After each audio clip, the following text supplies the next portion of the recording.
Alrighty, chat.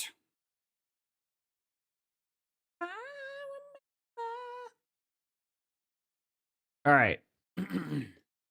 Yo, how's it going, everybody? Hope everyone's doing fantastic on this Friday evening. Hope y'all are doing well. I'm doing all right. Oh, let me turn down the music. That's a good sign. That's a good start, rather.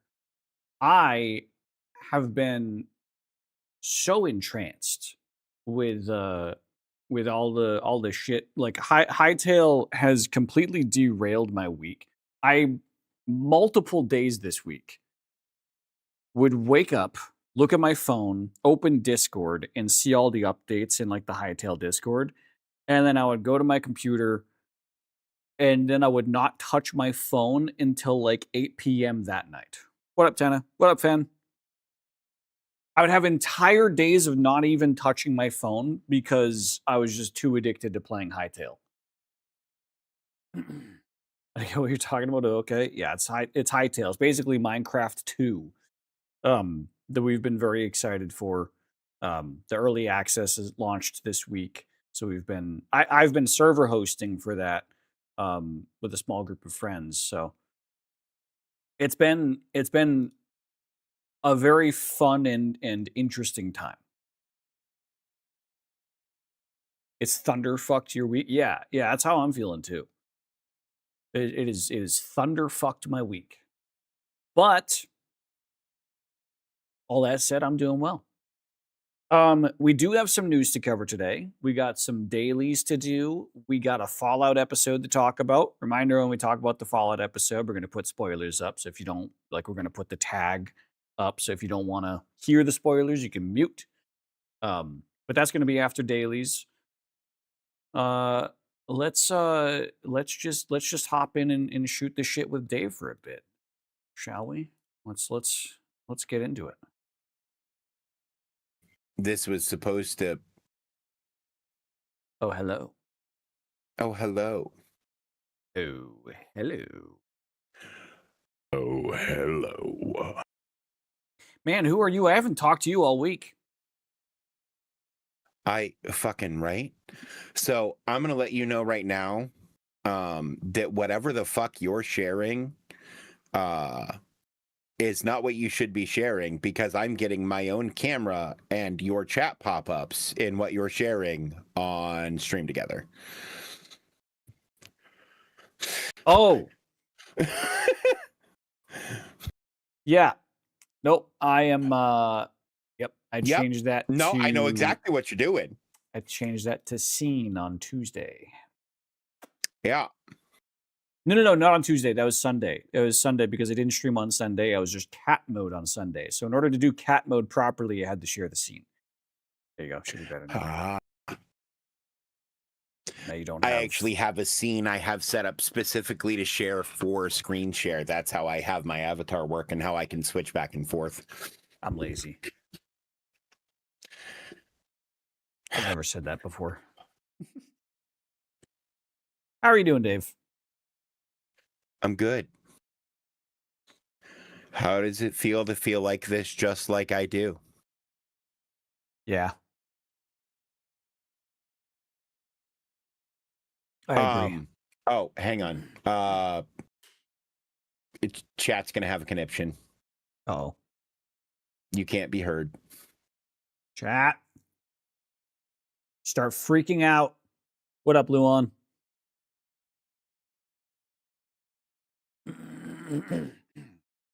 Hey, there we go. Now we have a Zach audio. Speaking of, it would be perfectly timed as if the server started misbehaving right as I go live, because that tends to happen. Nope, it's doing well. It did crash earlier today because it ran out of storage. Because it only had 50 gigs. So I've expanded its storage to 100. Okay. What's the cost difference on that? $10 to double. That's still not bad. It's not bad. I was like, yeah, I'm fine with that. And that's half as much as everybody else, and they'll give us more than twice as much RAM. And I also, so the reason why the server is taking up so much space is because I'm running internal backups through Hightail, whereas the server provider that I'm using allows me to have 3 full backup slots. So Okay. I'm gonna try to dance a balance between those two and not hit 100 gigs. Like Okay. if I start to get That to makes sense. 80, I'm going to slow down the in-game backups and start to make the host backups more frequent. Like I'm just gonna balance it. Right. That way the host No, backups that makes sense. contain all the in-game backups that I'm looking for if I need to like get that granular. Anyways, I have a whole Right. plan. It's up here. It's in my big brain. Look, Ricky and I solidified how we're doing the tier system on the website. We solidified our UI design. We're scrapping what we were doing, though we're not throwing it away, because one of the reasons we use that as a jumping off point is it's a really good building base for a virtual tabletop. So it's Fair. still a really good building base for a virtual tabletop. Yeah. You're talking about the Bard It's website. correct. Yeah. But it's a widget grid system Oh, where any square in the grid can literally be anything. that basically sounds like how Twitch works. Kind of, Yeah, but because different. every feature that you can point at on Twitch and go, that's a feature, is its own individual like mini app that it's deployed into its like dynamic um however you're Right. accessing that feature. But in like in theory, yeah. you'll be able to nest player cameras Yeah. in the virtual tabletop, and anything else you could do with like Web3 or HTML5, which is basically anything you can do with a computer at this point. Yeah. Because yeah, of virtualization. I did see that, Luan. We're not going to do pre-release because to be honest, well, I know how to switch to pre-release in the server, but pre-release updates are the kind of shit that will probably still. I maybe it's just me being paranoid. I don't want to break the world with a pre-release update, if that makes sense. If there's some critical bug that gets introduced because of a pre-release, like pre-release is there to test for game-breaking bugs. I don't want to test for game-breaking bugs on our production world. Basically.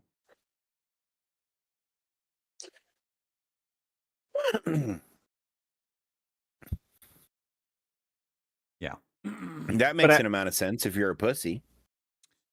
Yeah. I mean, I'm just giving you a hard time. I'm just giving you a hard time. I know the change log of the what's like in that pre-release, and hopefully that update actually does get pushed during our stream because they're aiming to get it done before the weekend and their California time. So who knows? Maybe they're still working on it. But I don't want to spoil what's in the update because there is a slight content release in it. But I'm excited for it. How are we supposed to find it unless we look at the update notes anyway? Because I would be there to tell you what zone we need to go to.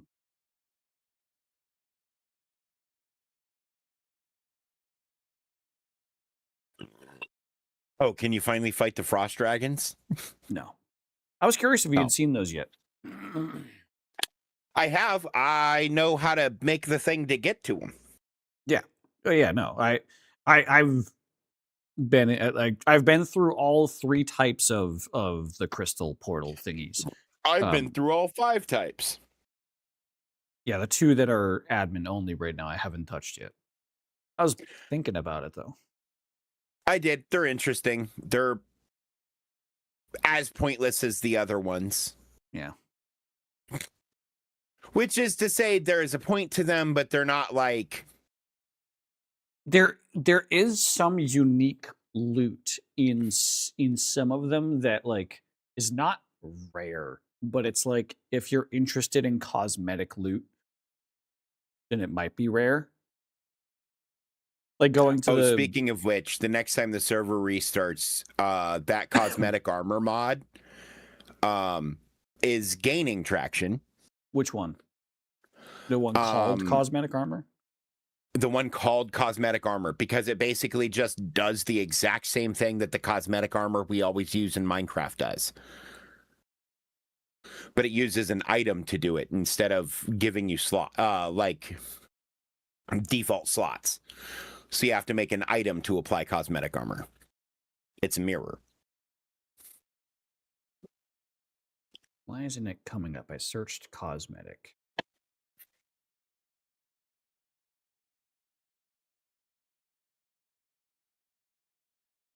I don't think it's called cosmetic armor.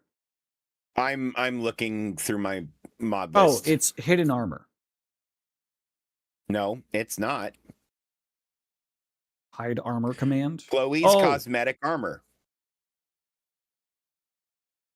Why can't I see that in my... Type oh, in there Chloe. it is.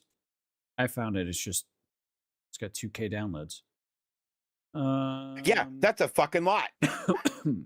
That's an enormous amount.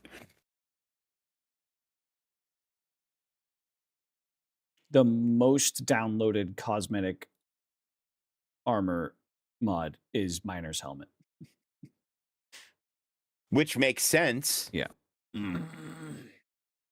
Yeah, Fen, when the server crashed earlier, it came back up with the portal mod, I figured. Because Fen wanted me to get the infinite portals? Yeah. Yeah, he messaged me this morning to get the infinite portals mod. I said, okay, it's in there. It'll show up on reboot. Then the server crashed, and I thought you knew what that meant. Sorry. But yeah, no. And that just... because I was thinking about it, I'm like, will that tax the server anymore? And I'm like, it won't any more than the Waystones mod does Minecraft. And that's the only taxing part about that, is when somebody utilizes it. But it doesn't matter how many different points there are. If they're going to utilize it, they're going to utilize it regardless. So it's weird is every single time that someone changes changes a teleporter, like destination, or changes the name or whatever, it updates the file.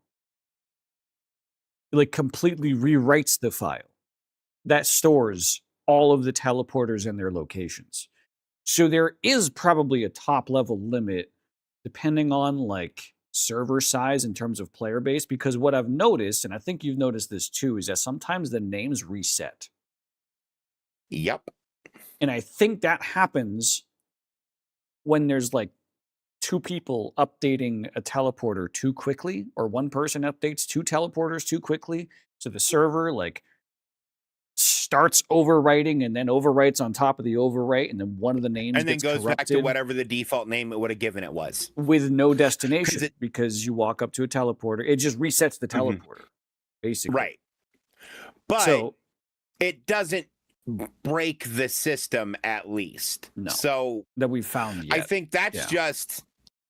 like, I mean, honestly, that's a bug that's explainable in world through, hey, two people are fucking with the network at the same time. You can't have two people fucking with the network at the same time, right?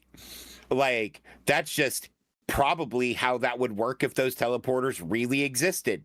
You really don't want two people fucking with the network address list at the same time. Yeah. Right? So, like... all right, the cosmetic armor is added. Also, something I keep forgetting about is the host I'm using today pinged me this morning. Well, pinged the server this morning. They added CurseForge integration in the admin panel. I can just install CurseForge mods straight to the server within the admin panel. I can search for them. I can tab through the pages. I can't. It's not like a sophisticated search. It's just a name search. So you can't do like tags or types or my only concern is like if I want to like do I remove all the mods and add them through that system, or do I just keep adding things manually? I'm just going to keep adding things manually right now. But that's still cool. That's fair. Yeah, no, that's an awesome like quality of life feature, especially for people who've never modded a game before trying to Yeah. run a server, because there are lots of those right now. I have Well, seen the questions they're dealing with in the Discord, and I'm going, and it's just like, yeah, I bought the like middle package, and I've never hosted a server before. How do I play on my server? you buy a better package. It's like, how did you get that far without a plan? What? You spent money. I bought Some a people have more car. money than brains, Zach. I bought a car. I don't know how to drive yet. I guess it does actually happen in real life, though. Time out. I know 3 people who have done that. Yeah, that does actually happen. 2 of them bought the car because it would guilt them into learning how to drive. Like that. I'm looking at a question right now in the Discord server. Any way to switch to the Hightail pre-release yet? If they had just taken just a semblance of curiosity to poke into the singular config file, there is a line release. You just delete that pre-release. That's it. Right. But you wouldn't know that if you've never done any of that. There's a lot of people playing this game. It's just like, who've never played a game like this before. Have some exploration in hosting a server. That's honestly why I enjoy hosting servers, is exploring and breaking it down and, just figuring how shit fucking works.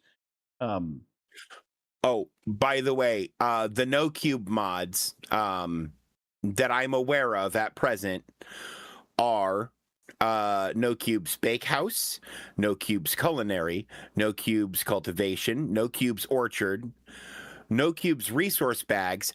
Yeah. I actually, the resource bags and the simple bags, I kind of wanted to talk to you about because they auto sort appropriate items into them for redispersal later. How would that work? Interesting. It's in pocket inventory management. No Cube's Tavern and No Cube's Undead Warriors. Yeah, No Cube's been on it. Who's the other one? Macaw's. Yeah, Macaw has been going fucking wild. Yeah, there are that I have installed, and I haven't looked at mods in a couple of days. 1, 2, 3, 4, 5, 6, 7, 8 Macaw's mods. There is a 1 log equals 4 planks mod that I like a lot. Ooh. There's an ore crusher mod that turns your ores into 2 ore dust. Okay. It adds an extra process. Gee, does that sound familiar? Okay, they're already starting. Uh-huh. I mean, to be fair, one of the things I've been thinking about a lot, as someone who has, through just sheer amount of play time, kind of gotten ahead of a lot of people on the server, like ore-wise, I've started to acknowledge, like, as I'm sitting there farming for cobalt for myself, and I'm like, there's no more cobalt on this particular mountain. We're going to run out of mountains.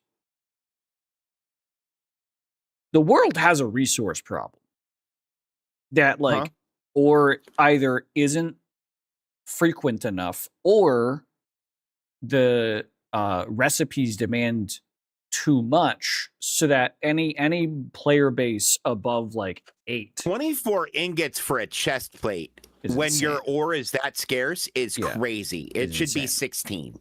Yeah, I feel like 16 would be a better balance point, and then rebalance the numbers of the rest of them off of there, because I feel like the ratios they have are good. Yeah. They're just the upper limit is too high. Right. That's the thoughts that I've been having, is like, if I go to this Azure Forest and I just want to farm Azure logs for a build, well, guess what? Now people can't, like, upgrade a certain thing of theirs because there's no more Azure logs.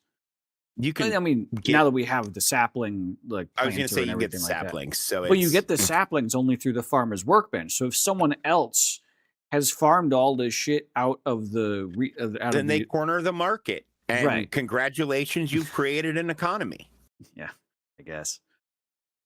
It's just like I can't imagine how this is going on servers with 10 or more players. People are going to be fighting for fucking scraps.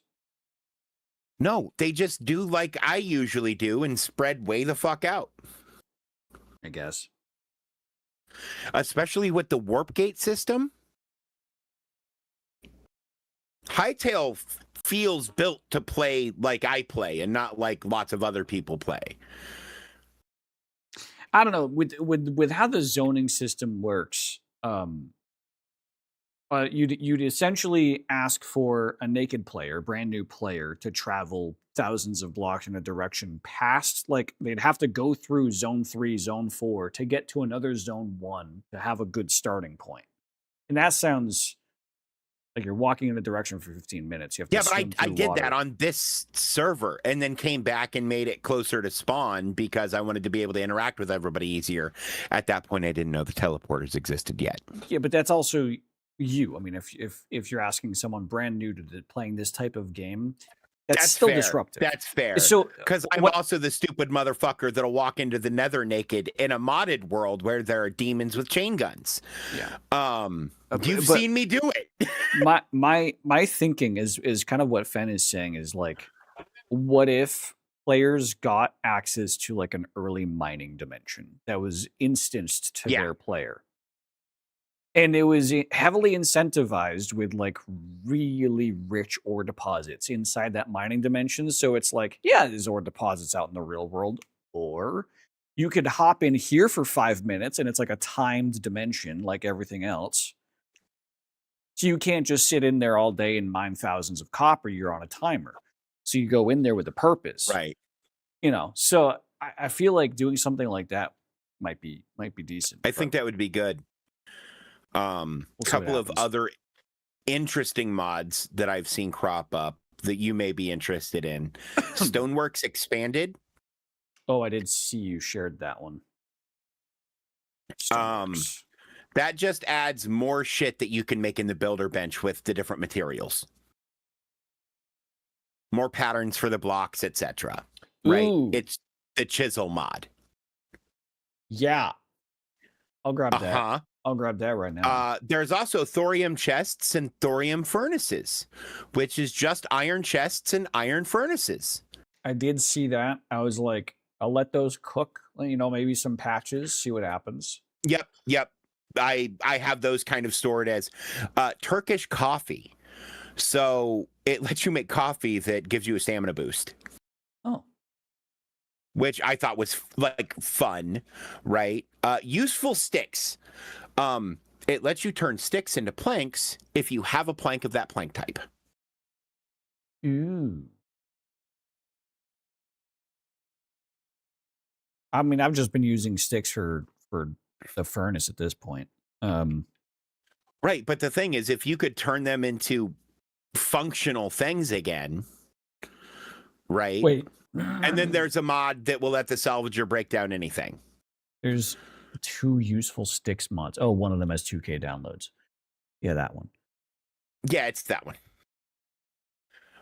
And then you remember Vector Plates mod? There's Vector Runes. Oh, yeah, that was day 1. That was their day 1. Yep. It's good. I've played with it a little. And then Young's High Dungeons is one I'm keeping an eye on. I saw them tweeting about that actually. That just popped into my algorithm. It's Young working on dungeons. I'm interested. Yeah. Period. Like that's just how that works. And then we really should add the Void Scythe by Maxos mod. It gives like a 10% chance for one of the wraiths in Zone 4 to drop their scythe. Because it's already in the fucking game. You can equip it as a player and it works. What about it's just instead of that, we get Juan's Wonder Weapons. Yes. Okay, that's another one that I've been looking at, but I haven't wanted to share with you because it feels overpowered leaning, but Yeah. honestly, reading the descriptions, it feels like he's tried to balance it against the existing content Yeah. as much as you can. The problem is all of the content isn't there, so it's really hard to balance. Yeah. But it has Thor's hammer, and that just sounds fun. It also has Frostburn. It has Nightshade. It has fucking There's the like a chromatic dozen. cleaver. There's like a dozen or almost a dozen weapons, and they all have fun little weird shit about them. Yeah, that one's been on my radar for sure. But yeah, I'm kind of with you. It's like I need to wait for more like difficult content because Zone 5 and 6 is when shit like that's going to be needed. Right.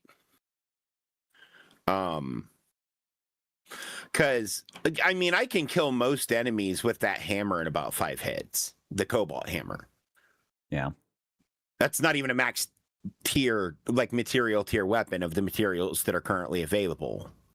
The skeletons around the skeletons that spawn at night around spawn, with my adamantite sword, the single like charged dash move that I do kills him in one hit, so I get to feel like that ninja like kind of feel Nice. it. Yeah, the skeletons around spawn, my Cobalt hammer, or excuse me, mace, it's a fucking hammer. Look at it. That's a goddamn. A mace is a one-handed weapon. That is a maul. It is a two-handed fucking hammer. That being said, a basic attack, not charged, nothing. A basic attack will kill the skeletons in Zone 1. Yeah. It'll one-shot basically everything in Zone 1, except some of the animals. Ooh. Immersive melodies. Okay, all of the immersive mods look really cool. I have all of them, but that one installed because immersive melodies requires people to understand how MIDI files work. It comes with some. Oh, I missed that. I think it comes with some. I mean, if it doesn't, we could find some. Yeah.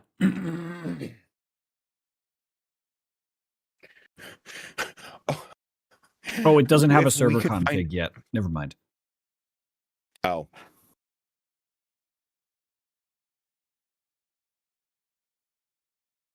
One-handed lanterns I thought was cool because it lets you put lantern items in your offhand. Oh, that is one of the changes that are coming in this next update, is placing torches from your offhand. Because you can't do that currently. Okay. Unless you have a sword out, and then you block instead. Right. The mob capture mod lets you put almost any mob in the mob crates instead of just small ones. So until animals start growing properly, that would let us capture adult animals, right, like sheep and cows, to utilize for wool and milk. And we would just have to go out and hunt for the other stuff, if that makes sense. Which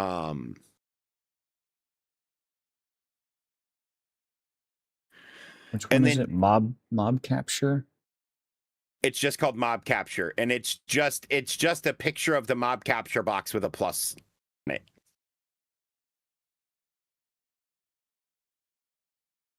Why am I not? I found it a moment ago. There it is. You know, it's also funny, and this is something that I thought about as I was scrolling through the mod list on day 1 and day 2,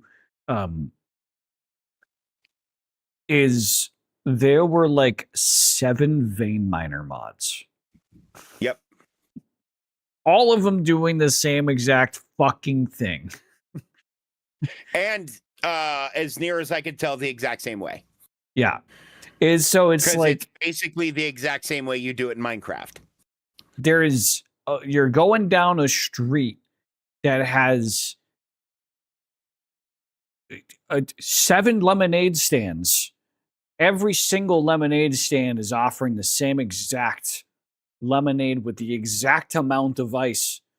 It's the same and the same exact price across all of them. It's like someone's got to figure this out. Like, Oh, I thought you might like the multi-tools mod too. I never liked multi-tools. I like having my I don't like the and I've never used, unless a mod forced me to, the Matic. Really? Yeah. Oh, see, that's my preference because I Or the prefer to keep a Paxil. fuckload of weapons in my hotbar. The Matic or the Paxil, didn't like them. I just like a traditional See, pickaxe. and that's my go-to, because if I can have one tool to rule them all, one tool for big hole, and then fill the rest of my hotbar with weapons and ways to not die, because I'm an American, god damn it, and I'm gonna kill it before it kills me. I would just always focus everything into one weapon. I'm on the flip side, where it's like, because the multi tools were always like, yeah, it can do everything, and it like, if it's diamond, it can break obsidian, but it'll do it slower than just a diamond pickaxe. And you can focus your diamond pickaxe to be like, oh, this, I prefer having a multitude of tools rather than a multitude of weapons, and having a single weapon that's just, I slap them with it and it dies. Right, but see, I want to be able to slap them with it and it dies if I want to sneak up and stab them, or if I want to hit them in the face with the hammer, or if I want to kill them from over there with a bow, or if I want to kill them from over there with a gun. Right? I like having options. You like to kill I things in am style. Deadpool. I walk in with a duffel bag of weapons and everybody gets one. You like to kill things in style. I like to kill things because they walked up to me while I was doing something, you fucker. Oh, see, and I leave just to go find things to kill. Yeah, I mean, I guess I do that too, but I just still slap. Just like the slap. That's one of the things I like about the hammer, is because once that signature attack charges, it's so excessive. Just the leap into the air bullshit is crazy. There's also a mod called Not Enough Potions that makes a bunch more morph potions. Probably, and a few utility potions. Probably utilizing all the entities that we can swap into as admins. Yep, exactly. Basically, they're just using the exact same code of the existing potion and giving it a new target, because the existing potions also target that same feature. Yeah. Also, Fen, people on Twitter have discovered, because we talked about this, light levels do affect crop growth. So anything that's like 4 or more blocks away from a torch, it's not going to grow as fast. Fun fact.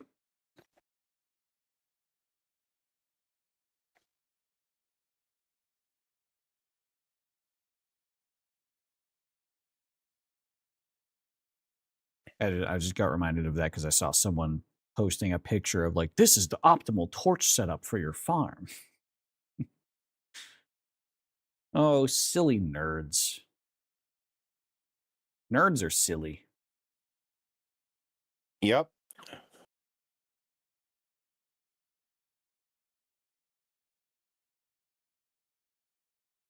All right, anyways. Didn't mean to talk about mods for a half an hour, but hey, fair. Did that. Let's get into some dailies, shall we? But oh my god damn it, my touch portal isn't working again. Why aren't you working?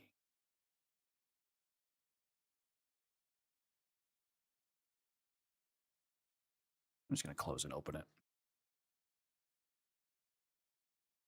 This happened on last Saturday, and I had to retell touch portal my fucking WebSocket password. Why did I have to do that? Why did it forget my WebSocket password? I used to have that issue every once in a while, and then it just stopped happening.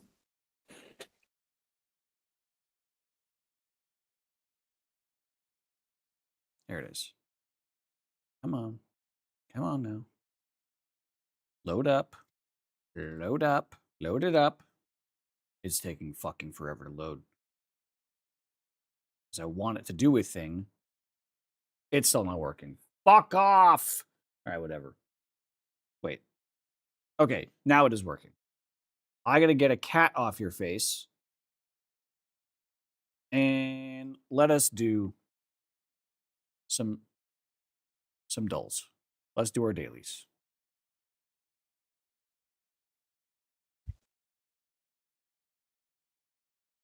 Wait. I'm noticing something. There we go. Okay. First things first. Well, let's go to my favorites page. Let's crack out a Wordle.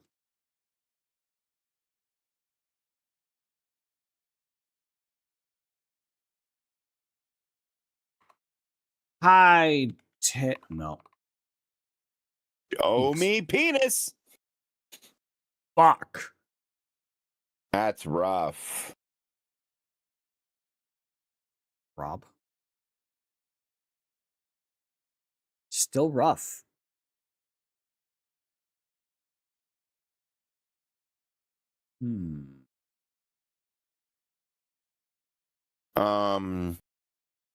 Groat. No, there's no T. There's no O. Fuck.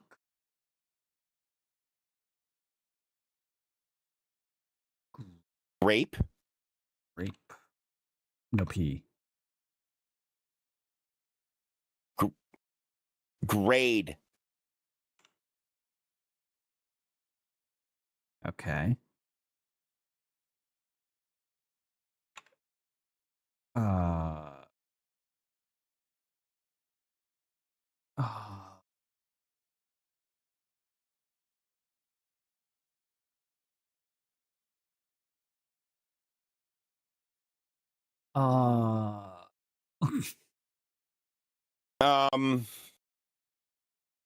Momo. Ramen. No N.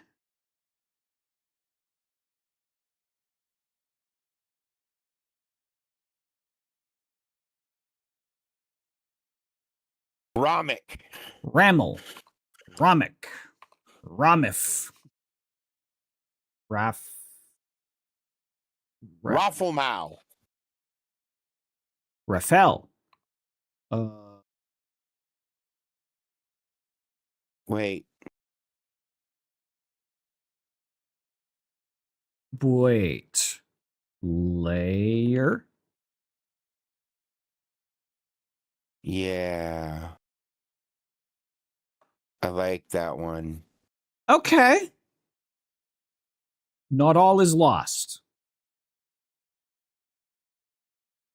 Wafer. Yep. That's what my brain just said. Fuck.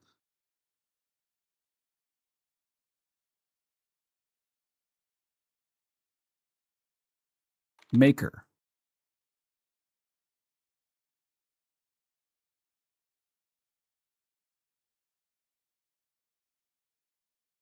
All right, well, there you go. I got nothing else. Fuck. What was it? Racer. Racer. Fortnite. Oh my God. The double letter fucked us. Yeah. Double letter. You want a hint? No, it's too late for that. It's too late to apologize. Never mind. It is what it is. All right. Blockle.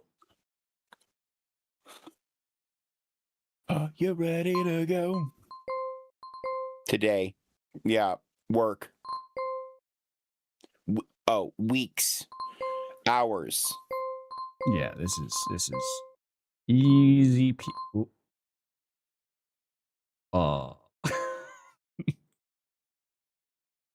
Hmm. Youth. Yes. Okay. Okay. Hidden S. That's what it was. Wait a minute. That's diabolical. That's Yeah, fucking diabolical. it was like Yeeth. What it?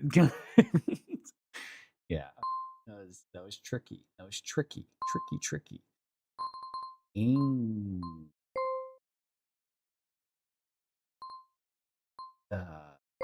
Ska. Wow, we get a lot of 3 letters in here. That means we have to have a double 3 letters somewhere. Maybe.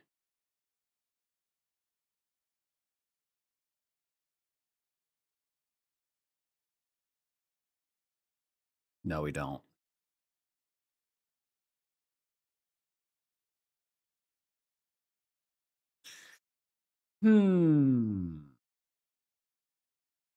NASCAR. Engine. Put the SCA on the blue ENG. There it is. I see it. Drag. Drive. Driver. Yep. Finish. Oh boy. And then those 2 nest. Petrol and boxcar. Okay. That was interesting. I was just trying to combine those triple letters way too much in my head. Got stun locked on that. You're such a fucking hypocrite. Sorry, song is playing. That wasn't directed at you. Cock. I also see cock. We also have Ost. Post.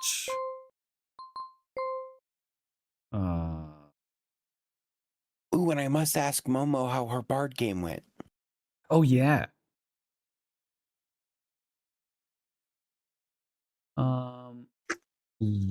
Lost.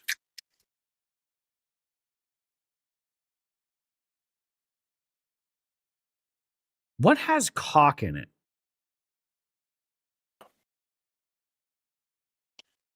That's a rather unique combination of letters inside of a word. Yeah.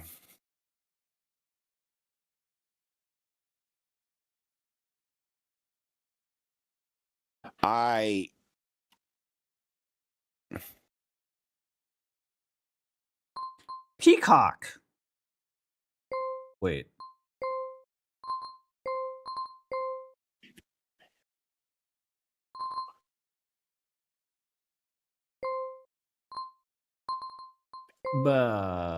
Vulture. Yep.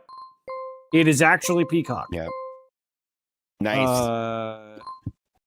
Vulture. Fowl. Peafowl. Peafowl. Seagull. Sparrow.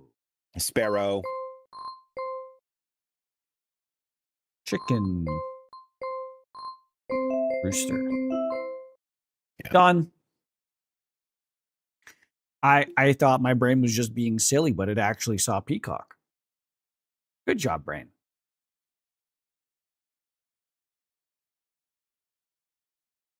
Right. Code names. Please be nice to us today. Be gentle. I'm very vulnerable right now. Fire. Sun. I don't know why I picked sun off rip. That was wild. Oven. Snow. Ash.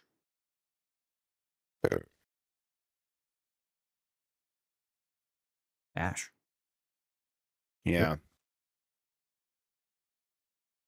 Yeah, I was stuck on trying to justify fire. Trattoria? The fuck is Trattoria? Hang on. Trattoria.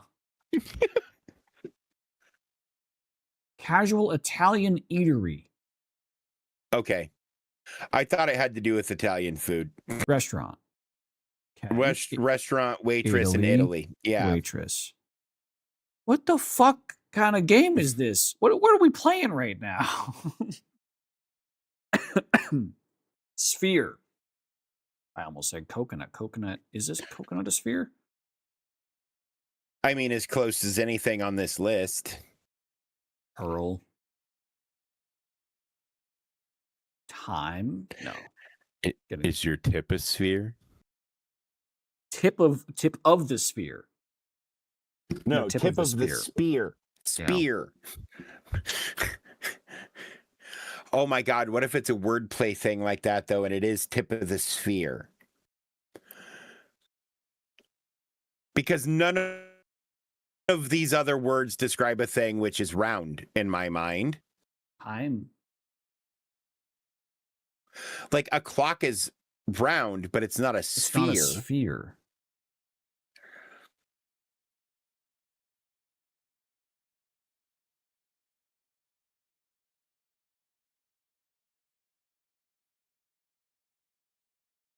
Mine.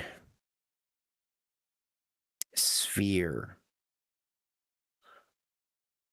Block game cubes. Mine. Sphere. Overthinking? Yeah.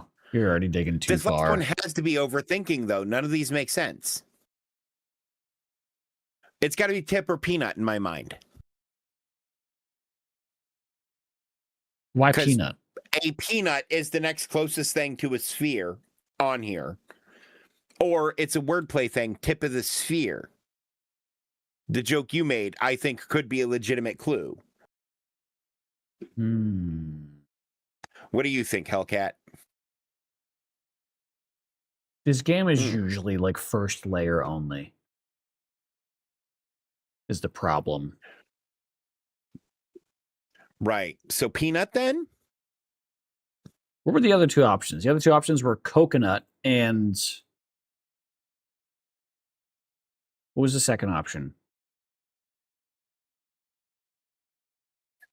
Fuck. Was it also food? I don't remember. I forget. Peanut. It's peanut. Yeah. Pearl. Okay. Pearl. Yep. Bonus round. The most round of the three things. Kilt. Okay, kilt. Bowler. Bowler is a hat. Saddle. Leather. You make clothes out of leather. Musketeers wear leather. There is an article of clothing just called a cover. Fuck. It was leather. Oh well. Okay. It was a bonus round. Well, and the thing is, like, and it's like I have known Muslim women to just casually refer to their hijab as their cover. Yeah. Right. So like.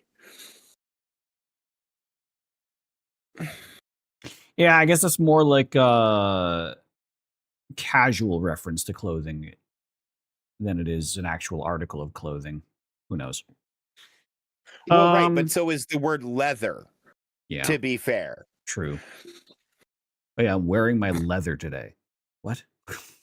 Well, but your leathers, like for a motorcycle rider, that means you're wearing your, you know, like maybe chaps and like your vest or jacket. Yeah. Food. Food. Speaking of which, chat, I baked bread today. It was delicious. That's cheese. Just cheese. Semi-soft, pale yellow cheese known for its distinct aroma and bold, tangy flavor. It has a supple and smooth texture, making it perfect for slicing and melting. This dish matures over 6 to 8 weeks and features a characteristic washed rind that contributes to its pungency. It pairs well with rye, fruits, and robust Is this wines. Munster? This does sound like it's a German cheese. You're reading declassified CIA. Of course you are. Hey, Hellcat, do you like reading government documents? Do you want a Yes. job in document production?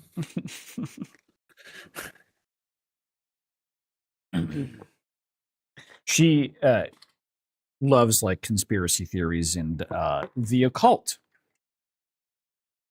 Oh, well, what if I told you the Hindenburg was the result of the Thule Society's experimentation with fire elementals and using them as a source of power? I don't know if it's that occult. Like creatures of mystery, like the swamp man or Oh, like whatever. cryptids and shit. Yeah. Yeah, we have files on Nessie and several of the varietals of Bigfoot. I don't know if Hellcat's heard the spiel yet. Where is my Hellcat? I wrote a occult conspiracy tabletop role playing game called the Bard Files.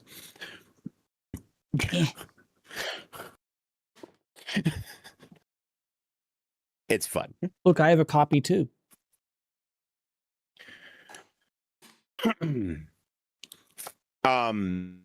But the process I'm in right now, I'm actually creating a bunch of documentation for missions, like past missions, to go in our file repository, which is part of the website that me and Ricky are currently building, who you may or may not have heard around at some point. He's kind of been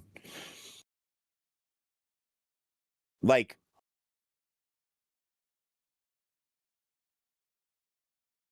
Do you know that Chile had the most advanced computer in the world, helping the socialist government manage resources that the U.S. government found as an existential threat that needed to be destroyed? Oh, neat. I did not know that that. sounds like perfect fodder for making it like the first AI Yeah. for like Bard stuff. As they like came under attack, it became sentient and buried itself, and so the United States thought that they destroyed it, but in fact, it just went into hiding. Right, and it comes back later and is angry.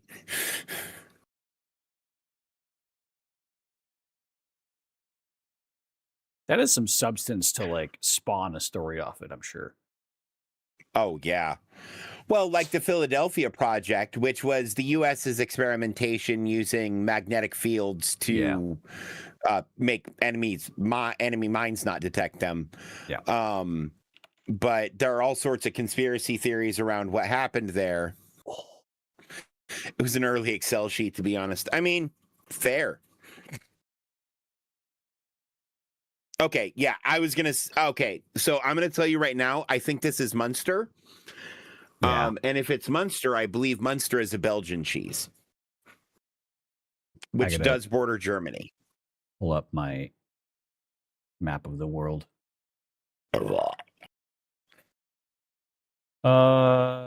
Germany. Hang on. How do I zoom in on this map again?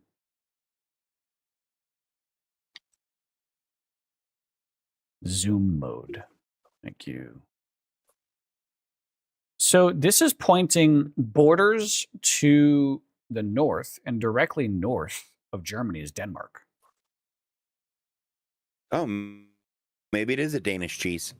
Give it a shot. Esrom. Oh, it's Esrom. Okay. Danish Port Salute.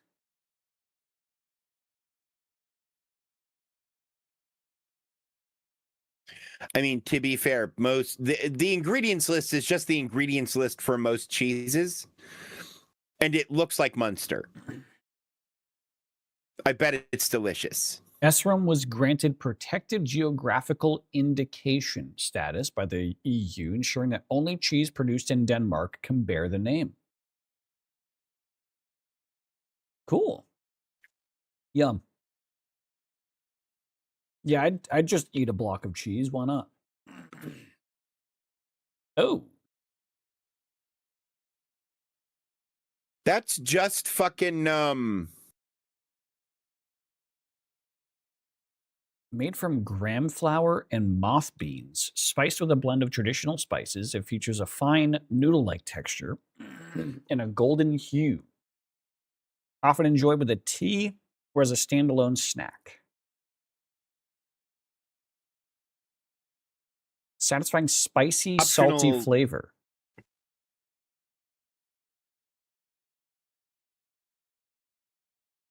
red chili powder, black pepper, cardamom, and cloves sounds great. Cumin What if, seeds, what if this was cinnamon, cashew. just India? I think maybe Indonesia. Ooh, Coca-Cola. Well, Coca-Cola is fucking everywhere. Yeah, Coca-Cola is a worldwide, Yeah. and that is a crate from the late 80s, early 90s, looks like. Cold. Northwest.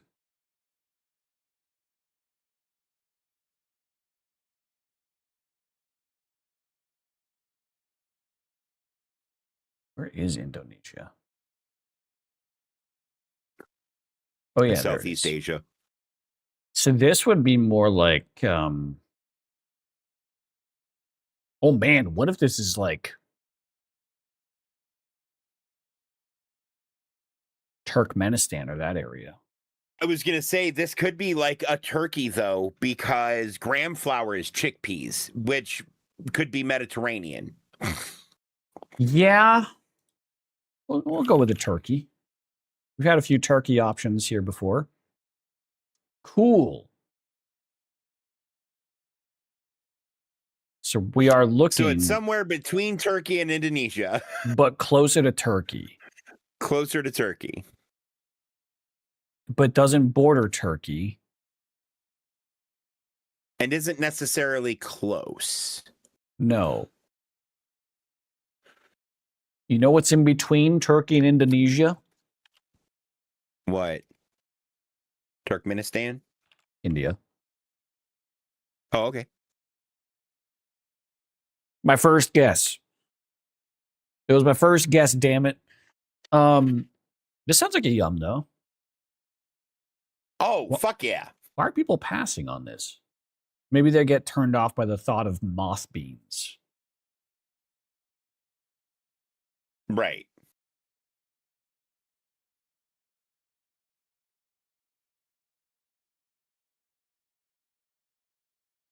Yeah, look. I guess it was colder from Indonesia because Indonesia's like center is farther away than Turkey's center.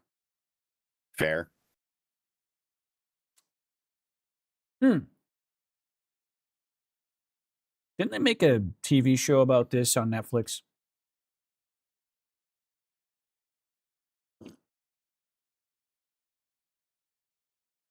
What?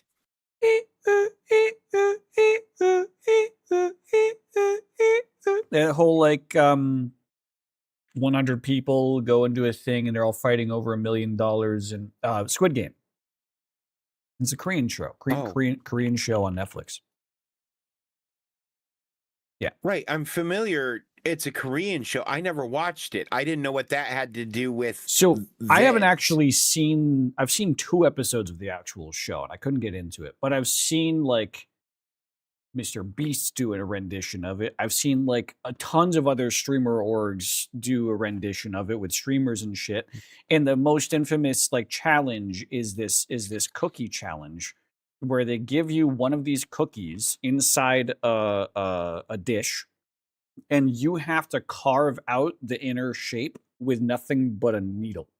And if you fracture the cookie, you get shot in the head. Oh, yeah. And so people who get given like the triangle are like, oh, thank fucking God. And then you get the star. Someone gets a star, and they're like, I might as well shoot myself in the head. Give me the gun. I'll do it. And then that motherfucker, he got Sonic the Hedgehog? Yeah. Fuck him. He just started crying, and he hasn't talked since. I mean, it's sugar and baking soda. Of course, that's a yum.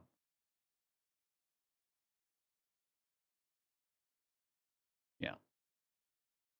Yeah. Not too bad. Not too bad. Would have been a 1450. We would have been up here. That's all right. I'll still take that. Just do a plate I'm off. sorry. You motherfucker! Ooh. Just based on looks, the one on the right. It Oh, looks like bread with frosting on it. and it's almonds, powdered sugar, egg whites. Well, you're not gonna like it because of the egg whites then. No. Egg whites are used in baking all the time. You don't taste them. Oh, fair. And the one on the left has raw fish in it. Yeah. Yeah, the one on the right, the egg whites is probably used to make that meringue like drape Yeah, true. that's on it. I'm sure paella is Both of those look delicious. gross. The one on the right looks less gross. I'm sure paella is delicious, like flavor wise, but man, that looks abysmal. Goat trotters. Nope. This is just a pastry with butter, bacon, Yeah, milk. that's just a breakfast sandwich. Yeah. That's delicious. We got a rice dish with looks like kind of raisins and carrots from Afghanistan, and a thick noodle. Ooh, I do love some thick noodles.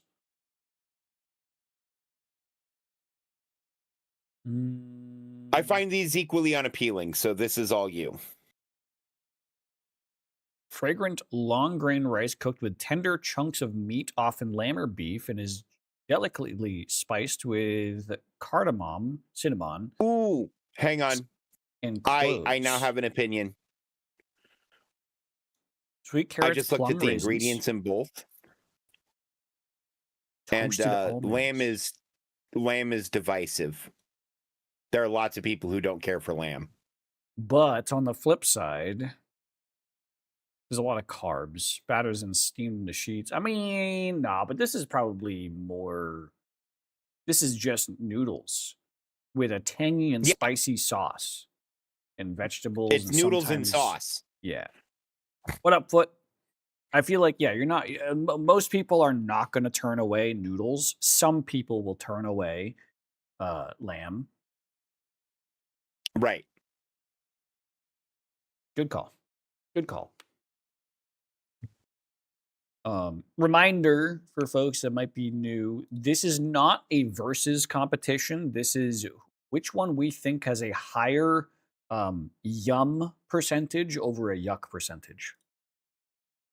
The one on the left is literally cake. Yeah. Like the one on the right looks fine. The one on the left is literally cake. Honestly, I want to just pick up that mound of rice with just my hand and just that looks like delicious rice, man. It's like yeah, and it's served on a banana leaf, and there's a whole bunch going on there that's real A plus. That looks like a key lime with it maybe on the side. My 4 hours of sleep self wants the one on the right so bad. You'd feel like such a fucking animal eating this that I feel like it would be part of the experience. I would be down. I made a bunch of mini loaves of bread earlier today. And earlier today, for my breakfast, when I was done baking, I took one of those mini loaves and like a 2-ounce block of cheese and just...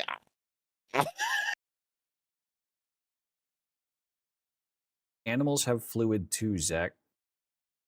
What does that have to do with anything that I... Okay. This is chicken, by the way. This is chicken in a salt, yeah.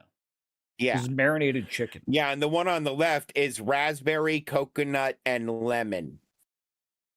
In a meringue. Uh-huh.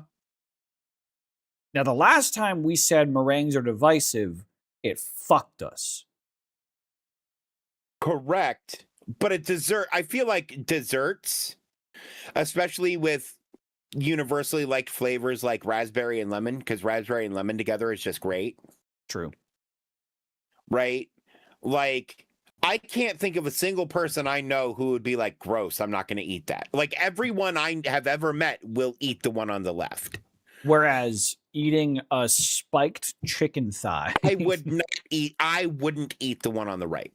I wouldn't either. It's too messy. It looks like, okay, if it was put down in front of me and said, this is what you're having to eat tonight, I would devour that. I would eat it like the fucking animal that I am, shirt off. But it's not like I would never by choice. right. No, I wouldn't Yeah. point that out on a menu and go that. But I would by choice eat the fuck out of the one on the left. Yep. Yeah. Okay. These are like crepes. Why are there uncooked croissants? Crepes or croissants? No, these look more like crepes. They're like it's like foamy. No, but the way they're rolled is the way you roll croissant. Fair. They're rolled triangles. Yeah. Gonna eat, workout, shower in some kind of order. Fair enough. And this just looks like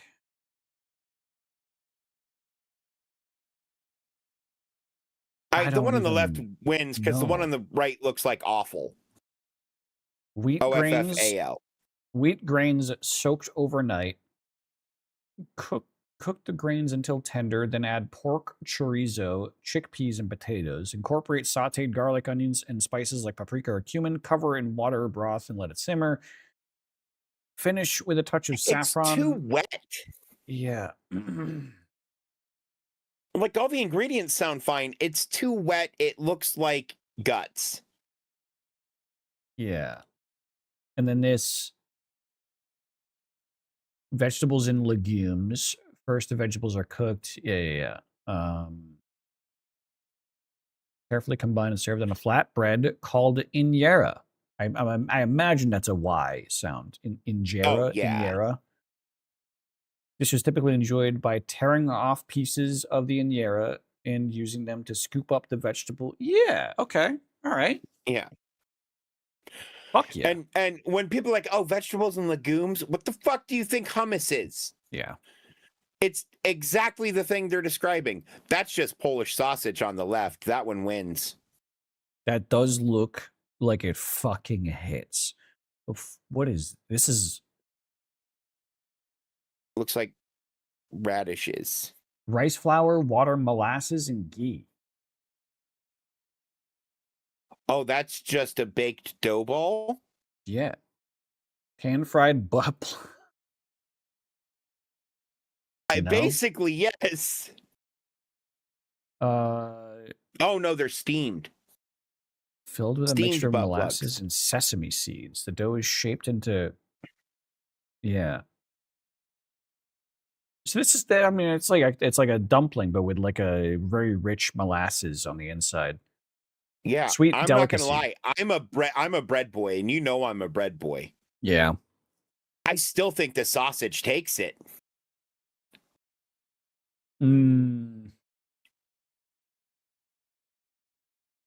Smoked over a wood fire. Yeah. Fucking smoked sausage, man. Polish sausage. It's so good. That sausage is so good. We base our understanding of an entire country on it in this country. True. What's the one cuisine Americans know from Poland? That fucking sausage. Yeah. We call it Polish sausage. Let's do it. And we eat them about once a week in this house. That was close. That was close. Okay. This is like it looks like shredded cheese. Yeah. In a banana the one leaf? on the left looks really interesting, and the one on the right looks like British food. It's British coconut. Food. It's coconut. It's rice flour, coconut palm sugar, and pandan leaves. Yeah, that sounds amazing. That actually sounds pretty good. That sounds like almost like mochi then. Probably. That's this country's version of mochi, or what in America we would call donut holes. Right. Whereas this is pie and mash. British It's a steak pie. It's a steak pie. Fucking yeah. Yeah. No, 40%. Yeah. Yeah. Matzo ball. Oh, fucking matzo ball. It takes it for me. That broth looks like it hits. This looks like it would blow out my O-ring. Okay. On the left. For real, my favorite cracker is matzah. Mm. period. This on the left it looks like it will blow out my O-ring on my asshole. Yes, correct. It looks very rich. Oh, it's Diced made with meat, pork or dog? usually pork or dog. Yep, matzo ball wins. 19%. Yeah.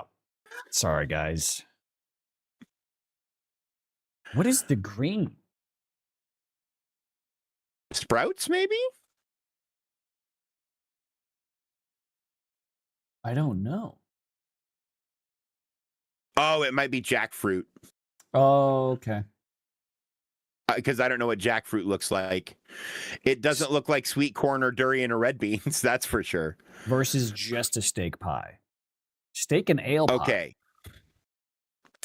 Yeah, so that's one of the few things that I think they probably conceptually actually do correct. Yeah, it's like, okay, like UK food, steak pie sounds like it'd be fucking abysmal because you typically see it on the same exact plate as fucking mushy peas. Right, but the thing is, all a steak pie is a really, really like rich beef stew. It's just very savory, beefy. Yeah. Right? And yeah. like, I wouldn't put mushrooms in mine. I'm allergic. But, you know, beef, ale of your choice, carrots, garlic, Worcestershire, beef stock, thyme, bay, salt, pepper, flour, butter, puff pastry or short crust pastry. I know a lot of people use choux pastry for their pies. Oh, wait. Is this a batter?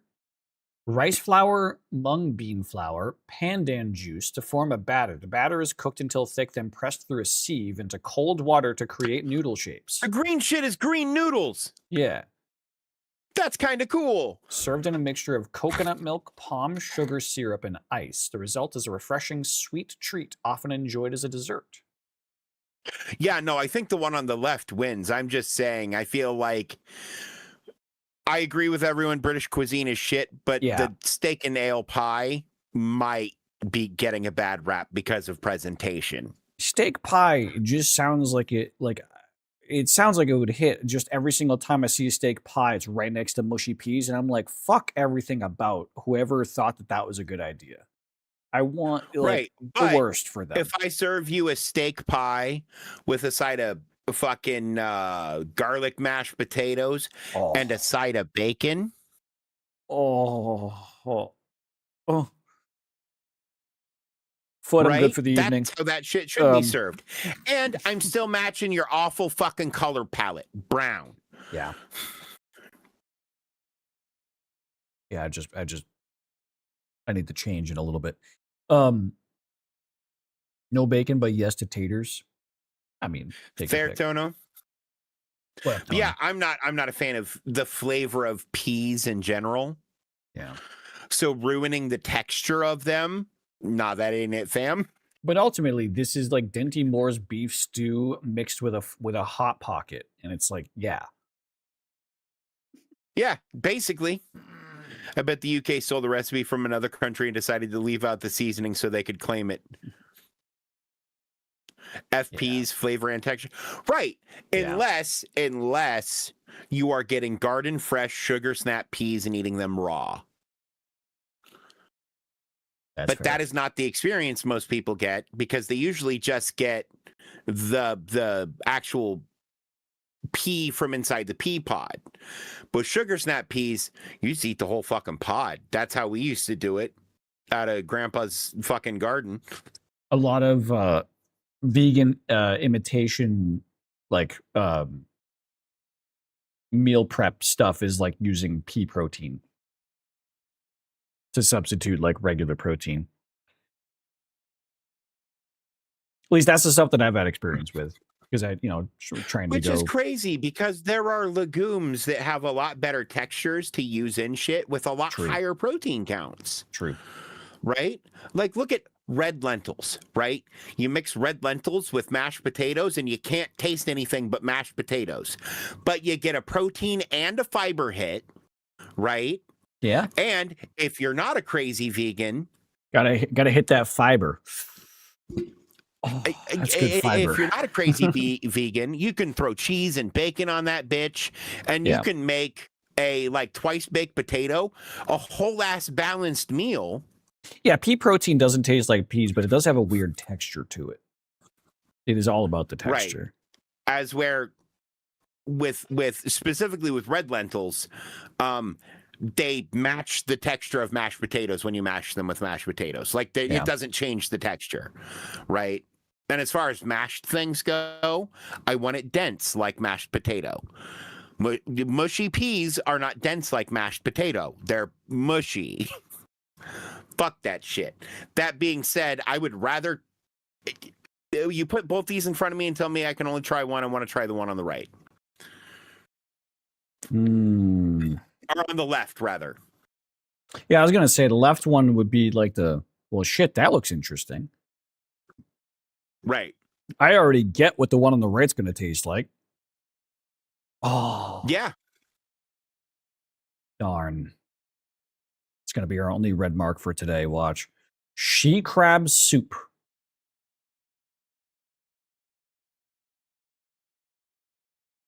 This is what we're represented with. I was going to say that's from Maine, isn't it?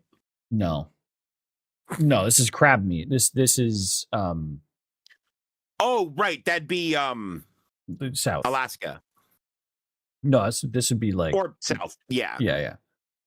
Because so in my head I think crabfish and I think like Alaska crab fishing, right? Yeah. But I mean that's where the crab would most likely come from for any locale. But yeah, no, you're right. Based on what's in that's probably down by Louisiana way. Butter, onions, and celery with heavy cream and sherry. Yeah. that's Creole cooking. Yeah. Versus have the sherry in there, mon chéri. Versus an Italian casoncelli, which is like a ravioli dish almost. Yeah.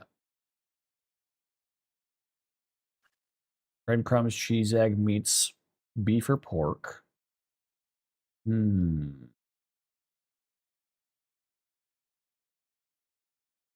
Yeah, it's just beef or pork ravioli in buttery, garlicky cheese sauce. Basically. Yeah.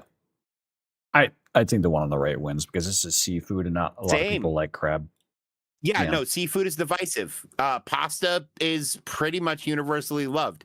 There's a reason every culture on the planet developed pasta. Yeah. Right? Damn.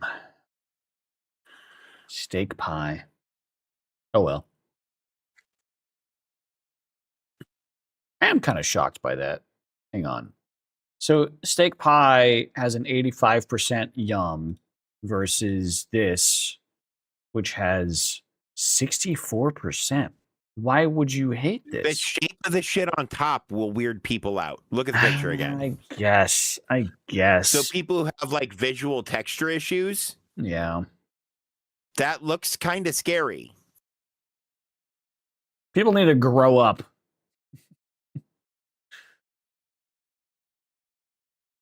A lot of times it's not by choice, to be fair. Send all. Oh, it has a pronunciation in there. Interesting. Steak and ale pie. I was curious if it had like localized, like you get some guy that sounds like he's in the middle of a soccer match going, steak and ale. Oh, and instead of Microsoft David, you get Microsoft. Who is it? Chris is the English one? Imagine they like ask fans of this site to like say it in their native accent. And they just like all the UK ones are like in a pub. So you just hear all that background noise. To be fair, scroll down, because if it was my job to give the pronunciation for the one from the US, that's just a little bit of she crab soup now. Yeah. Because everybody'd fuck around with it at least a little. Yeah.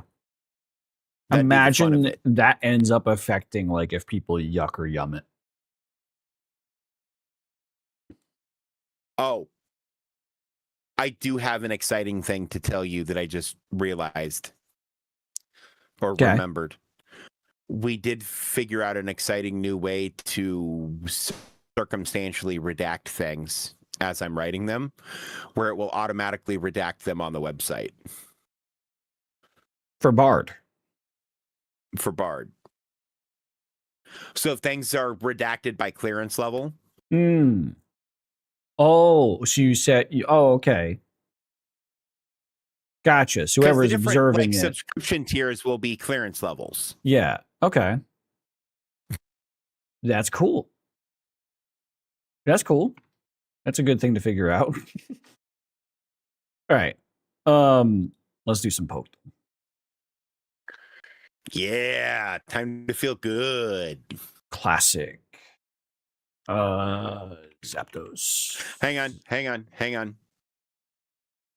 Nope, I wanna spirit read this one because there is a family of Pokemon that I don't think I've ever seen us touch yet.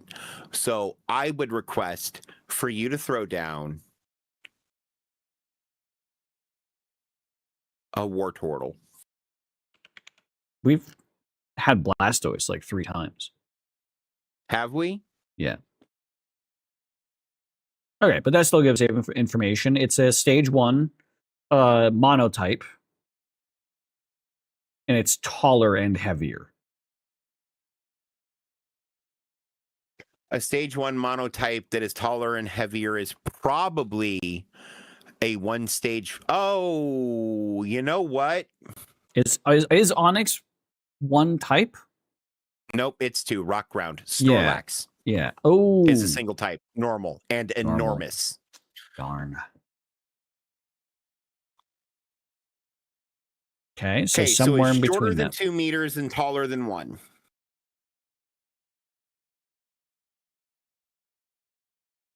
And it's not normal. I really expected it was going to be normal.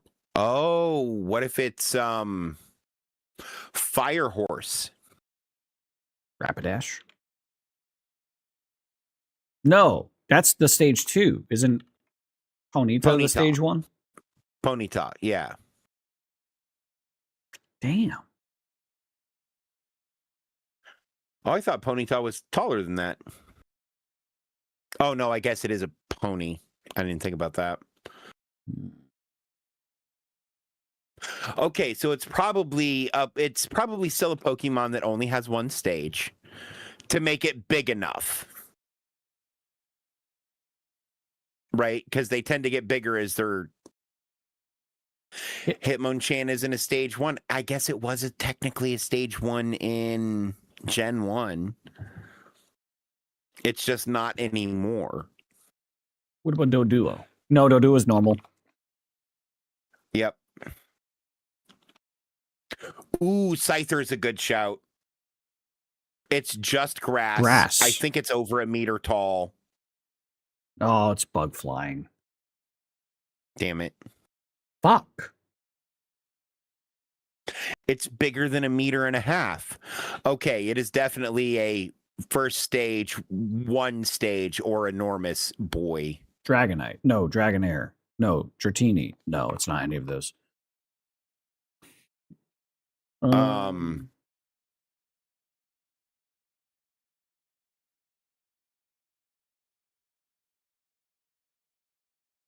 That one's normal. Pinsir? That one's normal. No, Pinsir's bug type. We know it's not bug. Right.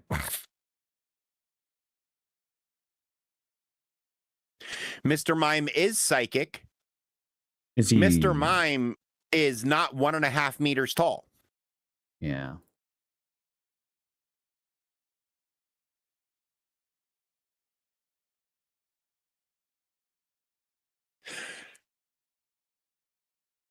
Have we tried Onyx? No, it's rock ground. Yeah. We can still... Let's just do it. Yeah, okay. Oh! Gray is one of its colors.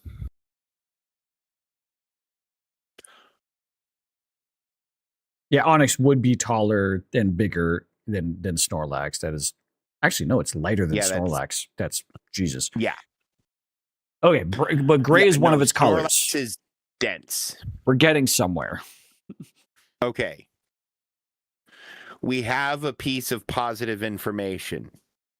The problem is there aren't very many gray Pokemon. And none of them are that are viable or in the background of this image. Otherwise, I would have thought of them already.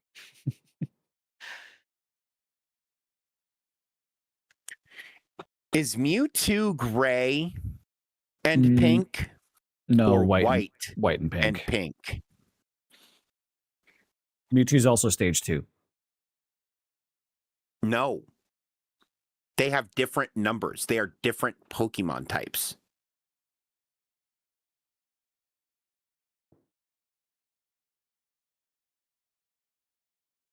My God.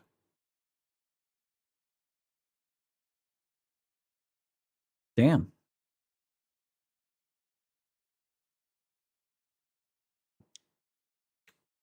I thought Mewtwo was an evolution. Of needing a tall gray boy who's stage 1.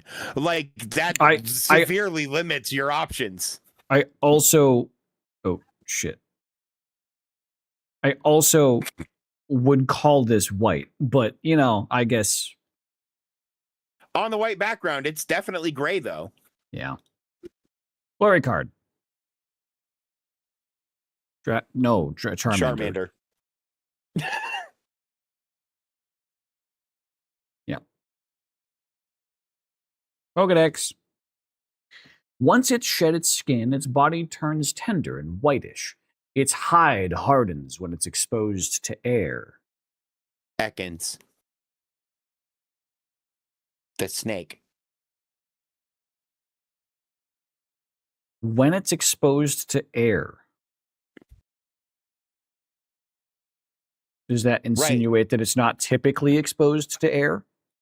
It's not Ekans. So the new skin underneath gets exposed to air when it sheds its old skin.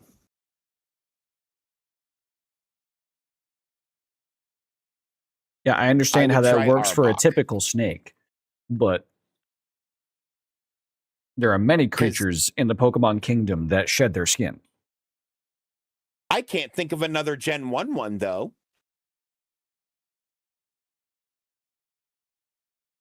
Damn. You're like, wait, this one's snake shaped. No, we've had another Pokedex entry that my God, with it shedding skin and it wasn't a snake. Yeah, bugs and crabs molt. Yeah. Yeah.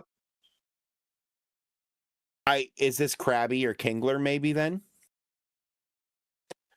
But the thing is, I feel like they would say shell and not skin. Its body turns tender and white-ish. And its hide hardens when exposed to air. Hide.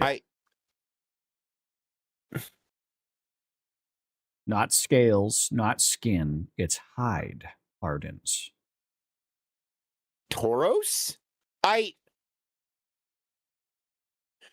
implies mammal. But mammals don't shed skin. Not like that. It flakes off all the fucking time.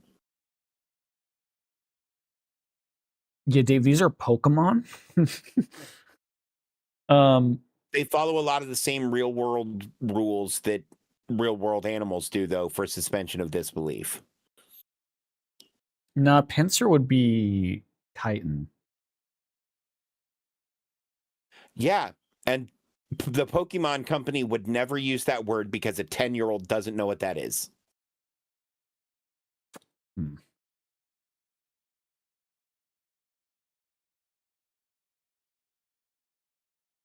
It could be Pinsir. I still think it could be one of the crabs. It's a rock type. Geodude? Oh, Onyx. Shaped like snake. It doesn't. Onyx is rock type. Yeah, Onyx is just rock. It's not rock type. Oh, would it say? Because it says type 1, and then it gives type 2 in 3 tries. It has 2 types, according to the hints. Cubone? No. Cubone isn't rock type. It's normal. For some reason, I always think he is. Because in later generations, he is, because that makes fucking sense. But in Gen 1, I'm pretty sure he's normal. What are more fleshy creature like rock types?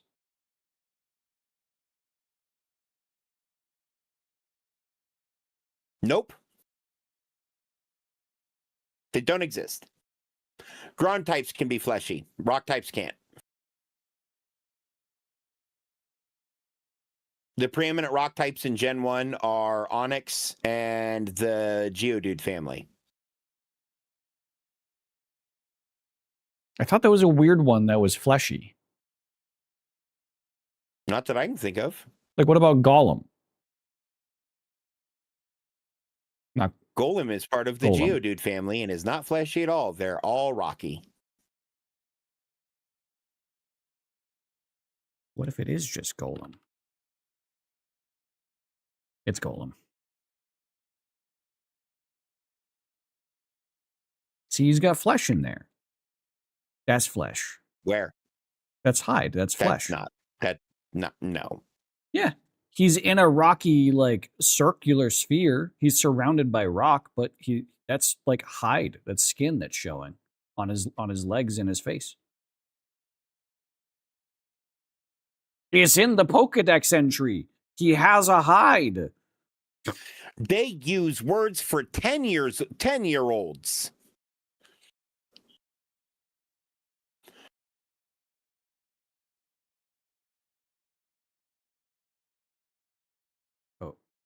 Pokedex. I'm not disagreeing that that's the Pokedex entry. I'm disagreeing that it's hide. It is enclosed It's in a hard animated shell stone, like it is on that is Golem. rugged as slabs of rock. It sheds its skin once a year to grow larger.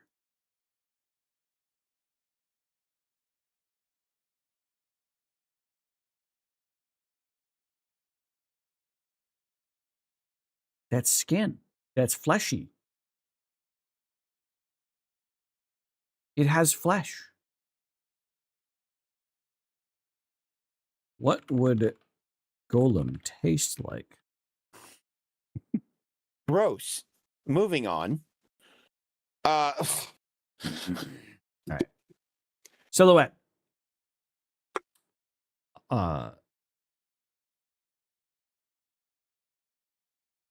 Jinx? Because Jinx has the weird hair? I don't think that's Jinx.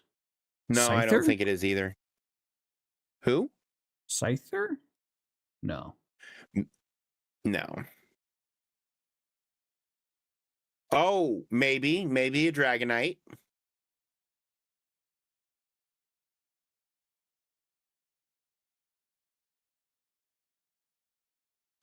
Oh, wait, shit. This is Ninetales. It's Ninetales. I can't. My brain was stuck. It is stuck thinking about. Yes, Ninetales. My brain was stuck thinking about that leaf-headed Pokemon from like Green Leaf, with its head turned. Chikorita? Yeah. Chikorita. No, Oddish is Gen Chikorita. 1. Ninetales. Very rarely talked about Pokemon. Because it sucks. Yeah. I mean, at least Vulpix has it being cute going for it, but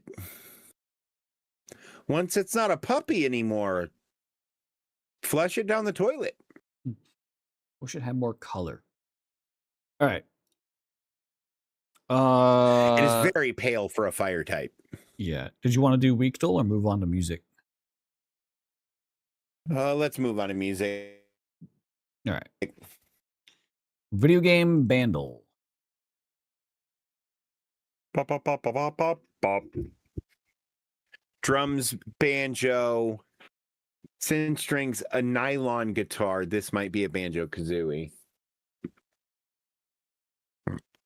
Oh, accordion, maybe not. All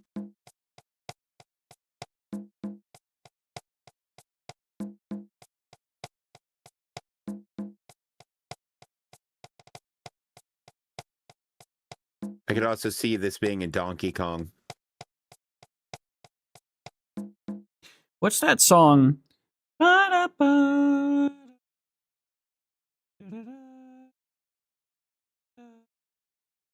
that from?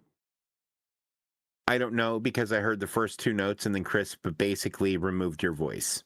Oh. Well.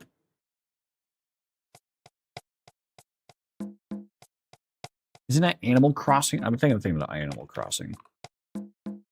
Oh, I can see it being Animal Crossing. Yeah. Yep. Is it the song I was thinking of? No. Fuck no. Holy shit. That's funny.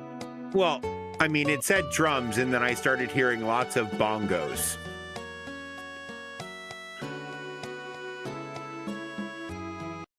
I failed successfully. Ooh. That's such a good sound. Yeah, it's good. That's a good sound. All right, next. Yeah, the Animal Crossing soundtracks are just solid, like, vibe music. Yeah. Woodblock marimba. Delayed bass. And a bass. This could also be. Okay. This is Super Mario World. I can hear the blarg now. This is underground. Right? Wow. Yeah. Wow. Yeah. How the fuck is that a par 3? How the fuck is that a par? How is that not a par 1? Are you kidding me? You give us the wood block as the first thing? Which Just is like, the preeminent sound in the whole track. yeah.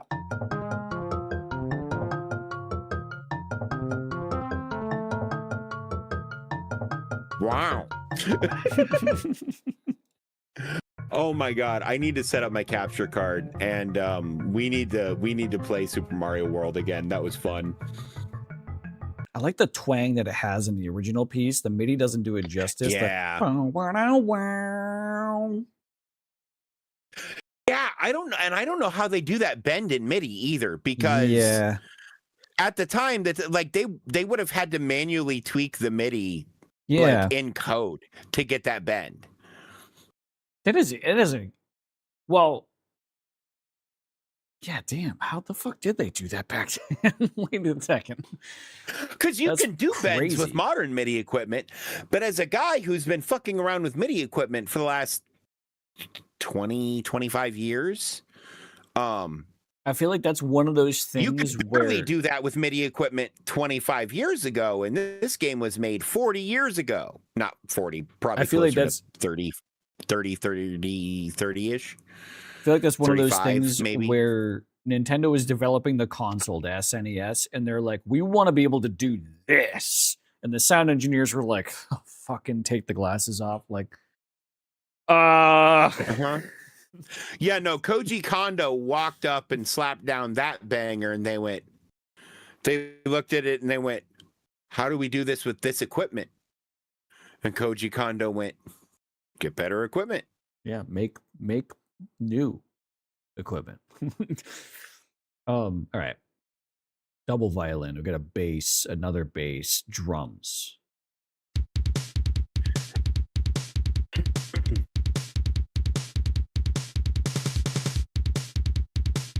Castlevania? Bass with violin on a fast track like this? Yeah, either that or Cave Story. Yeah, it's true. But no, I'm down to throw down a Castlevania.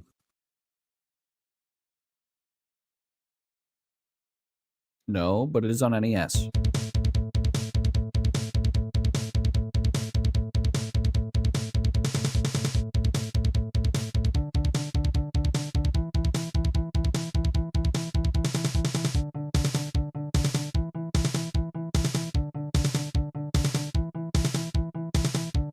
I feel like I've heard this before.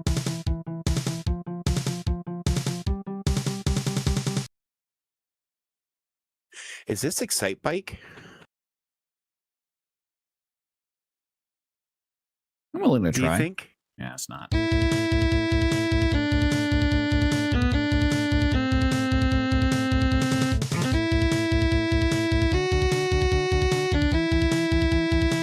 Mega Man. Yeah. Well, which Mega Man? Well, if you type something other than M Gamma, it might be easier to find. All 3 songs are there, okay? Yeah. Yeah, there's more than just those 3, because there's also Mega Man X. Scroll up. That's SNES. We're talking about the NES. Oh, you're right.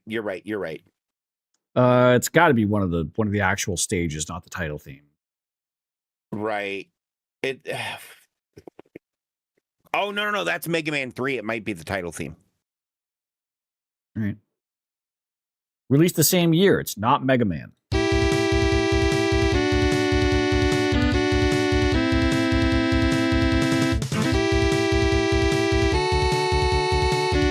It sounds familiar. Yeah.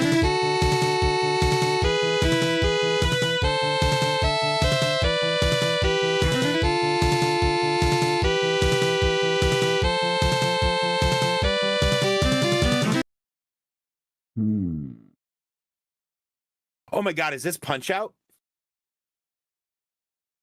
Ooh, I could also see it being Double Dragon. I did play Double Dragon. You scrolled past it. Oh, fuck it. I'll just search for it. Yeah. Maybe it is Double Dragon. No. I also played Ninja Gaiden. It could also be a Ninja Gaiden. Oh my God, that could be why it sounds familiar.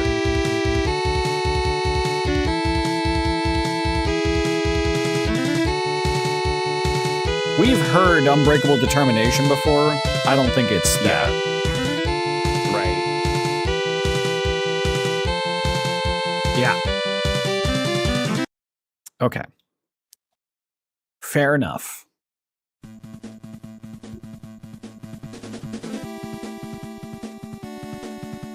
See, this is where the crunchiness of 8-bit sounds so much better than MIDI.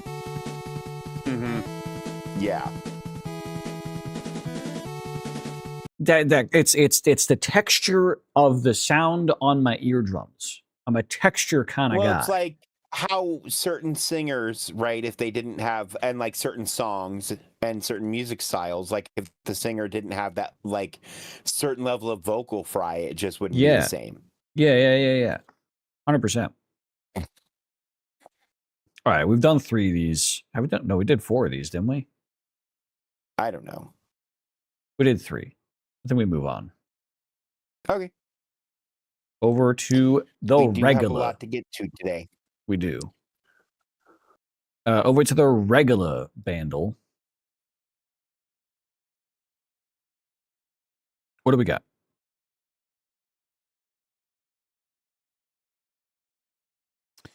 $2.4 billion views, 2015. Dance pop R&B. It's got a saxophone.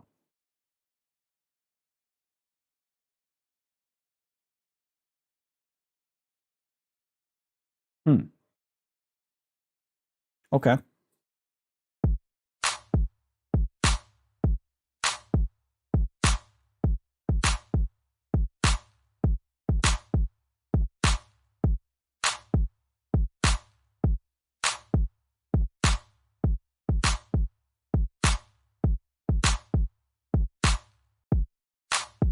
Hey, little baby, let me whisper in your ear.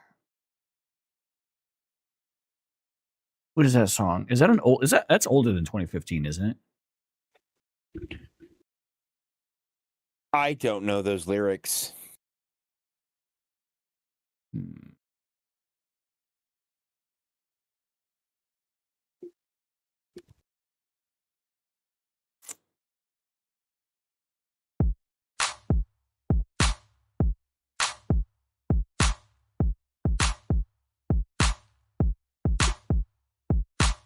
I got nothing.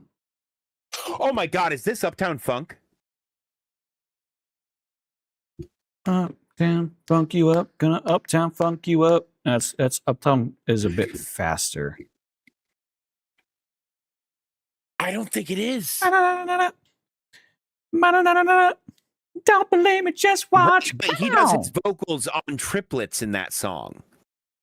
Don't believe me, just watch. It's faster. I mean, I'll give it a guess. This is much slower than that. But I mean, I got nothing else to guess. So, have you heard his new song? He released a new song this past week. It's pretty good. I like it. 70s style. Check it out. It's a 70s style song. Fifth Harmony.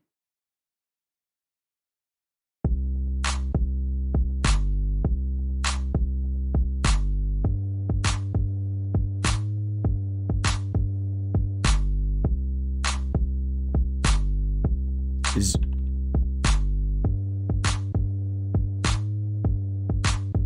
come on, baby, I'm worth it. Yeah. Yeah.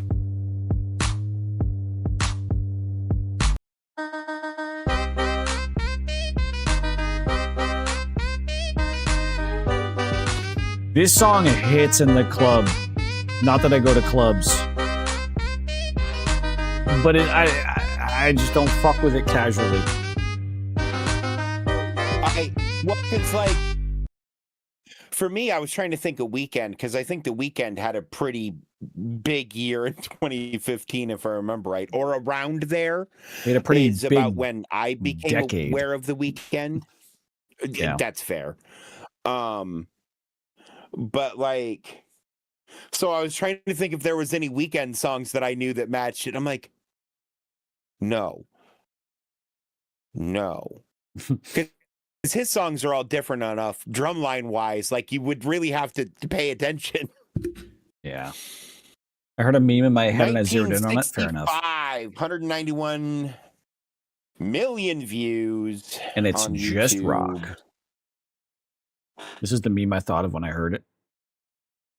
Oh, I ain't got no sleep because of y'all. That's a classic. I'm not gonna sleep because of y'all. Y'all ain't gonna sleep because of y'all ain't gonna sleep because of me. Yeah. All right, what do we got here?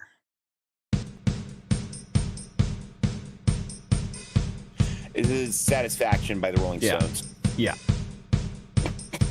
Bum, bum, ba-da-dum, ba-da-dum, bum. No, we'll get hey.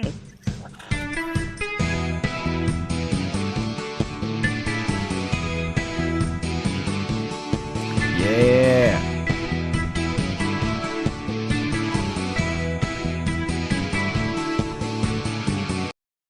That's a good song. I like that song. It's so good. Next. It's one of the few Stone songs I really, really actually like. Okay, 2015, 1.6 billion. Disco funk pop. This might be. This might be Uptown Funk. Or no, this could be Uptown Funk. I feel like you're right. It's about when that released. What? You're right. This could be. It's not. Nope. Uptown funk you up, gonna Uptown Funk. Yeah, this is the right tempo. Say what? Uptown funk you up. It said Uptown funk you up. It's not. Okay.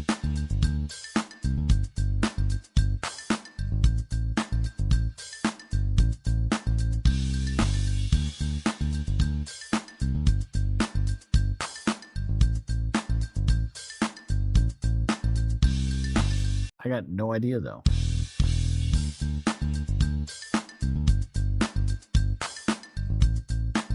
I can't feel my face when I'm with you, but I love it. Nope. Good guess. I thought I was sold. I was sold. I was going to say, because there's not enough there to know what the harmony sounds like at all. Yeah. Because that is the most basic bitch bass line.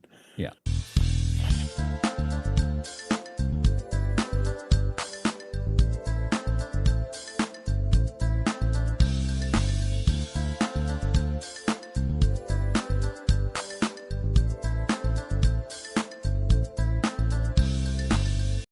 Ain't no no shot you hit us with some fucking star vibes and some and think that that's going to give us a guess.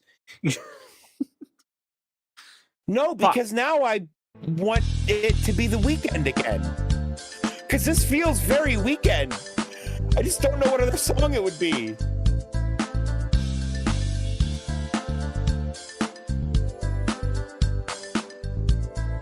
How could you be so heartless? This could be Heartless. Did that come out in 2015 though, or is that more recent? It's not Heartless. Doesn't matter.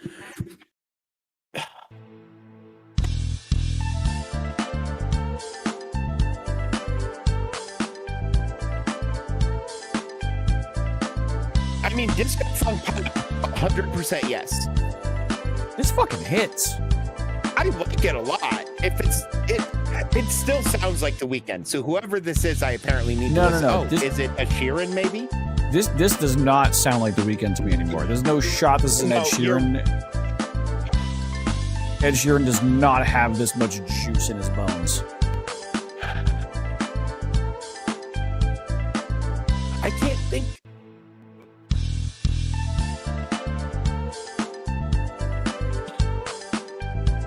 Who else was popular in 2015? Hellcat, if you got a guess, we'll take it.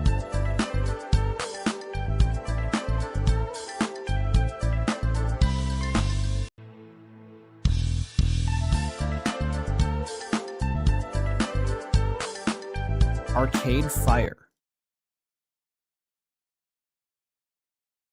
Which one? It sounds like an Everything Now, if I were to vibe it out. But I could also see it being a suburbs, and the video is like everybody just chilling at like a pool party in like late August or early August. You know, end of summer shit. Now that guitar player's got some problems going on. Have you met people who live in the suburbs? You're saying, wait. Coldplay? That's Coldplay? Doing disco? Coldplay does all kinds of stuff. I feel my heart beating. I don't think I've heard that one.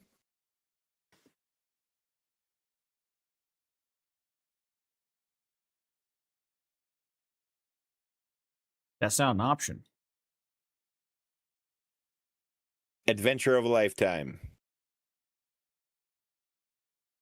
That was it. God damn. All right, let's hear this shit. I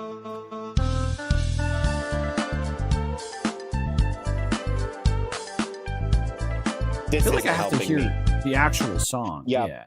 I'm doing the same thing. Don't do it in that. I'm going to play it in a thing that won't go to audio. You can do the same if you would like. What I always do every Friday that we do this.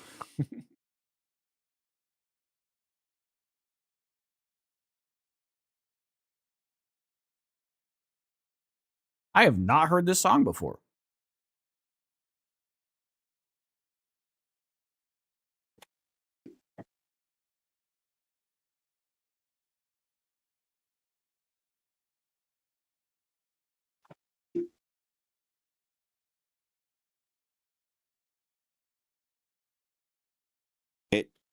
Yeah, 1.6 billion views on the official video.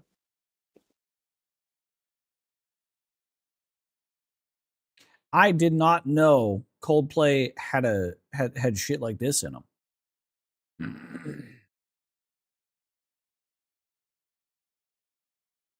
Apparently, I need to catch up on modern Coldplay.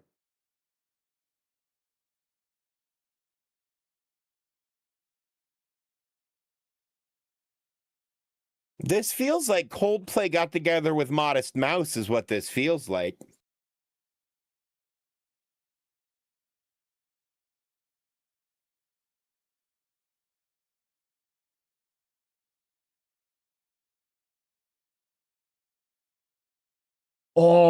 I love when artists do the muted music.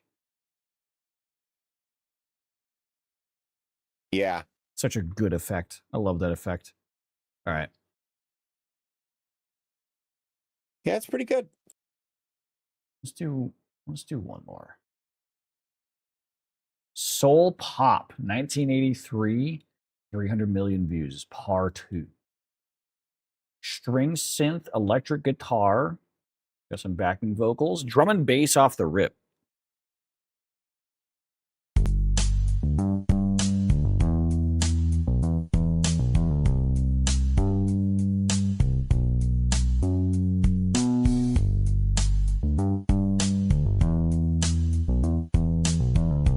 Oh my god. I feel like I can hear it. Sounds so familiar. Yeah.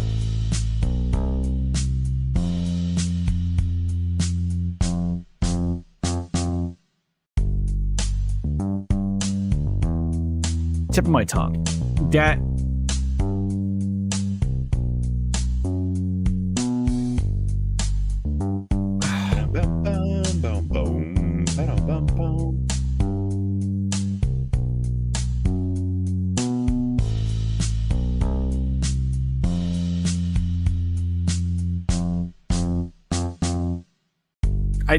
there's so much to that last like 1 second that I'm like, fuck. Yeah. But I can't think of anything to throw a guess out. Are we skipping? Yeah, we're gonna have to, because I can't. What do we got? Strings.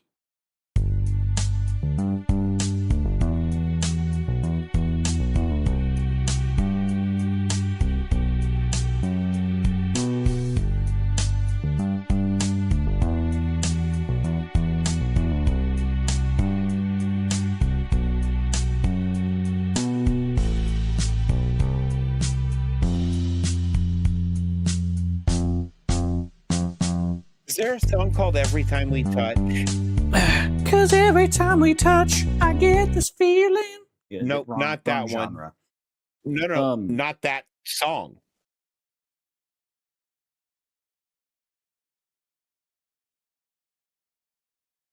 No.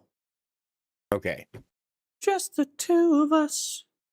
You can make it if we try. Just the two of us. It's the right tempo.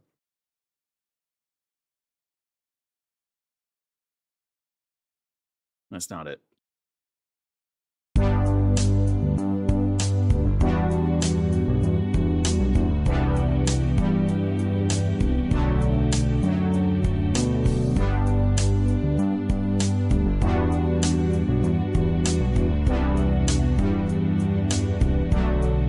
All this is all atmospheric. Yeah, I can hear the,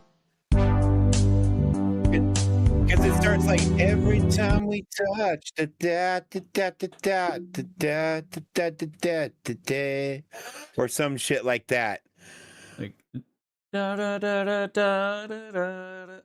No. That's the tune to Paparazzi. Yeah. Celine Dion. Yeah, that one. That one.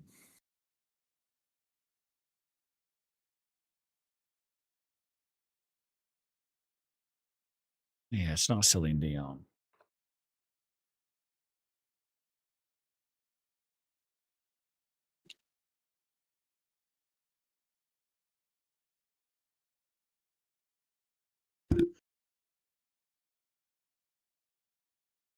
From Top Gun. Never watched Top Gun.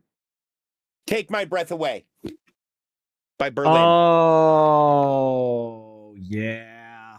Wow. It is parentheses Top Gun. I could have searched Top Gun and it would have come up. Oh, God. It's not. What?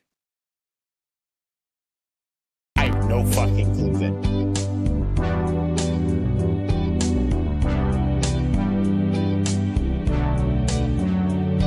Take my breath away. How is this not that song?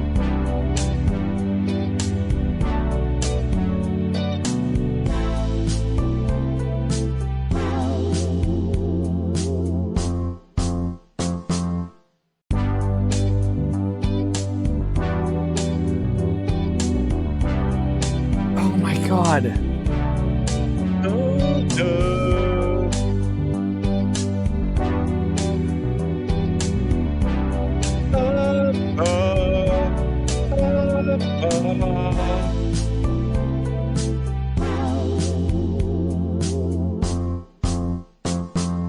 If I wasn't wearing headphones, you'd see smoke coming out of my ears. Right, because it's right.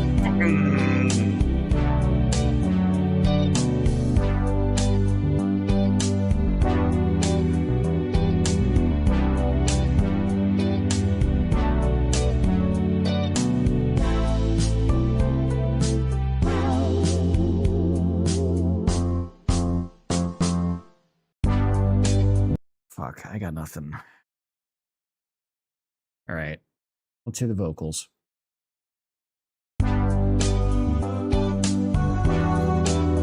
Oh! Yeah. It's the thing I was just singing. It doesn't help me.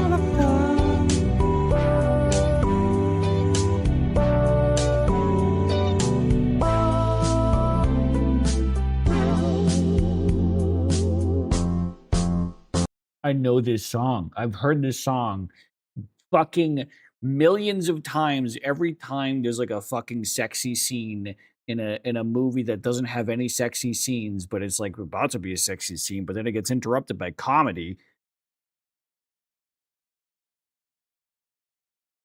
Yes. Fucking what the hell is that this song?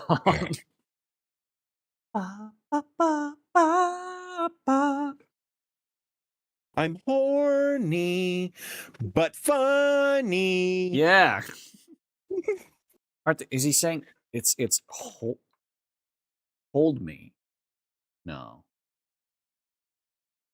You know what? Try Hold Me Now. Fuck it. Try it. And then It's it'll give not- us another hint. It's not hold me now. Not false. So true. True something. Try true for... True.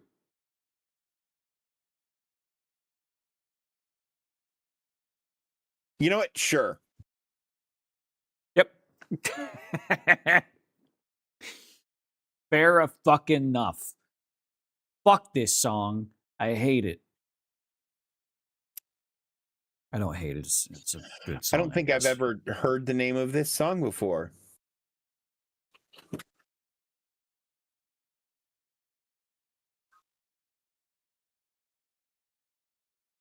Are you humming the song now? What? I'm losing True my mind. by I Told you that 3 weeks Spandau. ago. we knew each other 3 weeks ago? Yeah, we've actually been dating for like 4 years now. Oh, It's crazy, isn't it? remind me that when I wake up in the morning. What did you ask me though? I didn't hear you. Do you know what Spandau Ballet is? No, The fact? no. Go ahead. Whatsoever. It's a song that sounds like a bunch of other songs, but it's a different song. And it had all of us, including chat, ready to shoot people. Because while I don't usually think gun violence is a good starting point for answers, in this particular case, I may be willing to make an exception. Okay. The fact that I started listening to that song as you're talking to Danger. No, I want to be a Right. And then as it got to the It's the song they use for like when sexy time is about to start and then comedy happens instead. No. Ba ba ba ba ba ba ba ba ba ba ba ba ba ba ba ba. but like as you started talking about shooting people, the butt end of that sting was happening, so it was perfectly timed. Phenomenal. No notes. Anyways, all right. Well, I just closed out of Doles, but that's okay. We're done with Doles. We're done with our dailies. So up next, Dave and I are going to talk about Fallout Season 2, Episode 5. Before we do that, just to let you know, we are going to have spoiler banners up. The spoiler banners will come down when we're done. Yep. And prior to starting, because we have been going for like 2 hours now, so to give you guys a chance to break and to give us a chance to stretch our legs, we're going to take a short little pee-pee time break. We're gonna go piss, girl. Go piss, girl! Thanks for sticking around while we're gone. It really does help support our channels, and make sure you are subscribed to Mr. Zi-Fi on Twitch. If you're not, you're a loser, and I hear your toes are going to start slowly falling off. Also, sub to Dave Levels Up because he's hilarious and threatens your toes for some reason. I'm gonna get anyways, some toes. Chat, you're back. Right? What the fuck is going on? Anyway, I'm gonna. I think this is. I'll take Damn. Nebula over Gamora any day, but that's just because she's a little scary and that excites me. I'll take both. I mean, if both is on the table, that would be ideal. At least one of them is literally on the table because they're restrained.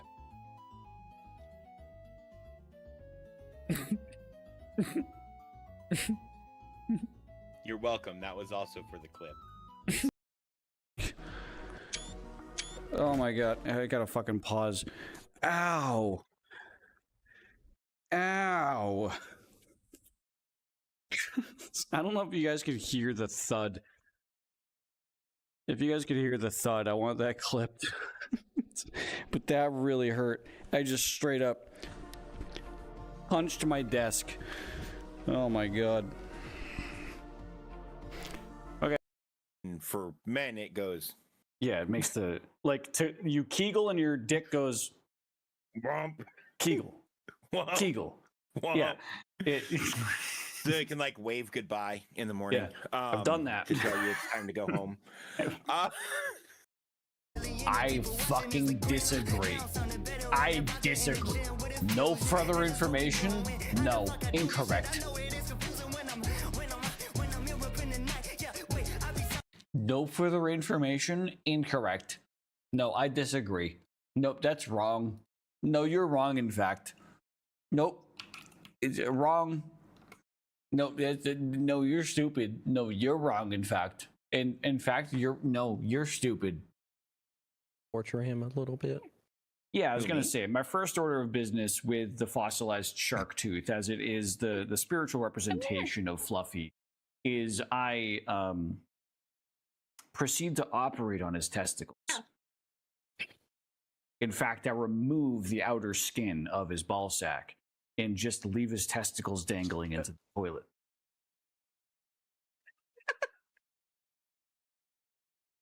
Okay, that's fucked. An ability to pick up someone from inside the...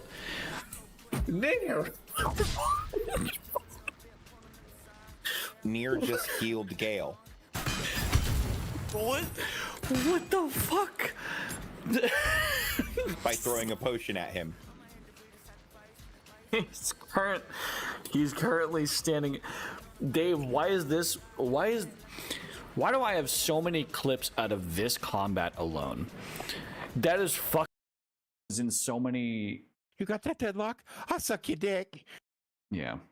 I swear I'll suck your dick.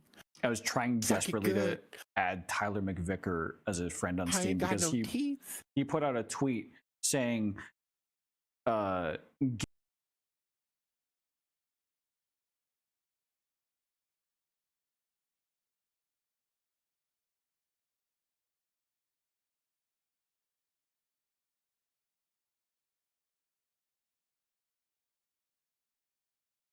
it's so fucking good.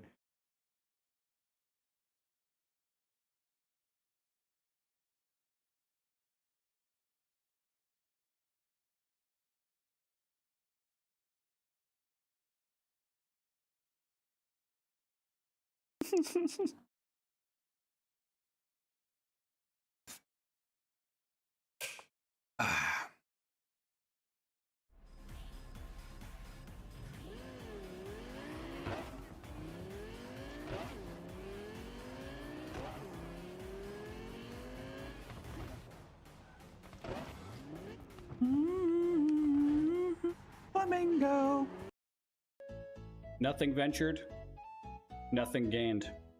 Cheers, folks.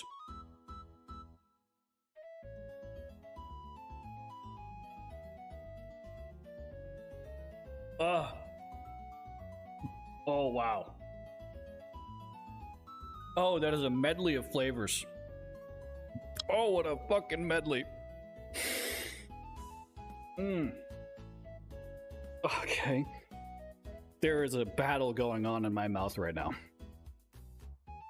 Why does it taste like coffee? Why does it taste like coffee?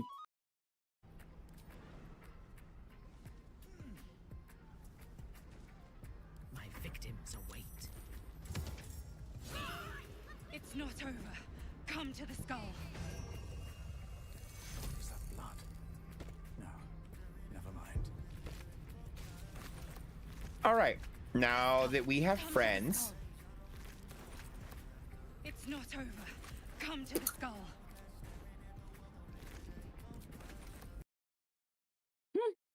I quit. I'm confused. Imagine a starfish just dissolving your penis with its stomach acid. I would rather not. Imagine that. That sounds horrifying. What the fuck is wrong with you?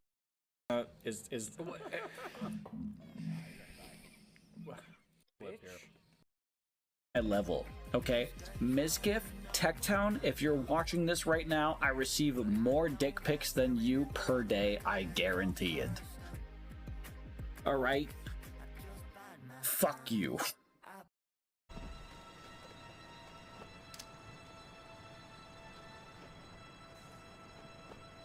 Oh, good God. That's not what I wanted. What the fuck? What the fuck was that?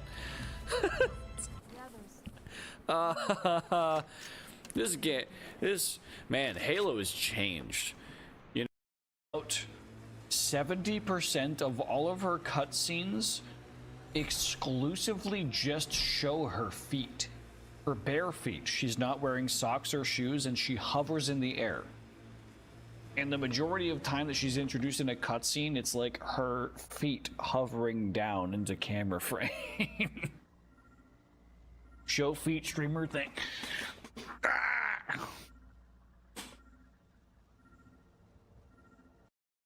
You just proved my point. Down your third velocity. You like art? That was one of the bottom of the. I would say that's so far down the list. Yeah, I guess you're right. It wasn't even up for consideration. Might not learn to mix a drink like that anyway. Well, let's face it, some people are just gifted. Sure. You should see the tag job on the robot at Neon Tactical. It's my best work. Oh, I know what this is about. They definitely made the map behavior a bit better by default, but it's still not where I'd like it. I still might mod the map. Excuse me, pardon me. Yeah, out of my way. This is my game. This is my city. Fuck off. You're at fault. I'm a good driver. Very considerate of others on the road. You know, just in general.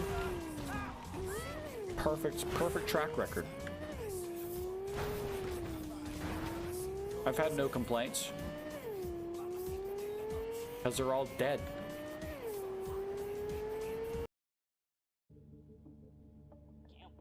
What?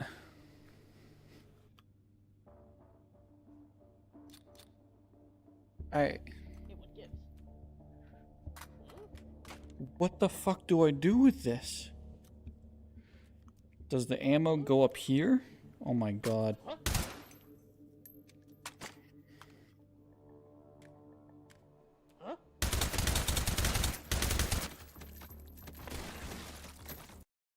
Kiss mommy goodnight. All right, come here.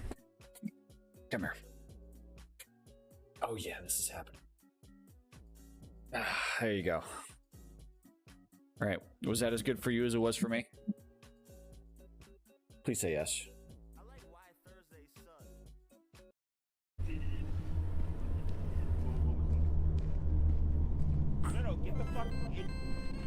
Uh, Come on, do it. Do it. Do it. Do it. Do it. Do it. Do it. Do it. Do it. Do it. Do it. Do it. Do it. Do it. Do it. Do it. Do it. Do it. The mic was $50. The mic was $50. We'll replace it. The mic was the cheapest of all the options. Dave is the smartest person. Launcher. Because he swapped the rocket launcher is now a rocket launcher. It's a rocket launcher that shoots rocket launchers that shoot rockets. Also, See, the box of for shotguns the- is really fucking cool.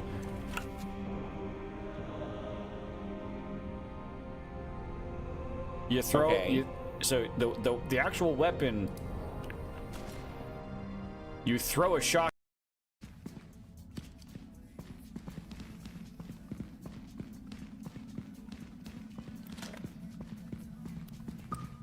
Sin died, Zach died. Zach's alive again. It's fine. Sin was alive again, but then he died. We have our stuff. We've seen bad things happen. I think it's time for us to go. Hang on.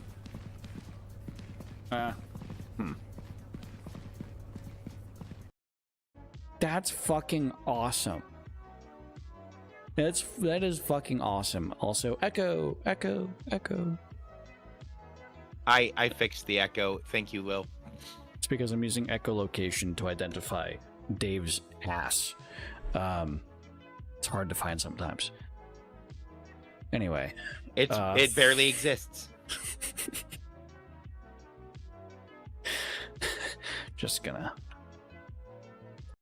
look at me, but even though I can't do much with it, it still makes him look at me.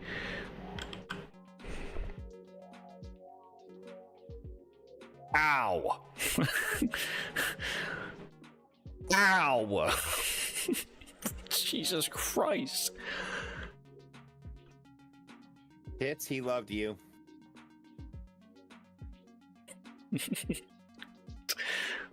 I knew it. This thing? Reinforcements inbound. Okay. Whoa. Did I just die? Is that what happened? Am I fucking dead? Eesh.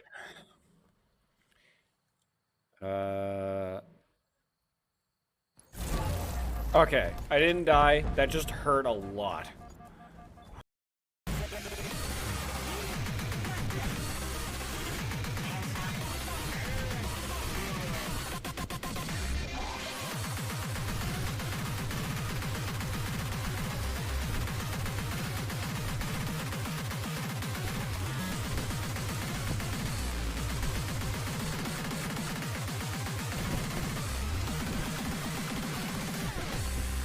There we go.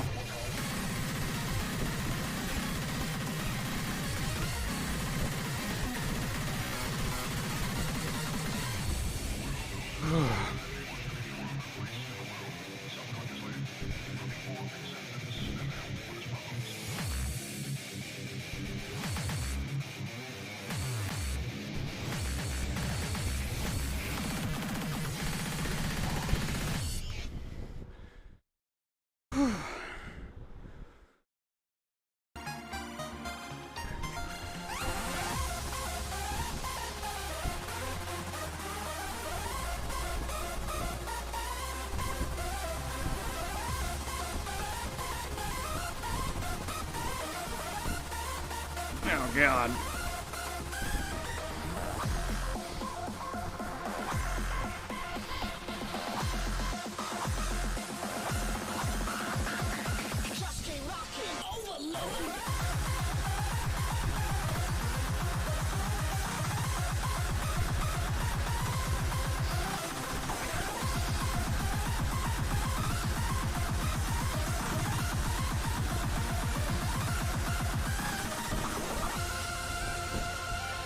There goes my arms. Only bailed out once, though. Oh, God, it's not over. I've seen him in Cutie's chat before.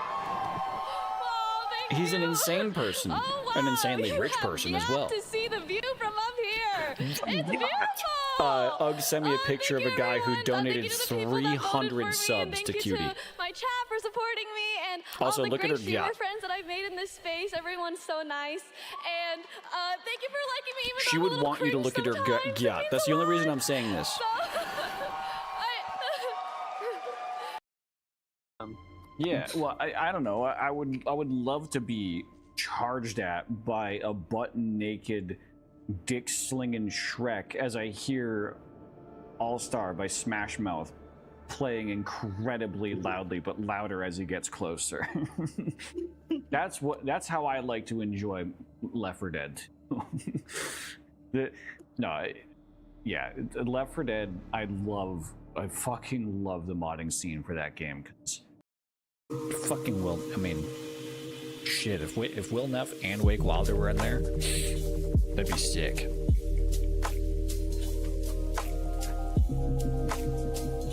I think that's the next Wake Wilder collab I really want.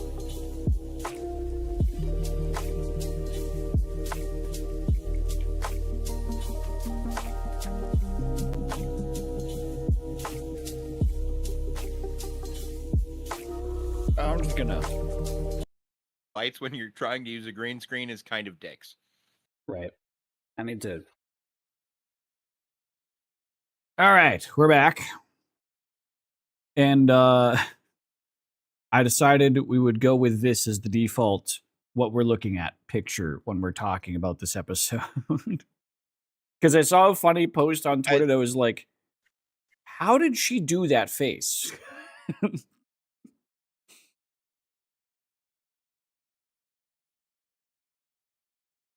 With your facial hair, it's like hard to see, but just if you consider That's Ella super Purnell's like typical face, this is just like, did they?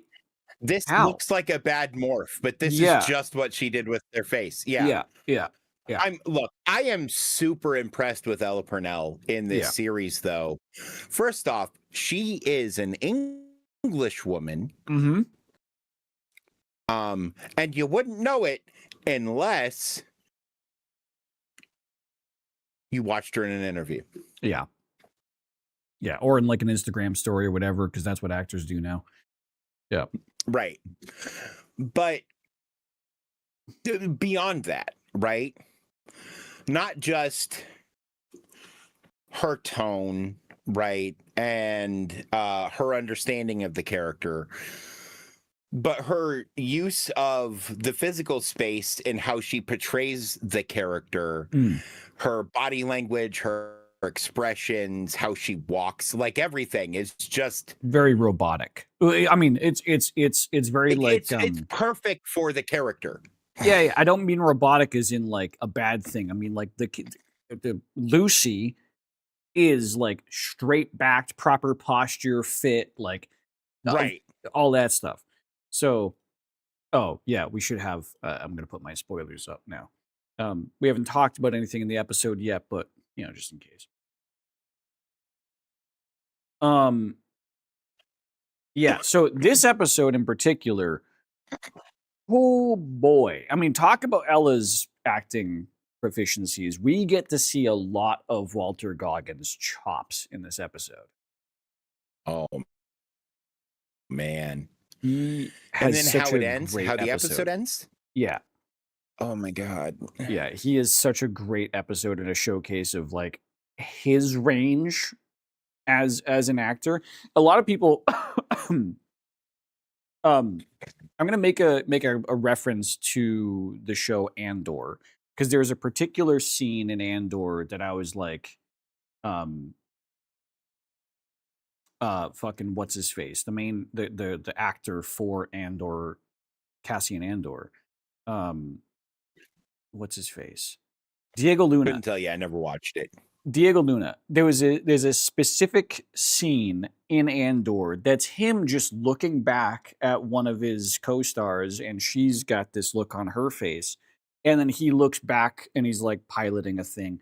I'm not trying to spoil anything, but he looks back, and the way that the camera angle is and the way that he is looking, and just you can tell everything about what is going on in his head, about how exhausted he is emotionally, physically, and like trying to go through his head like some fucked up shit happened to her, but we can't talk about it yet. Fucked up shit's happening to me, but I gotta fucking deal with it because I'm the only person that's capable of moving forward right now. And he's doing all of this silently by just looking straight forward. And that's like incredible acting. I got a lot of that out of Walter Goggins in this too. Is like, Yes. the ghoul doesn't have a lot of expression, doesn't have a lot of emotion. But Walter Goggins put that emotion into him with just eyes. Well, and I think that's part of the reason why they didn't make his eyes black. Yeah. Yeah, or like fucked up or ghoulish. Yeah. Right. Because ghoul eyes are usually ghouly in some way. They're black or they're Yellow milky or- or yeah, they're yeah, whatever. Right? Yeah. But like a lot of Walter Goggins' emotional expression is in his eyes. And so to detract from that, I think would be a sin unforgivable. And they avoided that. Yeah. No, I accept that is a creative direction. Fucking fair play. Okay. Yep. I get it. And it's I believe it's the correct choice also. Yeah, there's no need to be purist here when it comes to creating a realistic version of that universe, you know, to that extreme at least. But this episode hits some very big emotional numbers.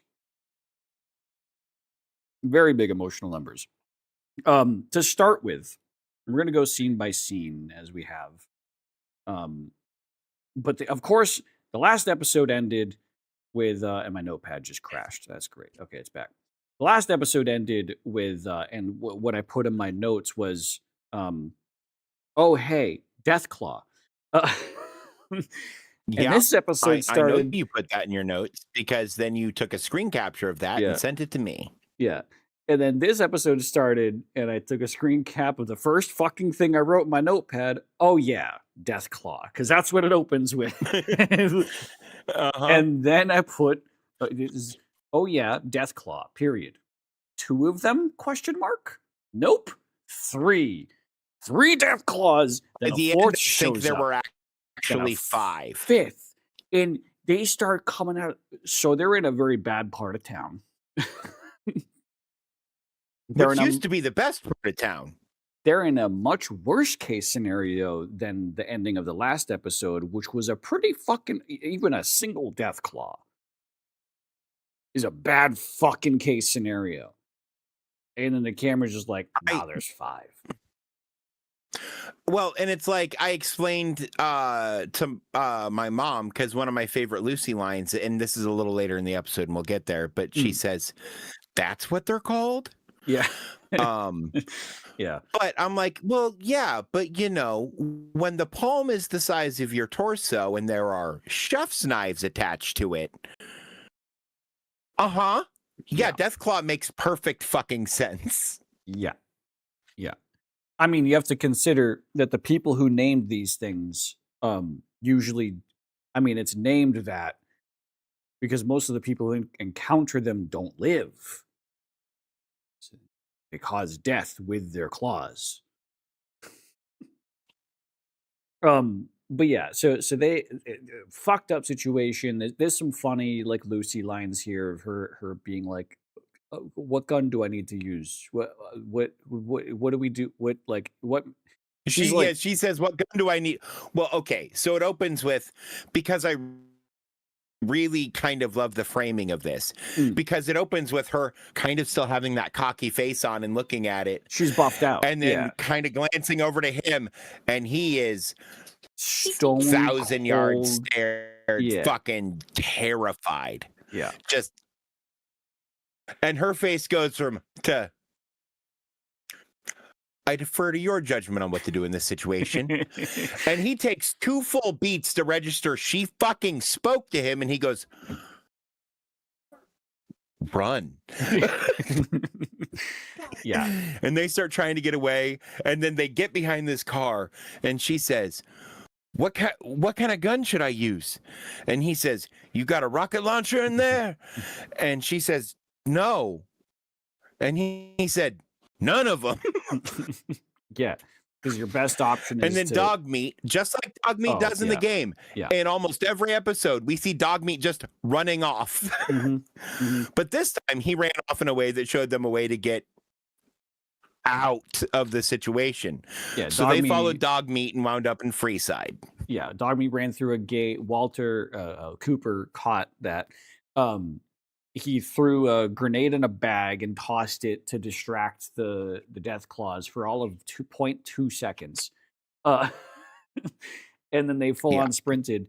And Cooper easily slides under the gate.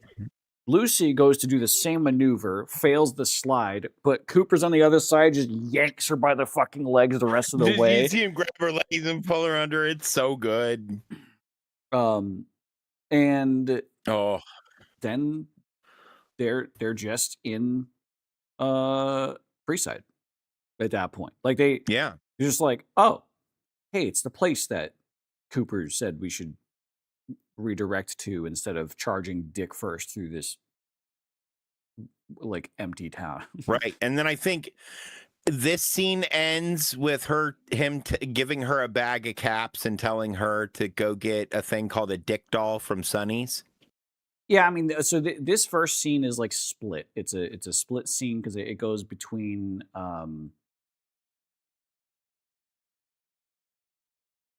Oh no. Yeah, okay. I'm rereading my notes here. No, this isn't a split. This episode is all kind of different. Like it's in how it laid its scenes out. So it was hard to write it out. But yeah, okay. So they're in Freeside. The next day is come, and they're both looking back at the gate with the death claws in it, and they're staring. And this is where Cooper actually admits some of his backstory. Finally. We haven't heard this from him in that he mentions his wife and daughter are in a special vault tech vault that are that's designated for management. And he stories about how he has found a vault in California and it was empty. Found a vault in Oregon and it was empty. And apparently there is all manner of vaults that are specific to vault tech management. And all the ones that I've been to around the country are all empty. But I've never seen a fucking vault in Vegas.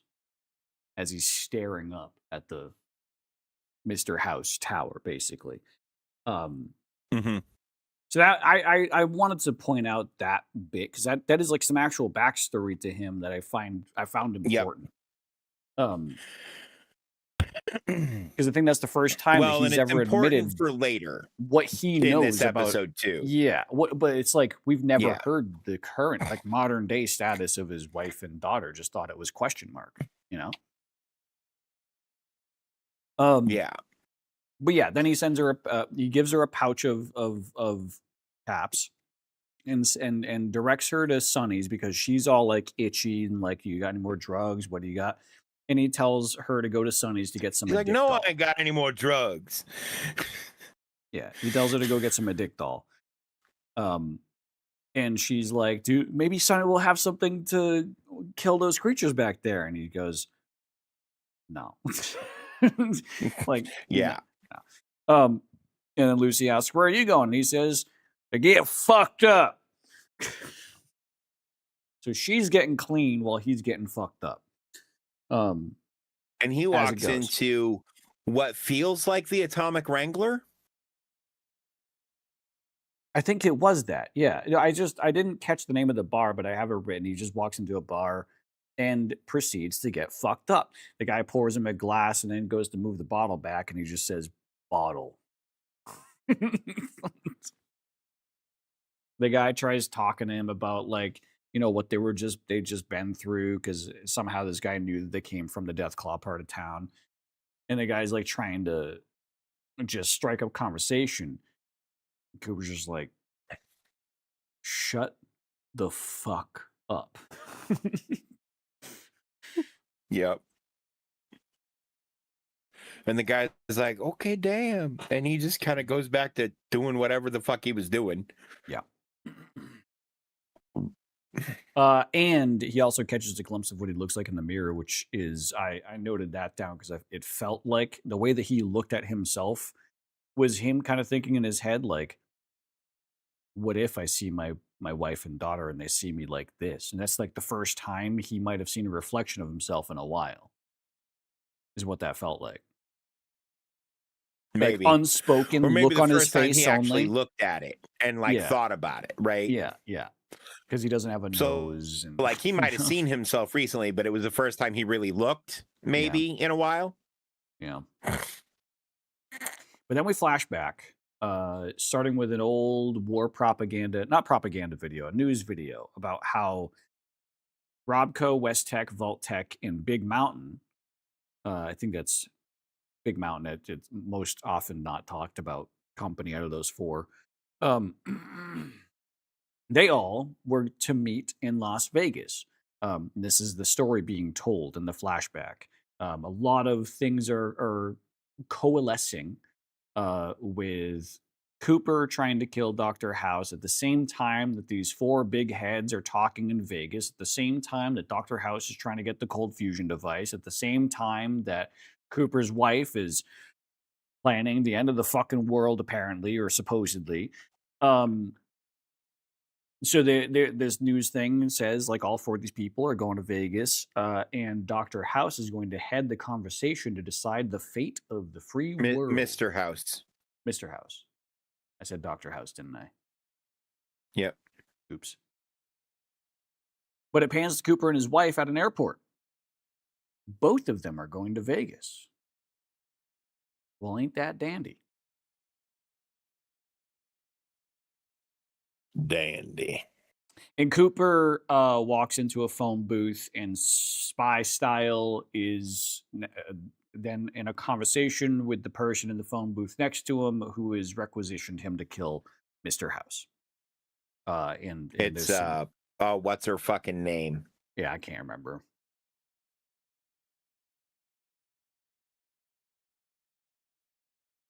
She died at the end of the first season. Moldover. Yeah, Moldo. Oh, that's Moldover. right. Yeah, she was a big character in season 1. Yeah, and I'm really curious how she survived unghoulified for that long, unless she was also in one of those management vaults and got unfrozen somehow. I think she was cryoed, yeah. That's my running theory. But she wants Cooper to kill House with a vial of poison that was left in the coin return. And this is where Cooper says back to her, I'll get you your cold fusion device, and I won't have to kill anyone for it neither. And then he leaves the poison on the thingy. So he doesn't want to kill House. Right. Which was established already. Yeah. Yeah. But there when Cooper and his wife were walking up to the gate before Cooper went into the phone booth, they were actually approached by young Hank, who had a Vault Tech case handcuffed to his wrist. And I think it's pretty immediately obvious that he's carrying the cold fusion device. He talks about how he's an assassination target now, and how he's become an incredibly important person. He's carrying the cold fusion device on his fucking wrist, basically. I mean, Cooper, I think, immediately recognizes that as well. When Cooper's talking to Moldaver, she divulges that if House gets the cold fusion device from Vault Tech, then in return, House is going to give Vault Tech bombs. Right. And that kind of it starts to establish like what everyone is interested in this play here. Because this is the first time we've heard that deal. Right.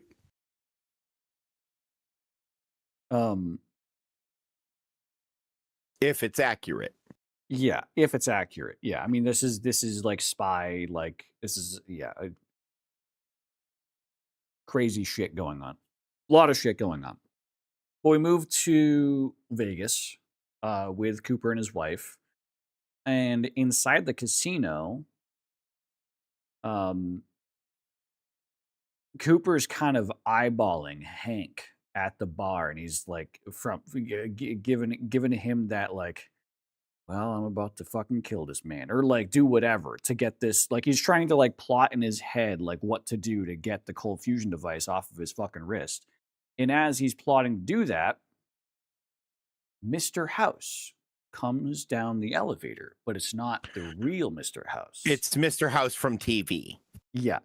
It's the face of Mr. House. And so everyone's freaking out. Oh, Mr. House, Mr. House. Oh my God. Cameras are blink, blink, blink. Like, and the security is pushing everyone out of the way. And then he leans in and whispers into fucking Coop's ear, Mr. House would like to see you.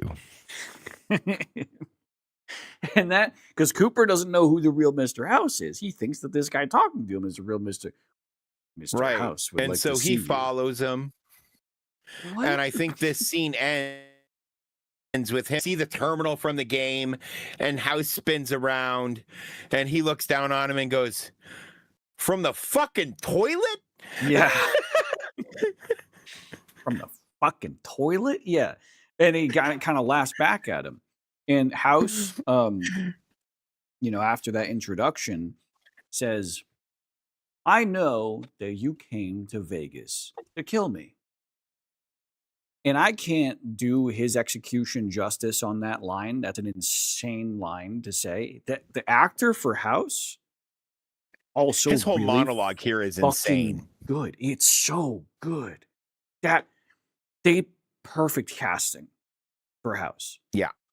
People are actually upset with this casting because, well, we'll get into, he gets a little bit like energetic later, let's just say, and I saw like a couple of people tweeting about how like that doesn't match like the paper profile of Mr. House, and it's like, except it does, because the paper profile of Mr. House also includes a person who digitized the consciousness of his favorite gal so he could be a pervert for centuries. He is a weird little excitable man. Yeah. Period. Yeah. Basically, this portrayal makes 100% sense. Right. Yeah. No. He is canon, Mr. Like, trust me, we'll get into it. He's by the books, folks. And that's where that scene ends. This conversation extends in another scene, and we come back to it. But the next scene after this is the weirdest one. It comes out of left field, most unexpected, I would say. The snake oil salesman. Yeah, it sold what's his face, the ghoul potion or serum or whatever, and ghoulified we're not him. at the point where he gives the monologue about all the plan and everything for House, are we? No. Okay. I was going to say, because there are a couple important points he makes there that I feel we need to make sure we cover. Yeah, no, that is okay.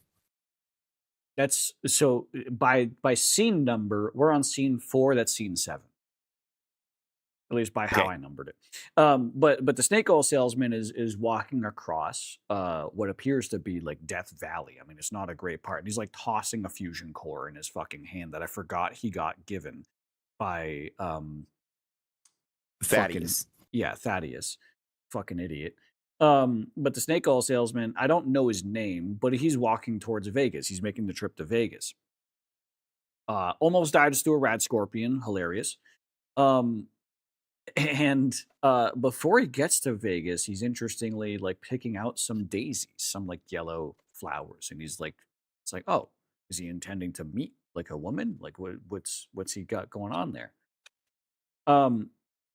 It then cuts to a scene of him at a table, and he's monologuing, giving a romantic like monologue of I came all this way to meet you, and I'm so excited to be with you again, and I hope you blah blah blah. And the camera pans over to the opposite side of the table, And Fisto fucking And it's introduces Fisto. themselves. It's Fisto. That's what he needed the power core for. Yep. You needed the power And then my core for favorite Fisto. part of the scene, he notices Hank watching. And he says, we have onlookers. Go look from the bushes. It's like a respectable pervert. Which is such a good line. Yeah, like this guy, I didn't think I'd be entertained. Like, he's just a gross dude. But that is a funny line. Hang on, I wanna show this. Because Fisto, like, obviously doesn't have any Fisto lines, but Fisto is like it just says its acronym. Which I forget. This is the scene. Yep. Fisto. And then immediately after this screen grab, Hank brains him in the back of the head with a fucking crowbar. Yeah. Fully integrated security technotronic officer. Because he gives this whole like romantic like monologue, and then it pans to Fisto, and Fisto says, fully integrated security technotronic officer at your service. And then it just pans back to the guy, and he's like, aren't we all? Like, it's so fucking stupid. It is. But yeah. But it's stupid in the way that, like, this is a Wild Wasteland event. Yeah. So that we know Wild Wasteland is canon. Yeah. Yeah, that's so fucking fun. And the daisies are there. There's the power core inside this little contraption. Yeah.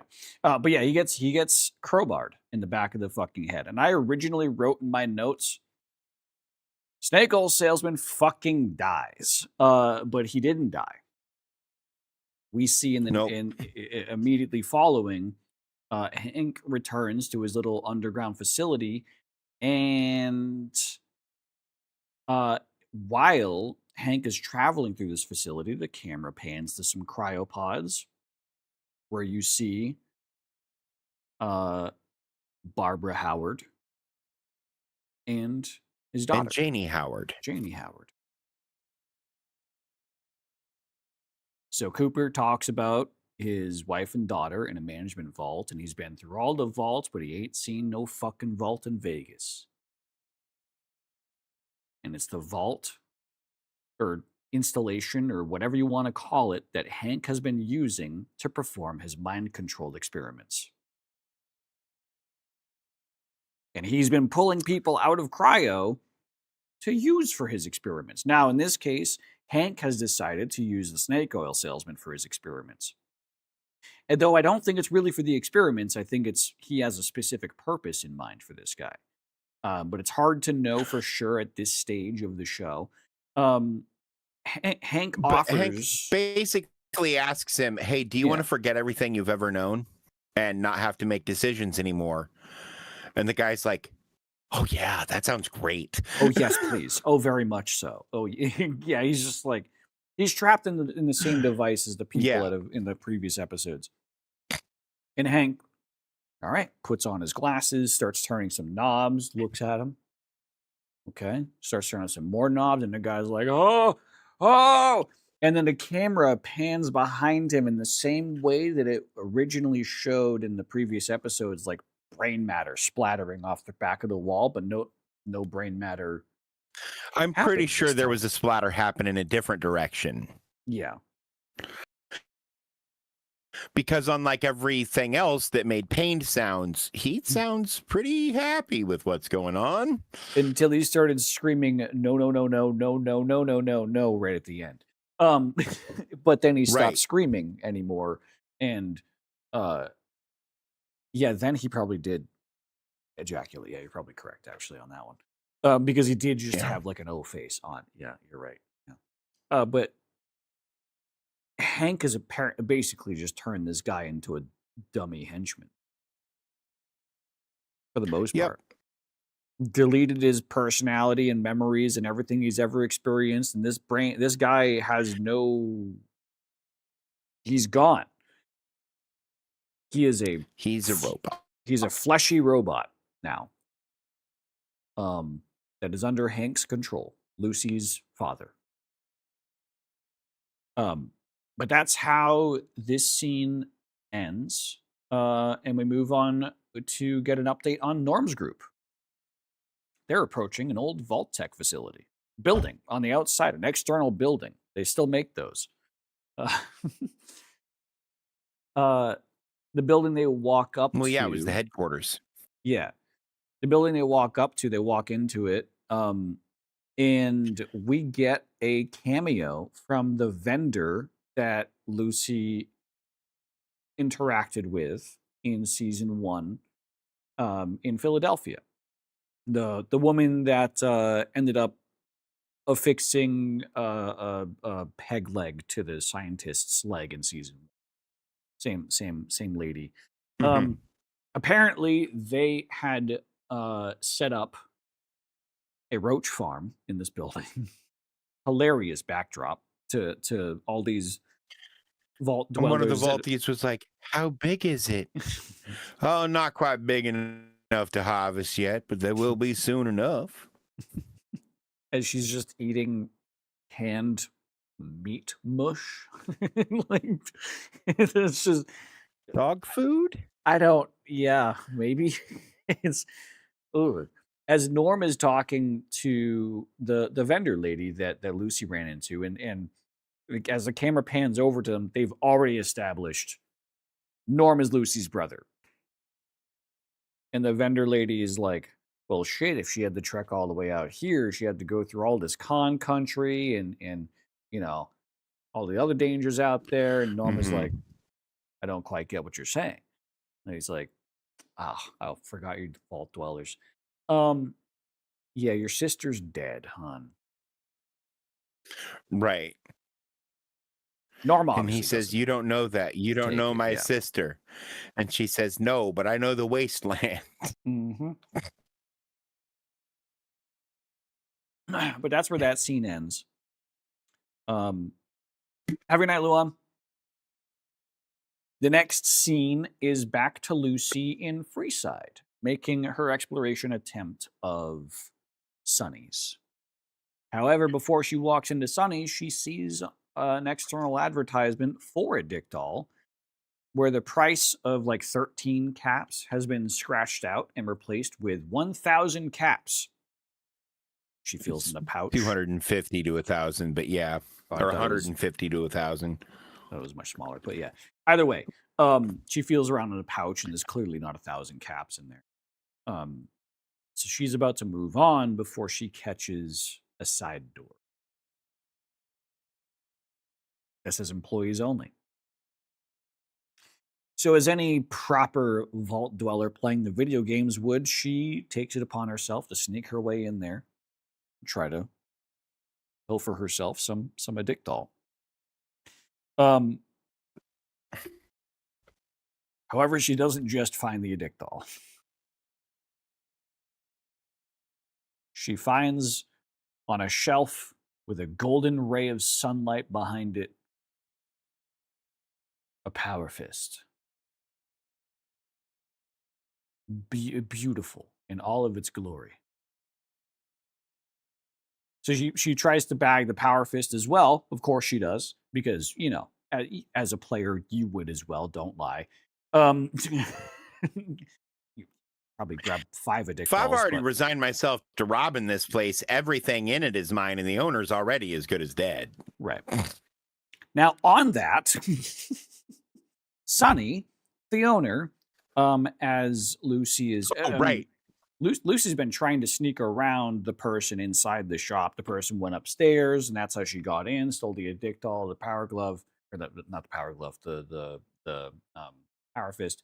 As she goes to sneak out, she finds a naked, kind of skinny man in a barrel, clearly well dead. Very dead. Very much so dead. In the industry, we call that a trash can corpse. Yeah. And as she tries to continue to escape, to sneak out, the person who is in the shop says, hey, what are you doing over there? Hey, what's going on? Like, what are you doing? She turns around to see a really large man in an outfit that is not his size. Like, probably 2 sizes too small. And it very conveniently seems to be the right size for the person who's stuffed in a trash can. Yeah. And this guy clearly doesn't, he's not all there. And Lucy points out, like, I was just curious about the dead man in the trash can. To make a dead man in the trash can. He goes, oh yeah, you tried to rob the place. That's what I did to him. Lucy's like, you tried to rob the place naked? And the guy's like, yeah. Plenty of people rob places naked. There isn't anything wrong with that. Like he's trying to defend the fact that he robbed the place naked and then He stole robbed Sonny's the clothes. place naked. Yeah. I thought that was just I found that particularly humorous. Yeah, that was good. That's good storytelling. But ultimately, the guy kind of gets the idea that Lucy is also trying to rob the place. He goes to reach for a gun. Lucy turns around and says, "No, don't grab for the gun. I'm going to have to maim you." She hits him in the liver, which we've already established. Lucy's a crack shot. That's a purposeful, like, non-kill shot she was trying to do, just trying to disable him, liver shot. So she starts to walk up to him to be like, "See, sorry, look what you made me do," and the guy's dead. Fell over backwards, hit his head off of something. Now, what I was upset about with this scene is that it looked like he hit his head off a fucking rocket launcher. I didn't notice, but maybe. I can't show the screenshot on stream because it's very, very bloody. But it's a pool of fucking blood, and I just don't think Twitch would vibe with that. Neither would YouTube. Hang on, I'm trying to find the screenshot. There it is. Yeah, it looks like he has bashed his head off of some ammo boxes and what looks to me like just a tube rocket launcher. Can you send me the screenshot? Yeah. Hang on 1 second. That's what I was going to do. But my computer's just being very slow on account of all the things that it's doing. Like above his arm. That looks like a rocket launcher.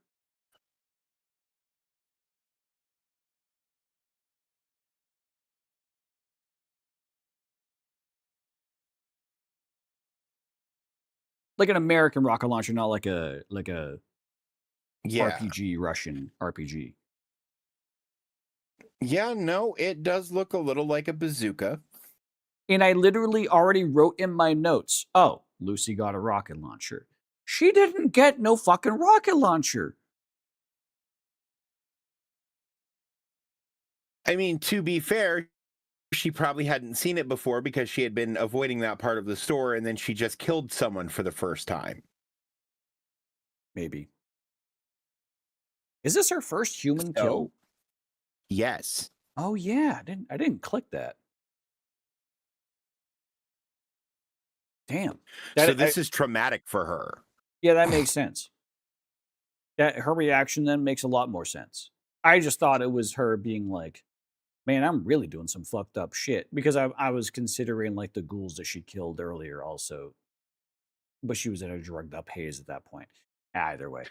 Well, she was A, in a drugged up haze, and B, those weren't people anymore. Those were monsters at that point. Right?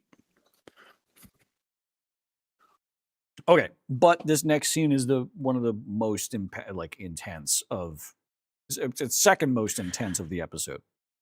Flashback. Back to Cooper and House talking.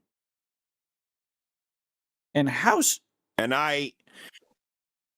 the entire House monologue here is insane. I wish I could quote the entire thing. So, to paraphrase it, House says that he spends a lot of money to know things.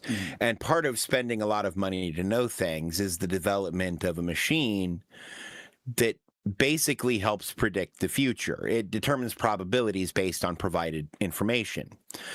And those probabilities say the war is coming. He insists, because him and Cooper kind of have a back and forth in the beginning, he insists he's not the one going to pull the trigger. He don't think Vault-Tec is either, because that whole group that was talking about ending the world, that's all bureaucratic bullshit. Yeah, They'll never get the wheels going to actually pull a trigger, and I'm not going to do it myself, but according to my forecasting machine, it's coming, so I need to be prepared for it. Yeah, he says none of those idiots that are at that table are going to pull the trigger, basically. And he's talking about the 4 companies that are in Vegas right then and there. He also admits something I thought was really cool, was that House admitted to Cooper that he specifically had a remote feed to Cooper's power armor in his Alaskan combat zone, where he first interacted with a Deathclaw. And I'm sure he saw the feed after the fact. The way the House was saying it was like it was a live feed, but of course the implication is it could have been live, but he could have easily saw it after the fact, and what he said was technically true, but intentionally misleading. Because Cooper said, "I was there with you," basically. Right. But yeah, I thought that was kind of cool. And he kind of hints to the fact that Cooper's wife might have been related to that Deathclaw event in Alaska, but then doesn't continue on that. But yeah, he admits his plans. He also, yeah. And this is my big takeaway. Says that there is an unaccounted for variable at the table. And the only thing at this point he can be talking about is the Enclave. Yeah, he were a pre-war shadow government, right, in the U.S. Because he tells his whole plans. He tells his whole like live forever device with the cold fusion. He talks about, and Cooper is like, you know, who do you think is going to pull the trigger? No, I don't think any of those idiots at the table are going to pull the trigger. Instead, there's an unknown player at the table that House can't make heads or tails on. He doesn't. It almost seems like he doesn't know if Cooper is the unknown player or not. And he also talked. He gave a specific date that his machine had calculated was the end of the world. April 14th. And Cooper bought his... April 14th, 2065 at 5:17 a.m. 2065 is before their meeting. Because that's the date of birth for Cooper's daughter. Date of birth and time of birth. Oh, right. Yeah, no, that's when it first determined what the date of the end of the world was. That wasn't the date it gave. Right. That's not the, well, no. That is the date that House is saying that he got, because the moment that the daughter is born. That is the date. The moment his daughter was born is also the moment the machine spit out its data. I watched the scene 3 times to make sure I understood that correctly, because it's worded very strangely. He said it spat out the date, April 14th, 2065 at 5:17 a.m. And the moment that Cooper bought a ticket to Las Vegas, that date jumped ahead by 1 month. Right. It spat out the date on this date. That's what I'm saying. It's worded very strangely. It spat out the date on this date, and then because it can't say the end of it, can't predict the future if the date it's giving is in the past. Well, because it's giving Janie's date of birth.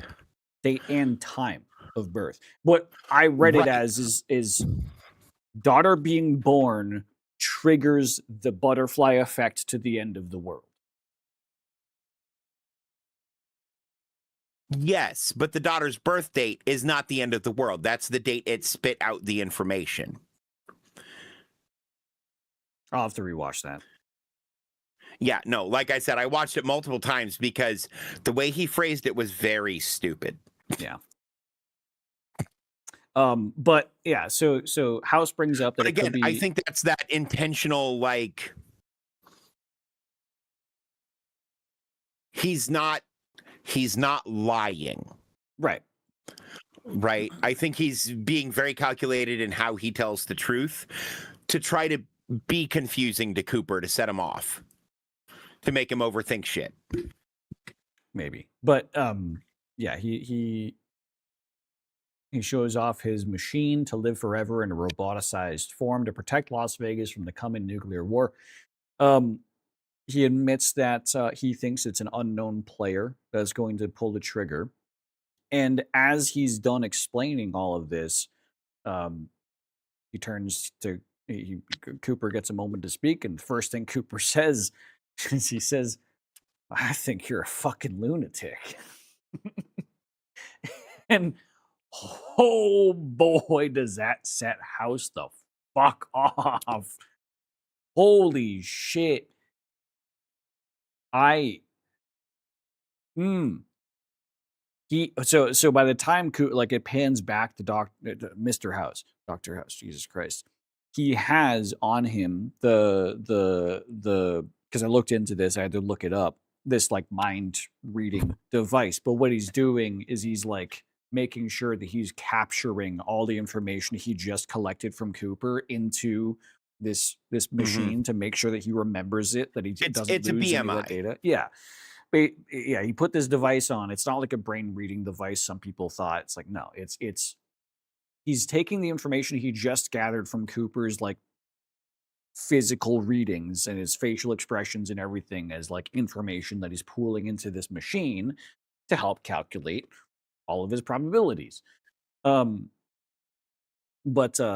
he is going he's like just spitting saliva while being like basically fuck you, Cooper Howard, as Cooper is like walking back up the stairs, quickly getting into the elevator, like holy shit, this man's actually going crazier and crazier the more that I stand here.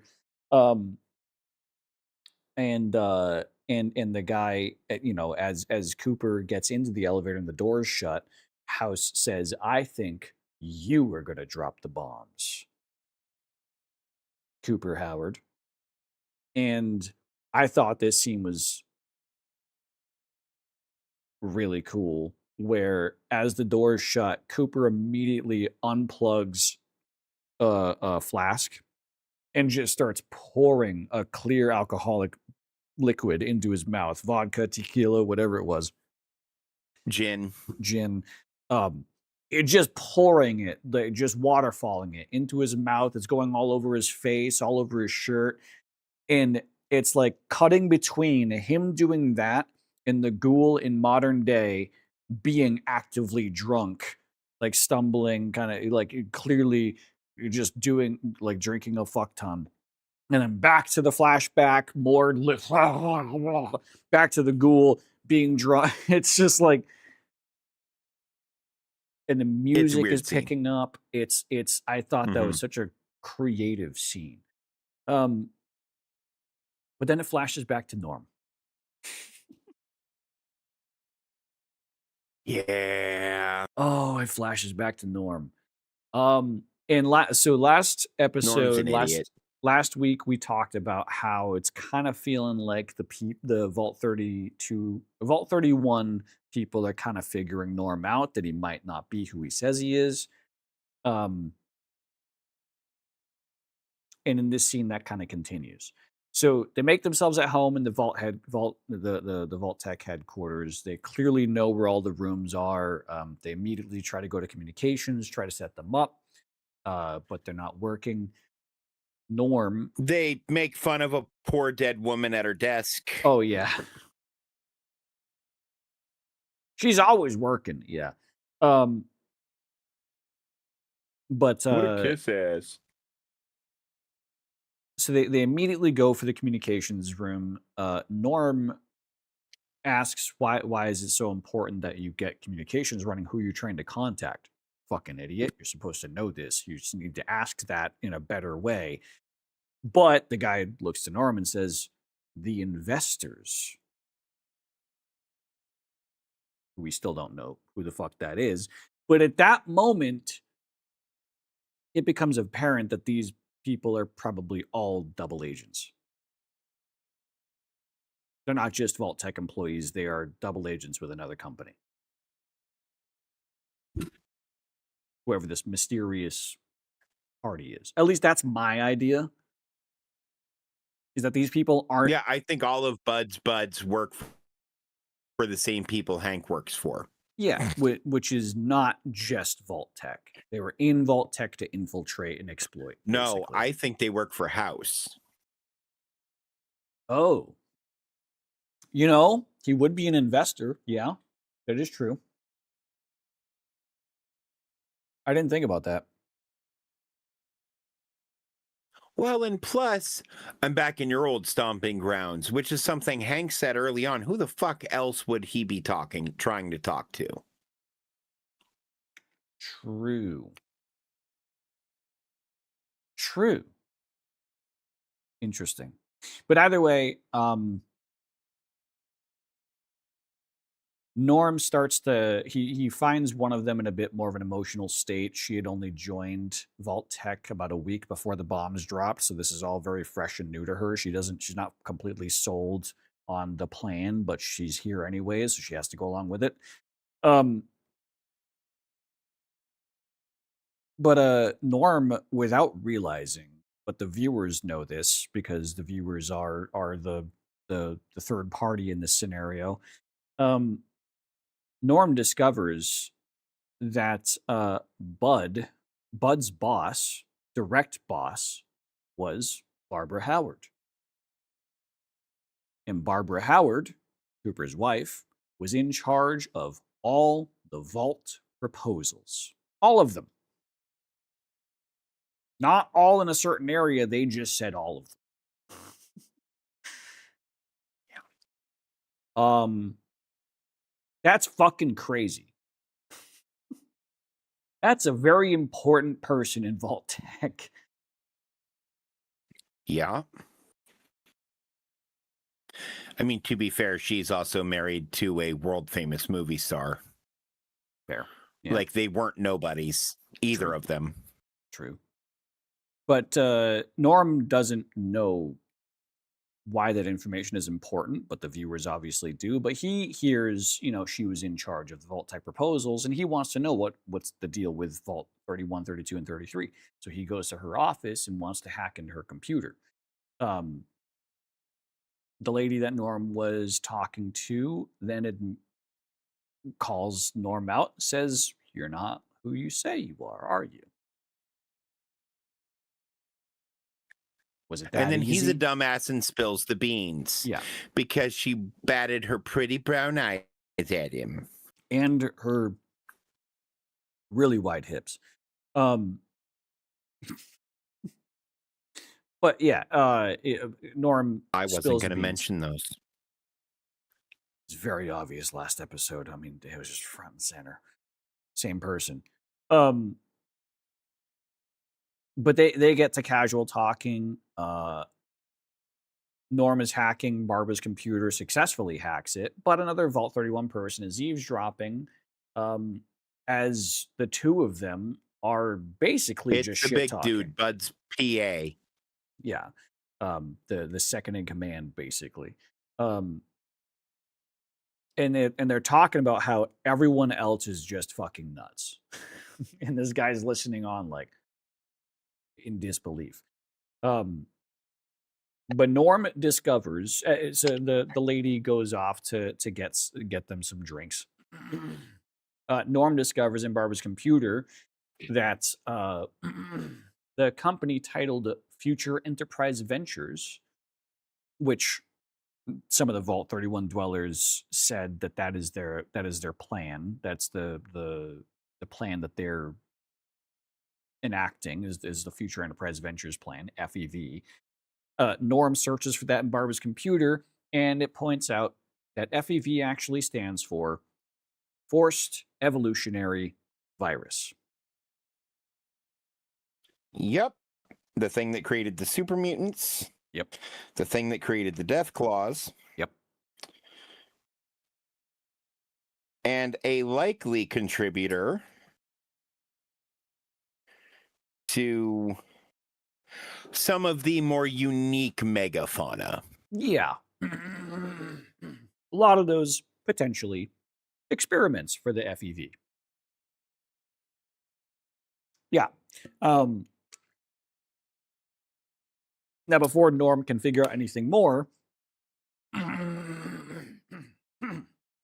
excuse me, the guy who was eavesdropping, now the lady is gone and going to pick up alcohol, decides to pull the computer cord out of the electrical socket and chokes out Norm.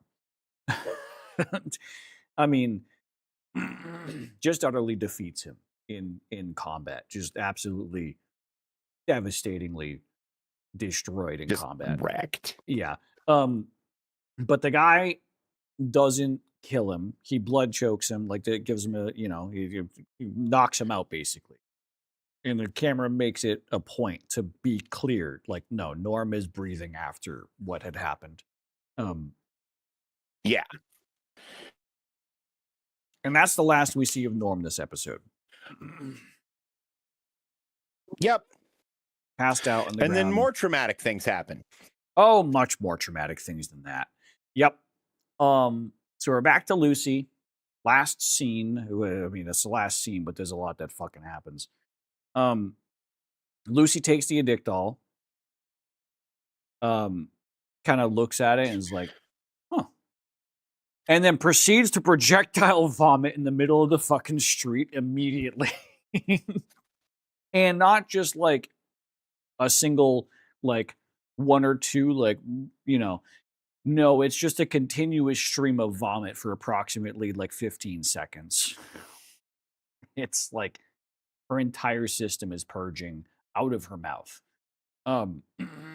Actually impressive that she vomited for that long.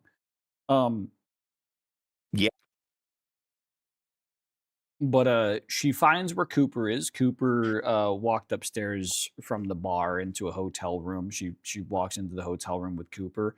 As she's about to talk to Cooper, she's very apparent. She's about to vomit. Cooper says, "Window." She goes out the window, starts vomiting into the street. And a guy on the street yells, "Hey!" Yeah, watch it. Fuck you expect her to do. And I put it in my notes here. Cooper is strangely nice to her. And before I say what's more about this scene, I actually want to call out to the fact that I saw a video from the actor for Cooper Howard talking about how he thought this scene in particular was really Walton cool. Goggins. Walton is his Goggins. Name. That in this specific scene, as far as the whole Fallout TV show goes, this is the first time he is touching someone that he is not intending to hurt, that he's actually intending to help. Because he's like patting her on the back as she's vomiting. He's like helping her to the chair gingerly, like, here. And it's like immediately like a very stark personality difference for Cooper. It's like, whoa, what the fuck? Where did this guy come from?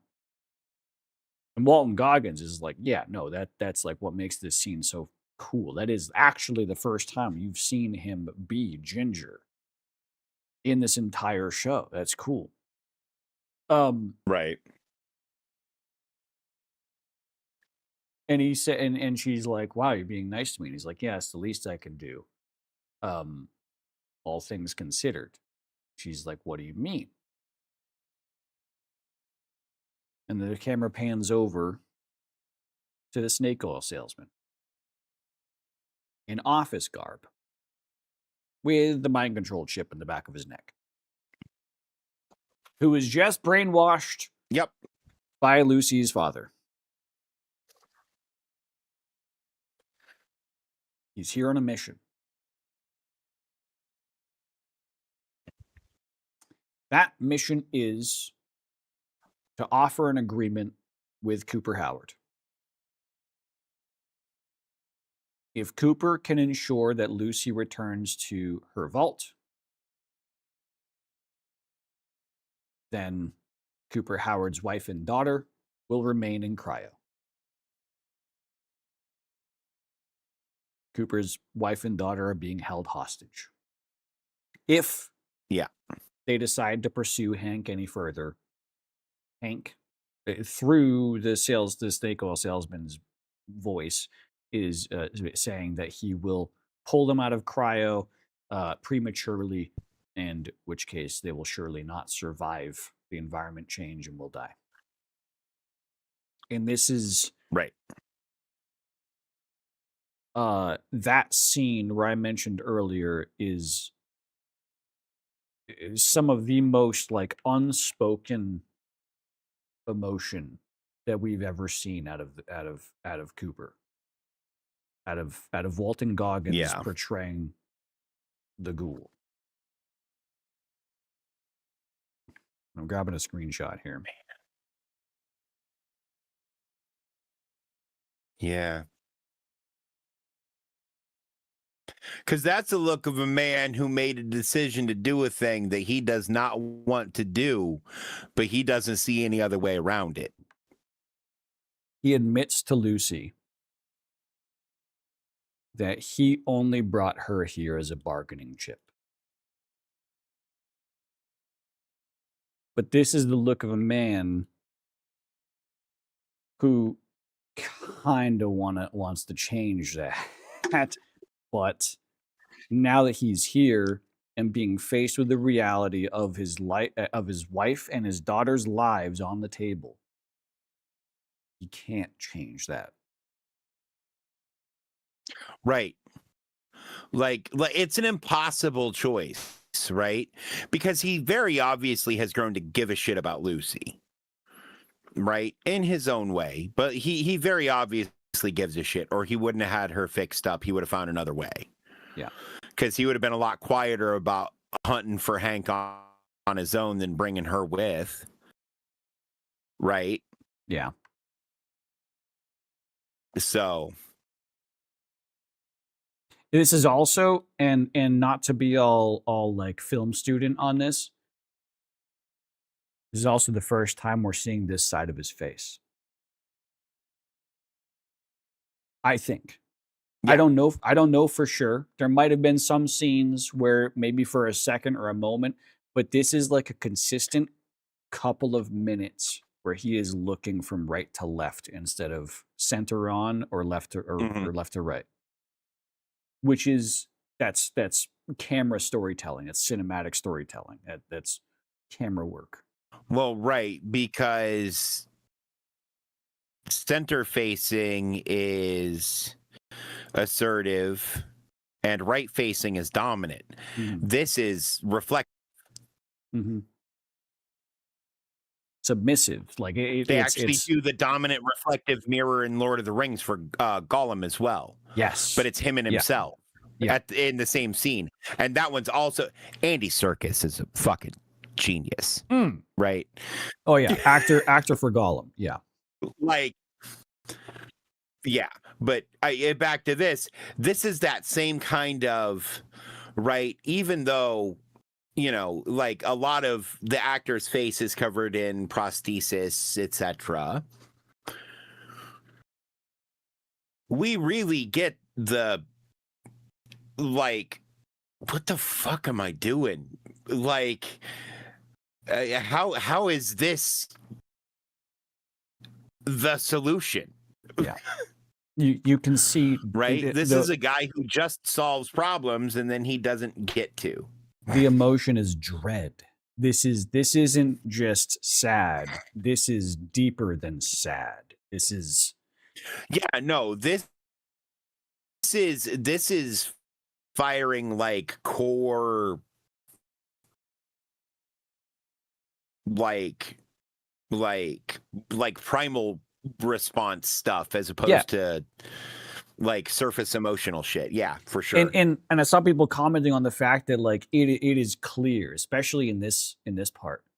Like he almost drops a tear here. And I think it's important he didn't. Ghouls aren't capable of dropping tears, but this is where I think it's still that much important they kept his eyes like not ghoulish, because as a human you can read he wants to cry. He wants to cry here.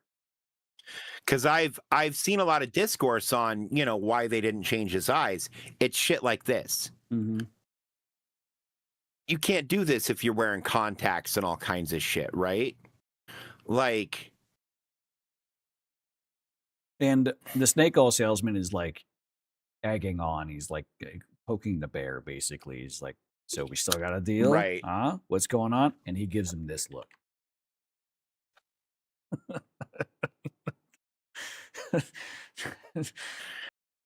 I don't think I've ever seen Cooper Howard that fucking pissed off.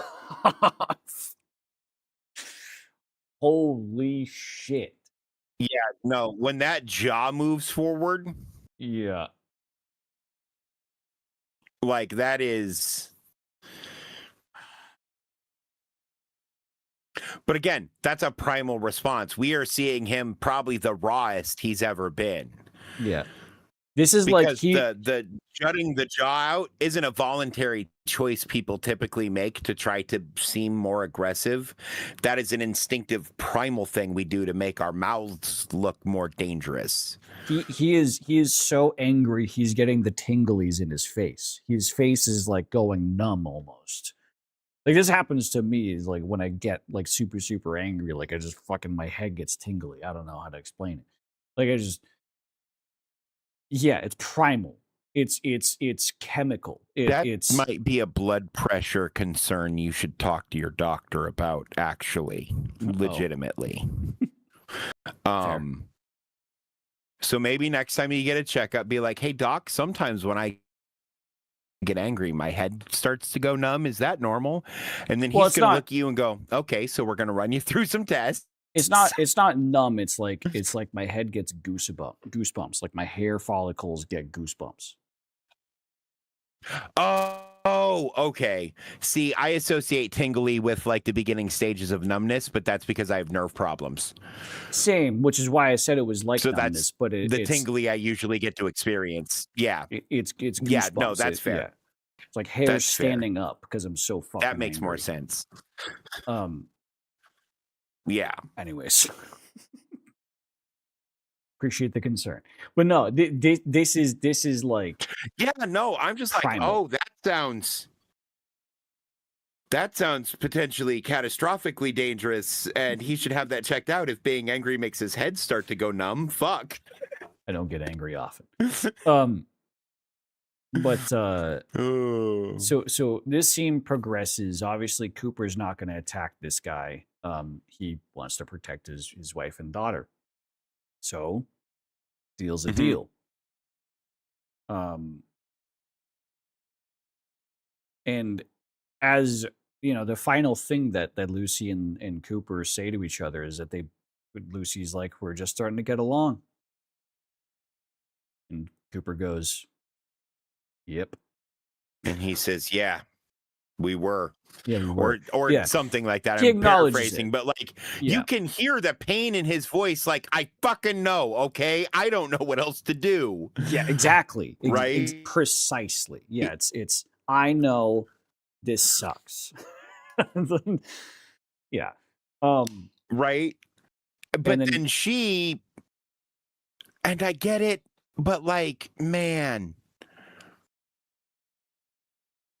She hits him with the puppy dog eyes. So he injects her with some shit.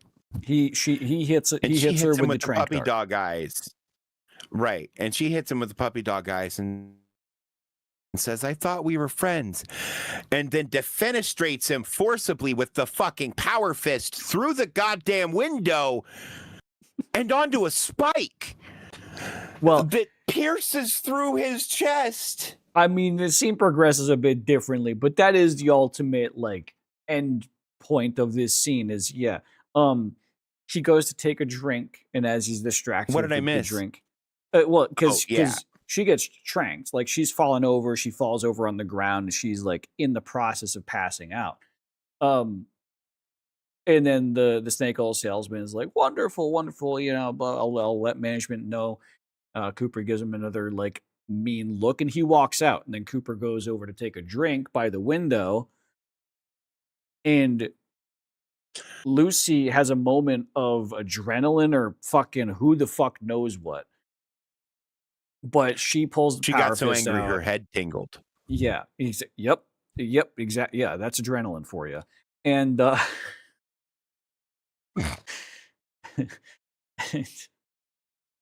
and this happens. This is the exact frame that Cooper sees power fists in his face. And that look is genuinely the look of, and it's not fear, it's not anything else. It's recognition, and that's the same face I make in games, usually followed with the sound, oh, yeah. Right? Like, oh, this is happening now. Yep. Because it's happening so fast, you don't have time to be angry, upset, anything else. All you get out is recognition, which is what this face is. This is the, oh. Well, that's 800 pounds of pneumatic force being shoved in my general direction. Right. This is gonna suck. Yeah. Okay.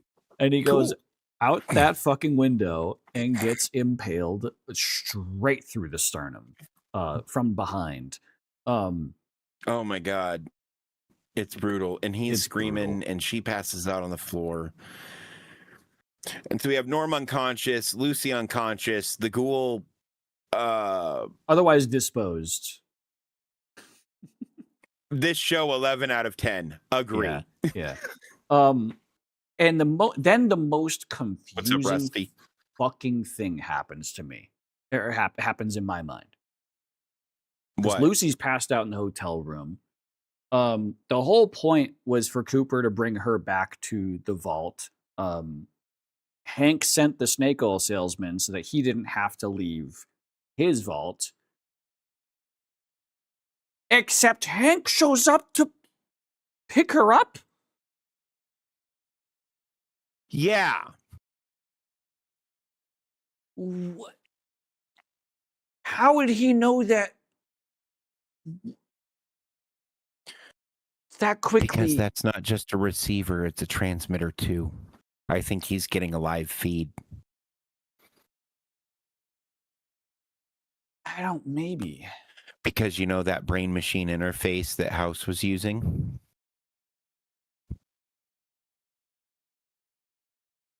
Sure. That could be part of this whole setup for remote viewing easily. But why would he show up if the whole point was to send the snake oil salesman to talk for him for Hank's protection? Why would Hank show up? Because Hank was afraid of the ghoul. Yeah, I guess. The ghoul is indisposed.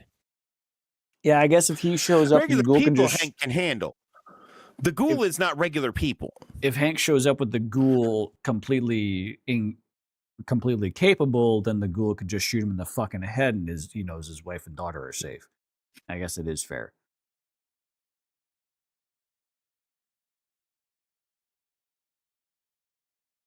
I mean, I would have as well. Yeah, no, it's my kid thing too. I would have as well. It's just, I don't know, for Hank, to me, for my profile of who Hank is and what he's trying to do, it feels uncharacteristic. This is the first time I've had any sort of like question mark for the writing. But I don't know. We'll see how it progresses in the next episode. The thing is, Hank has shown consistently that he has fatherly instincts and cares about his children. Fair, yeah.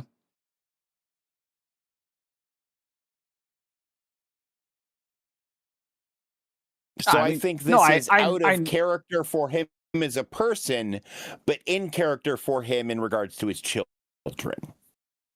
Yeah, I mean, it's him making a stupid professional decision. That's where I'm at. Is like, no, Hank, that was a stupid fucking idea that you had to go pick up Lucy. But I get it that it's because he loves Lucy. It's just, well, then what the fuck was the whole plan? Like, what was the plan in the first place? You know, I don't know. It's Look, I have set up whole plans to do X, Y, or Z that all became moot at the very end of the whole thing because of one change. I guess the one change was Lucy sending the ghoul out the window via a power fist. And then immediately being in danger because she had no one to protect her. Yeah. Because the snake oil salesman is not a combatant. No. That's for damn sure. And he's definitely not a combatant with a 130-pound woman on his shoulder. No, I don't think that Hank is going to escort Lucy back home. No, I think Hank is going to get someone else he's to do bringing it. her to the vault in Vegas. Oh, yeah, he could be doing that. Yeah. I avoid the episode sneak peeks. Yeah, same. They give away too much. They spoil too much.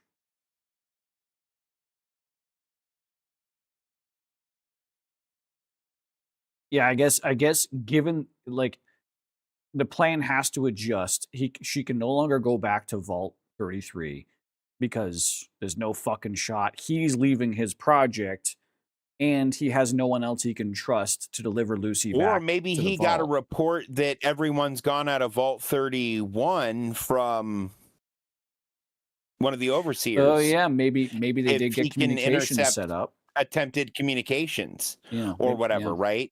So like maybe that could be why some of the plans changed too. True. Because at that point she's no longer safe and cared for at home. Mm-hmm.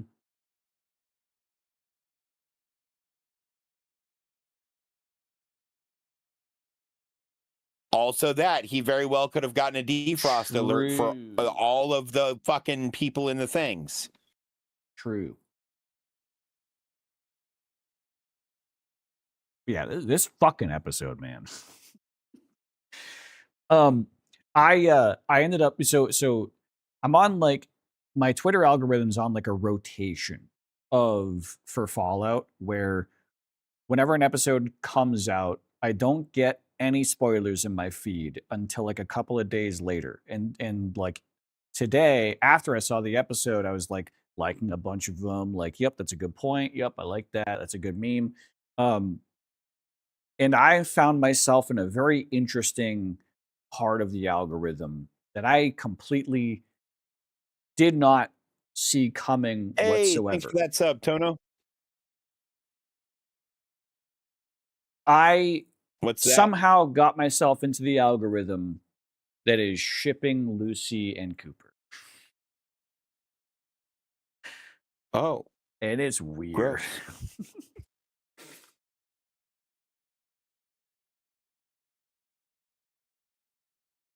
Because every single one of them is like, they do the thing where they don't say explicitly, oh yeah, he loves her. They just say, not like a daughter.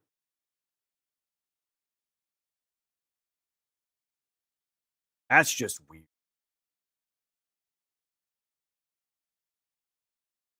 Oh, thanks for giving the gift sub, Rusty. I'm sorry, my notifications are broken right now. Oh yeah, that was a gift sub. Nice.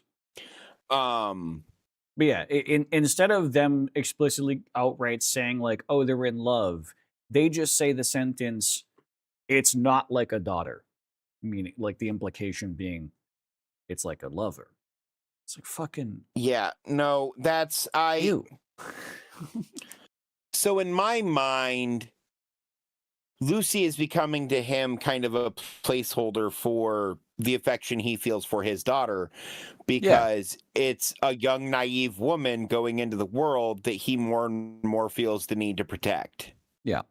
The cast even said it you today. Yes. Like even Walter Goggins, I would imagine. apparently Walter Goggins went on his Instagram to be like, this is fucking stupid. Like, yeah.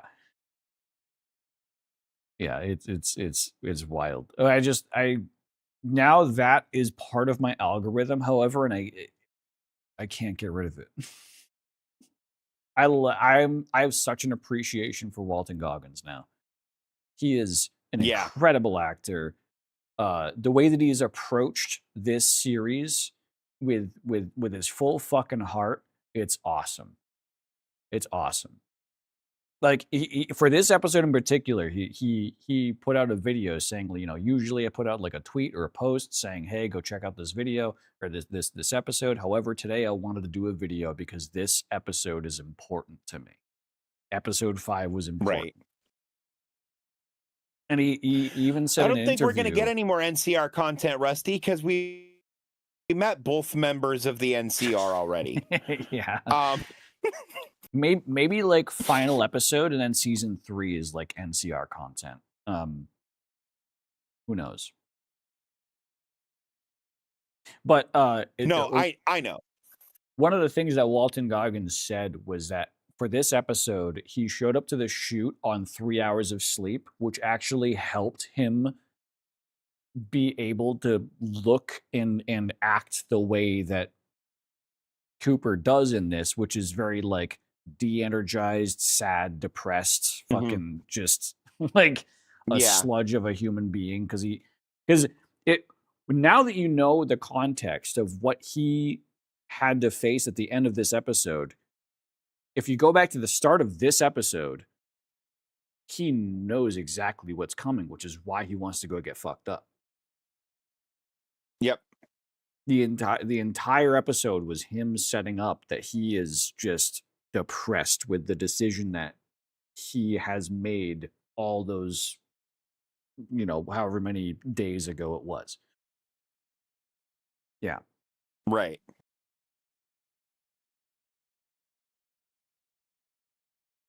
Fucking insane episode.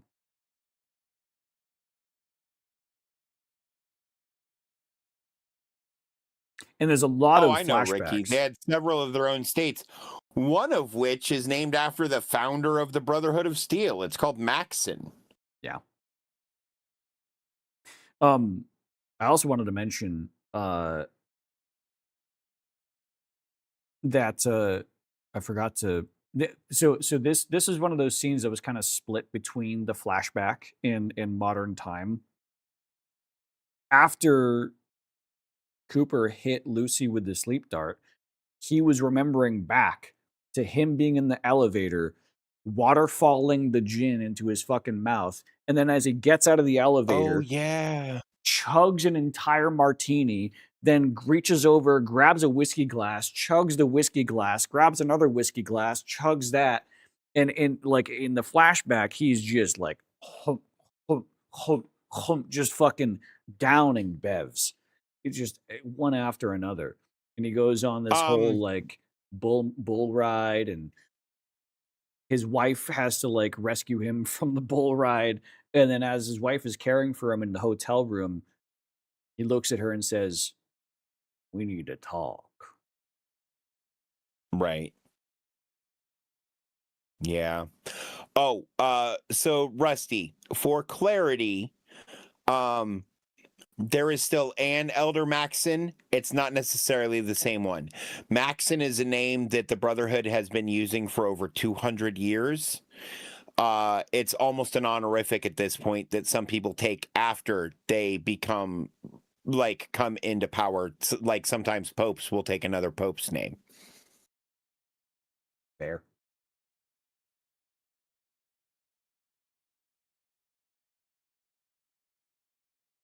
Correct. And it could have been replaced with another elder who chose to take the name Maxon.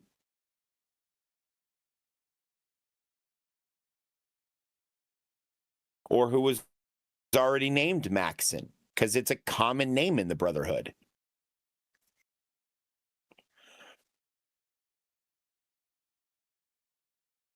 Oh, I'm not saying the more likely fact is that, well, okay. So I'm going to tell you right now, it is for sure not the Maxon from Fallout 4. And the reason I can say that for sure is because including any character that would point to any choice being canonized in any of the games has specifically been avoided. Yeah. So it can't be that Elder Maxon. At least as much as fucking possible. There's some default like choices that they had to make with this show that decanonizes certain things from happening. Very specific things. Nothing has been decanonized. I thought there was a few specific things. They have not removed. Nope. They have removed none of the player choice from being that's right, because I impactful. guess the Enclave could All still of the be events around. of everything that has happened through this show can be explained with any canon or with any ending to any of the games. Because I remember us talking in season 1 about some of the endings of, or not the endings of Fallout 4, but some of the things that you can do in Fallout 4, some of the individual like offshoot missions. But with the events of season 2, that has been reversed. There is not always a bullet hole in Robert House's life pod. Because if you do the House always wins ending, there isn't one.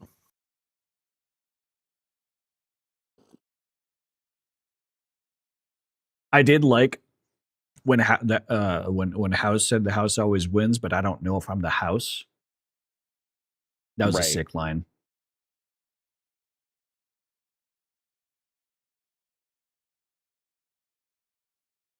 Oh, I thought you meant in the game. Okay, but those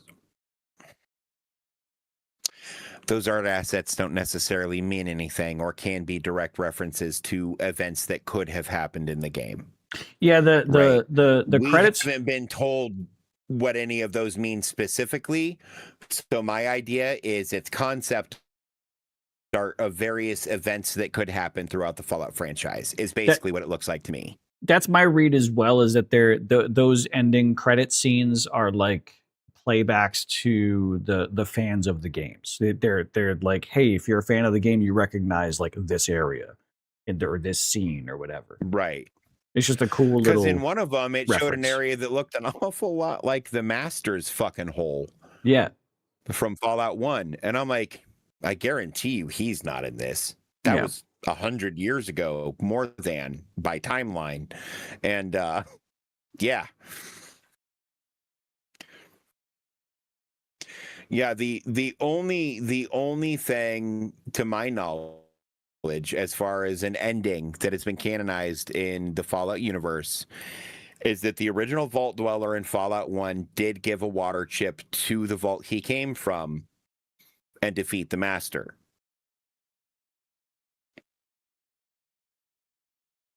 Because there's a direct sequel to that game called Fallout 2 where you play that person's grandchild. And you start in the tribal village of Navarro. Fair. And they tell you about what your grandparent did. Fair enough. And then you put on their stinky old clothes and leave the village.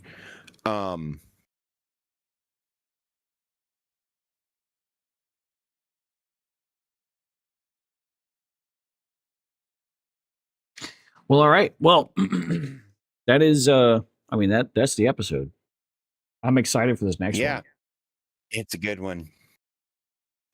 They really haven't though. They've been very detailed with the lore. They've just been very, very creative about how they've left options open.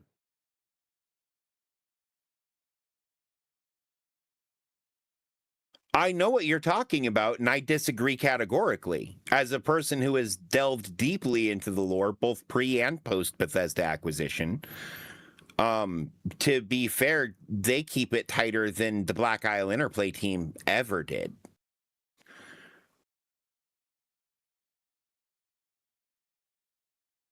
Yeah, my perception is the lore is Because they just do a really good job at dodging holes. Because, like, for instance, comparative to other IPs. The Black Isle Interplay team has politely requested that there are a bunch of names and shit used in a bunch of missions throughout Fallout 2 that you ignore. You should just ignore as non-canon, you know, like Skynet.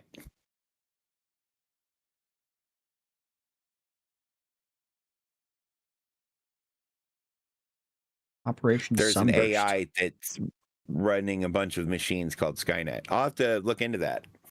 Neat. Well, besides the Fallout show, Dave and I did want to talk about some other news items that cropped up this week. Finally, we're getting out of the news dead zone of the year and into stuff that's actually happening instead of just speculation and all that fun jazz. Oh, nice. To get things, let me take off my banner here. To get things kicked off, I get a little bit of a. Oh, that's just Golem. A little bit of a joke news story. The developers of Peak in this past week have explained pricing on Steam for indie games. Oh yeah, I saw this. And this, like, you read through it and you're like, that doesn't make any sense at all. But me as a person who has bought many games in these price ranges, this actually, I hate to say it, this makes complete fucking sense to me. In a player's mind, what does it mean to spend $5? Well, that's $5, but $6? Well, that's still $5. $4 is also kind of $5. $3 is $2, and $2 is basically free. It's the reason why I bought a hentai aim trainer on Steam, because it was less than $2. I considered that basically free. As a joke. That was a really easy $2 joke. So we've got these tiers, you know, $12, that's $10, but $13 is $15. Correct. True, accurate. And we found that $8 is still $5. It doesn't become $10. $7.99, that's $5, right? Yes. Yes, it is. So $8 going to $5 is the biggest differential we could find in pricing, so we found it very optimal.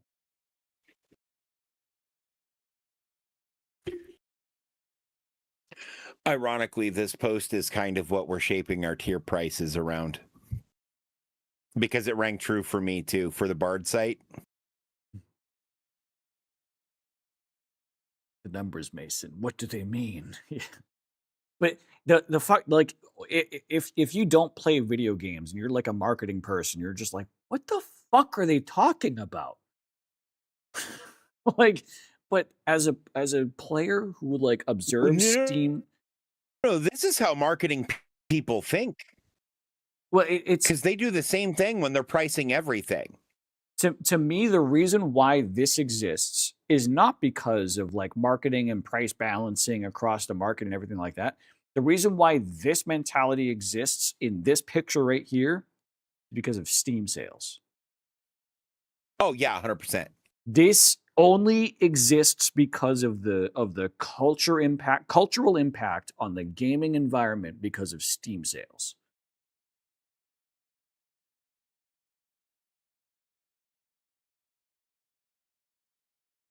I don't understand. It's basically meaning if I show you a game, right? That game is $7.99 and you go tell somebody else about the game, you're more likely to say it's about $5 than you are to say it's about $10. If you don't remember the exact price, you're like, it's about $5.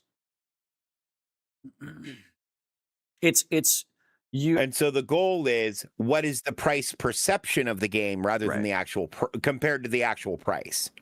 basically it's saying that psychologically gamers are bucketing price ranges into that's 5, that's 10, that's 15, that's 20.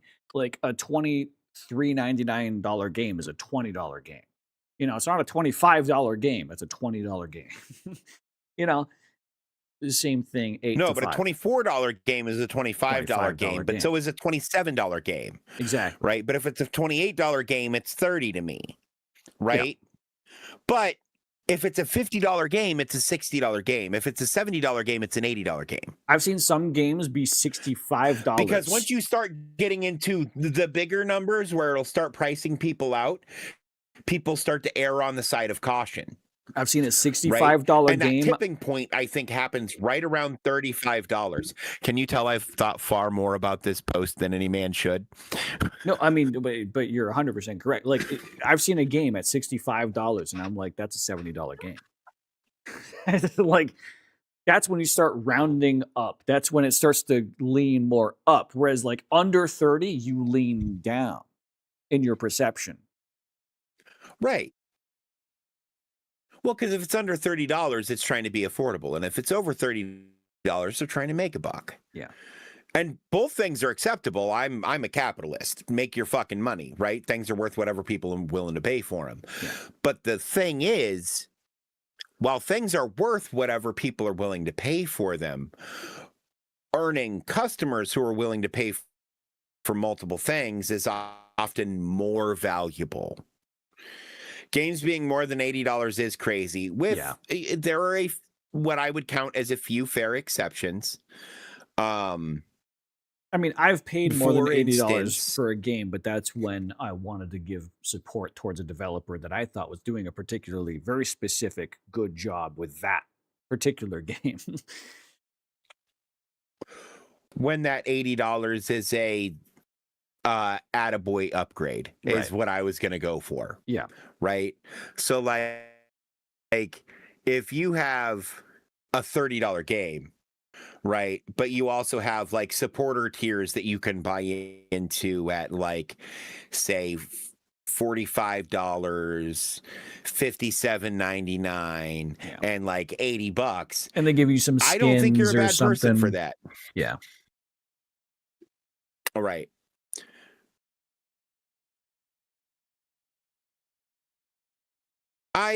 Okay, when they're buggy messes. Yeah. That makes a difference. That's just the refund. Because if you look at yeah, then they're free. No. Because if you look at inflation from the 90s to now, in 1996, a Nintendo 64 game cartridge costs like between $40 and $50. Physically, for the physical. Are you talking the physical hardware or the game, like buying a game itself? Physical copy was the only way to get it. Yeah. But no, yes. No, but I mean, like, are you talking material cost or retail for the game? Retail for the game. If we buy it. Yeah. I buy it from the store. It's between $40 and $50 for a Nintendo 64 game. Right. That they cost like 37 cents to make. That's an ultra specific number for a guess.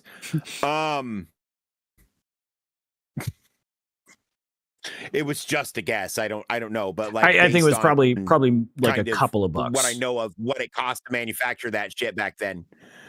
It was cartridges cost anywhere from pennies to a couple bucks to make, depending on how they were manufactured and what they were for, or whatever. Right. So if we look at how everything else has inflated price wise, it being about double makes sense at the $80 mark. However, when they released the game in 1995, it better fucking work, because there were no patches. Yeah. Right. And so, well, I remember. I get that point. Oh, right. I just remember like that was the end of that. Like the Xbox 360 era, when I was first really heavy getting into gaming. I mean, no, that's not when I was first really heavy getting into gaming. But like the market of like gaming and like the pricing, I was starting to understand. That was when like I was going to say when you became a consumer rather than a user. Conscious of like the enterprise of gaming. Is like the Xbox 360 era. $60 games was the standard back then. It is still the standard today. The standard back then being $60. The reason why they kind of stuck to that point was, well, putting it on a disc costs money. Printing the disc with like imaging and art costs money. Printing out a physical case for that disc costs money. Warehousing that case costs money. Transporting that case to brick and mortar costs money. So a lot of that $60 cost goes into the physical nature of that disc. And gaming since that era has remained consistent at that $60 price tag through the transition to digital storefronts where they got rid of all of that physicality. So they staved off that effect that inflation would have had on the price impact for games. But now by reducing their costs instead. Yeah. Now we've kind of caught up and prices are going to start to trend a bit more upwards now. That's the unfortunate truth of inflation. No, they were able to improve technology to the point of being able to combat inflation by lowering overhead. Yeah. The problem is the overhead they're currently trying to lower is game quality, and that's not going to work out well. Not going to work out well. Yeah, a lot of games at that price point are. But that's all they have left. A lot of games at that price point are being incredible fucking buggy ass messes, and people should refund that shit and not support those developers 100%. Unless those developers decide to plant their feet in the ground and stick it out and actually fix their shit, because then that's like honorable. Yeah, no, if it's, hey, we fucked this up, our bad, we're going to fix it. And they offer refunds to people who want them, and they deliver on their promises to people who don't. I'm here for that. I mean, look at Hello Games. Yeah. No Man's Sky is the biggest, like... Right? No Man's Sky is a pretty good example of a game that launched not great and is now fucking incredible. And continues to get better while they're developing another equally massive fucking game. Yeah, they've done nothing but free content for the past fucking, 12 years? Feels like it. 12 years, I think? Something like that? Yeah. So but yeah, this is... I just thought this was silly. And this is moving forward conceptually kind of... I've seen reports that the average cost of a purchased game in 2025 was like $33 or something like that.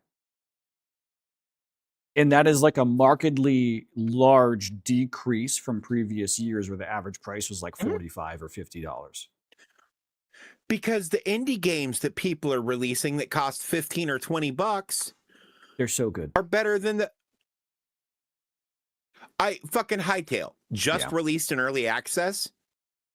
$20. And while it's $20, and while it doesn't have as much content as Minecraft in some ways, it already has so much more content than Minecraft in a bunch of weird little ways that feel like they matter a lot. Yeah. And it has a bunch of like mechanical and UI updates from old block game that just make sense in a modern take on the concept. Yeah. Right? People are still saying this is basically Minecraft 2, and I'm going to say they're basically correct, and it's not a bad thing. That's not anybody talking bad about them. That's saying they looked at Minecraft and went, cool, let's do that, but better. And it really feels like they have a shot at going the distance, which is the first time I have been 4 days into new Cube game and still felt that way. Precisely. There's been plenty of new Cube games. But yeah, no, my stream title today And is they've all been pretty good. they made a second Minecraft. Yeah. No, there's been plenty of decent cube games in their own right, but they're not a spiritual successor to the original idea behind Minecraft. Right. Vintage Story. Is that one I've looked at? Because that sounds really familiar.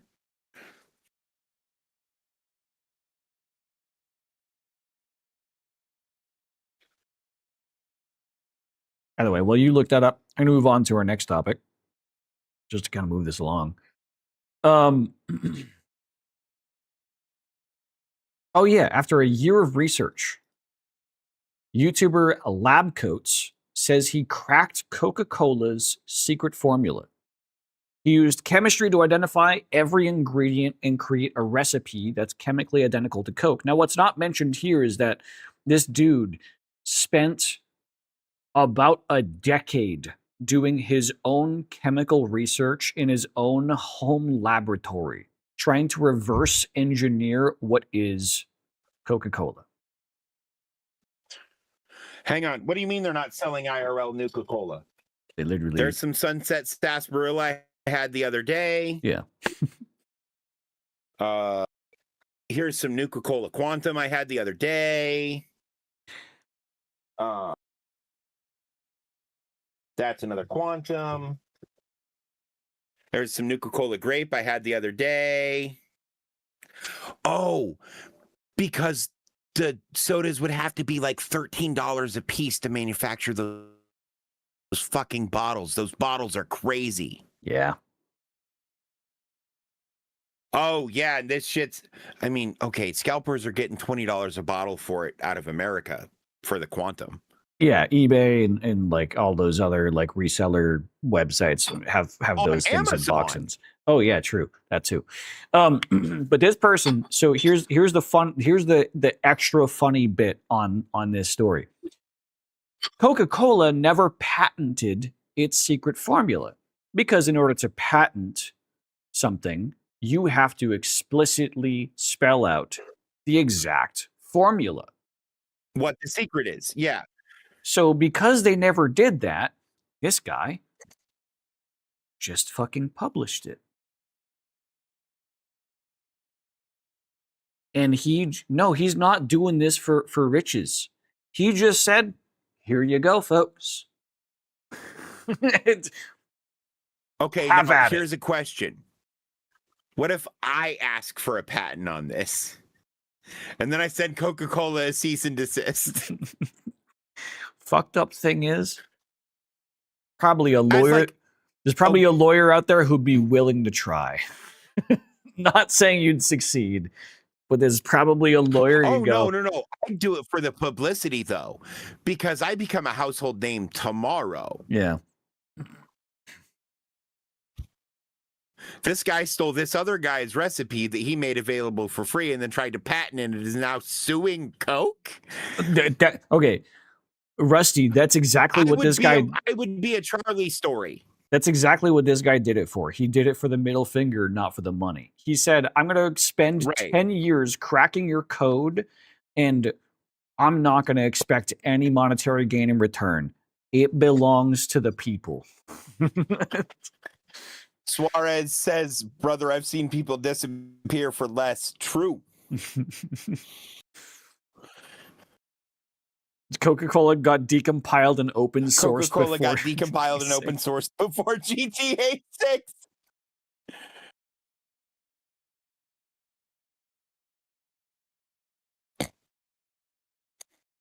One missing ingredient. Yeah.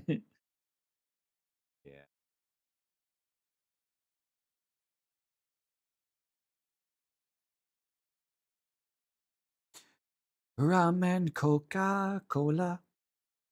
Man, wait, okay. What's the one that says you can taste like Coca-Cola say? You can taste like Coca-Cola, but you can't sell like Coca-Cola. Fair. Yeah. Anyways. Figure out the recipe for Diet Coke, sell it for half the price. Profit True. was the one below that one. Yeah. Next story is we're just doing all the silly stories here. This is kind of silly. But we got another silly story in gaming. I just realized I haven't had music on this entire time, and I need to fix that. There we go. Nope, that's way too loud. Sorry. Come on, there we go. All right, next story. A game developer, an indie game developer who self-published on Steam his own little personal project of a game. Someone who is a programmer but not an artiste. Released a game that was basically 100% generative art assets.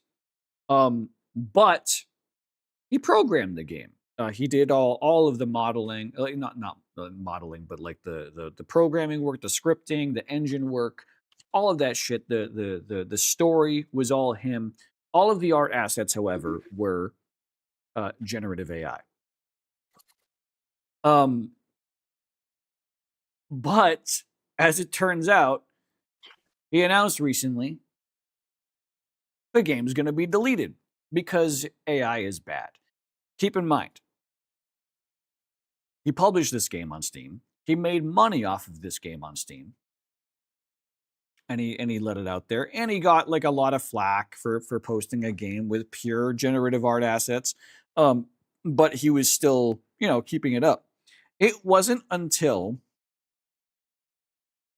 he dated a woman.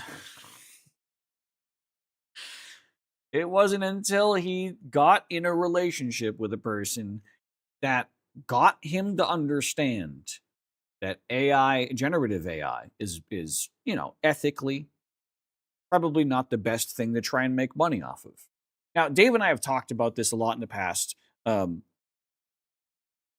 this kind of scenario, Dave and I kind of share in this opinion that if you are a solo developer and you know the programming side of things, but not the art side of things, but you have zero capital to make, or you have zero capital to requisition proper art for your game, using generative AI as placeholder art is your only option, right? If you and this is the important part, if you release a game like that, if you release a piece of content like that, and you disclose like, hey, this is just placeholder art, and as soon as I get the funds, I will replace this art with properly made art assets from a real human being, that's entirely perfectly fine. In my opinion, I understand. You're a solo developer. You know the programming side of things, but nothing about the art, but you just don't have the money to, you should pay for an artist. You should pay for an artist, but you simply can't until you have the money from this product in the first place. You promise that on sale of this product, that the money of that, the profit from those sales will go towards replacing that placeholder generative art, will be done by a human. Like you're gonna invest back into the game. Entirely okay. That to me is an ethical pathway through using generative AI art in a product like this. I just simply wanted to talk about this because bro got in a relationship and deleted his game off Steam. I just thought this was fucking funny. Choosing not to pay for an artist because you can't afford it makes sense. Using AI art to save a buck, bad. Yes. I think, and I haven't looked into this situation at all. That's why I'm not like naming the developer. That's why I'm not naming the game. It might be in these screenshots. I don't know. It's not. Well, no. I mean, this might be the game. I'm not sure. I actually have no idea. I haven't looked into this at all. There's no like hunting this down and shitting on it, whatever. The guy decided to remove his game. You know what? That's his choice. But I think the idea is that he had no plan to replace this art with human art, and so that's why he ultimately decided to take it down. I coded everything myself, so I can, in the future, make a new game with real assets if I feel like it. But the game existing in its current form is a disgrace to all game makers and players. Ethically, only logical reason is to delete the game from Steam. The girl I've been dating for a month made me realize this. I just thought this is fucking funny. It takes a woman's touch for a man to realize. Yeah, a month though. Yeah. It's a month-long relationship. Yeah, I met her at a coffee shop. We've gone on 3 dates. I deleted my game from Steam as a result. Like, brother. Oh, no, no, no, no. Yeah. This whole scenario is wild.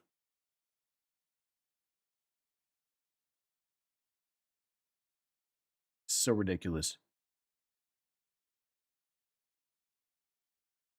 Hopefully that chicken doesn't join any cults. Yeah. Love can switch someone that fast. When your new e-girl is vegan. Bro. Oh, no. No, I've gone on like 3 League of Legends dates with her, okay? And she like believes that we shouldn't eat animals, so I'm not going to eat animals anymore because she said that if I stop eating animals, she's going to meet me in real life. People have done worse for less, true. W's to the girl, yeah. Imagine having such an amazing girlfriend and based reaction from the guy too. Yeah, I mean, this is a wholesome like I'm teasing, I'm making funny about it, but this is genuinely like a healthy interaction that hopefully is truthfully very earnest and actually like positive in real life, right? Does she go to a different school too? Yeah.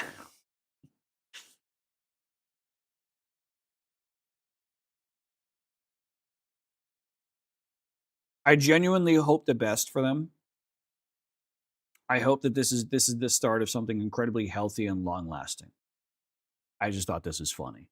It's so the jokes write themselves with this situation. It really does. Speaking of the jokes writing themselves, something that Dave and I predicted, fuck, I don't know, like 1 or 2 years ago. I'll show you healthy and long. Okay, you don't have to show me a picture of my own penis. Speaking of jokes that write themselves. Oh wait, fuck. That's a bad moment to follow that up with that.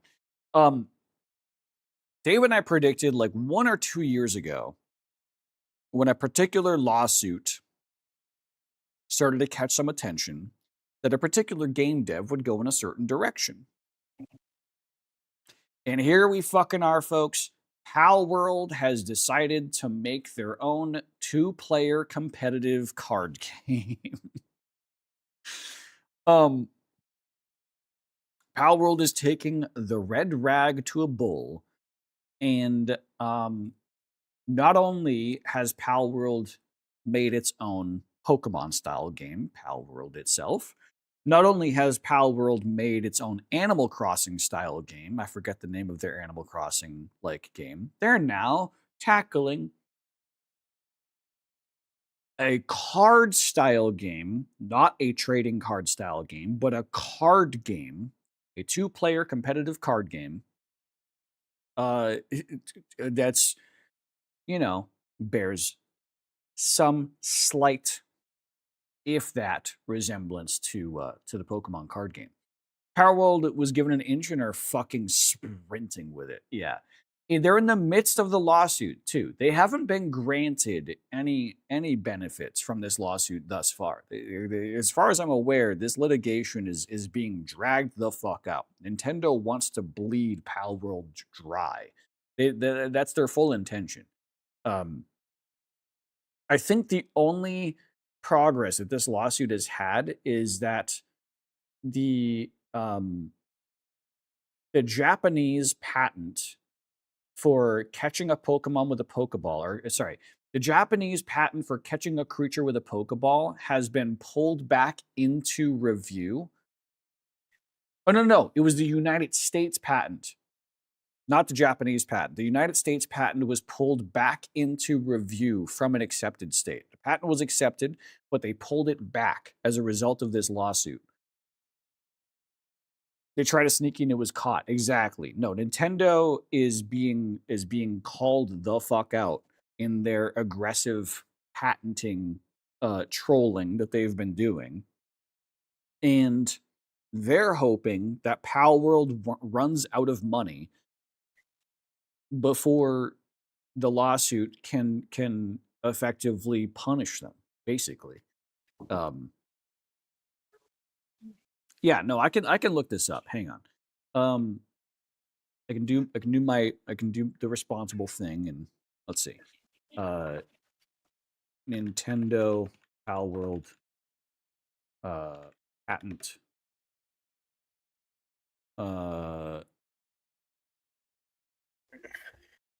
Rejected? Oh my God, Rusty, I misread that, and I thought it said shot up. It's about time someone stood up to Nintendo. I wholeheartedly agree. And David and I have talked about this. There's two sides to Nintendo.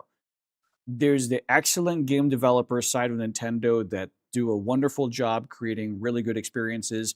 And then there's the corporate side of Nintendo that fucking hates and fuck those guys. Everyone, including the Smash community, specifically the Smash community. I mean, that's just my own gripe. But the Japan Patent Office recently rejected a key Nintendo patent application related to its ongoing dispute with Palworld. Nice. Yeah, that was the development. I caught most of that. Sorry, guys, I had to step away for a minute, but I tried to be with you in spirit and in chat. That worked. No, I mean, yeah, you succeeded. But yeah, no, I mean, the only progress on this lawsuit has actually been towards Palworld's side of the fence. So, of course, Palworld is going to keep, like, here's the thing.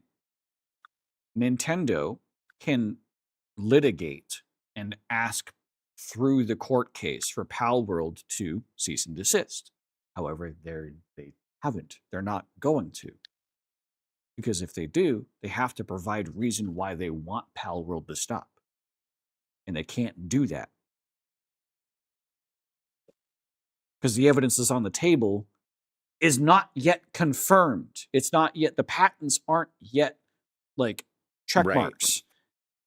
They can't say, I own this, so make them stop doing what we own, because they don't. It's not proven that that thing belongs to Nintendo yet.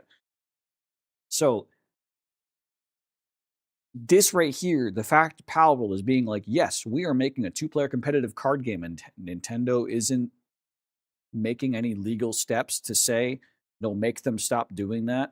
I mean, it just further solidifies in the public view that Palworld knows what the fuck they're doing.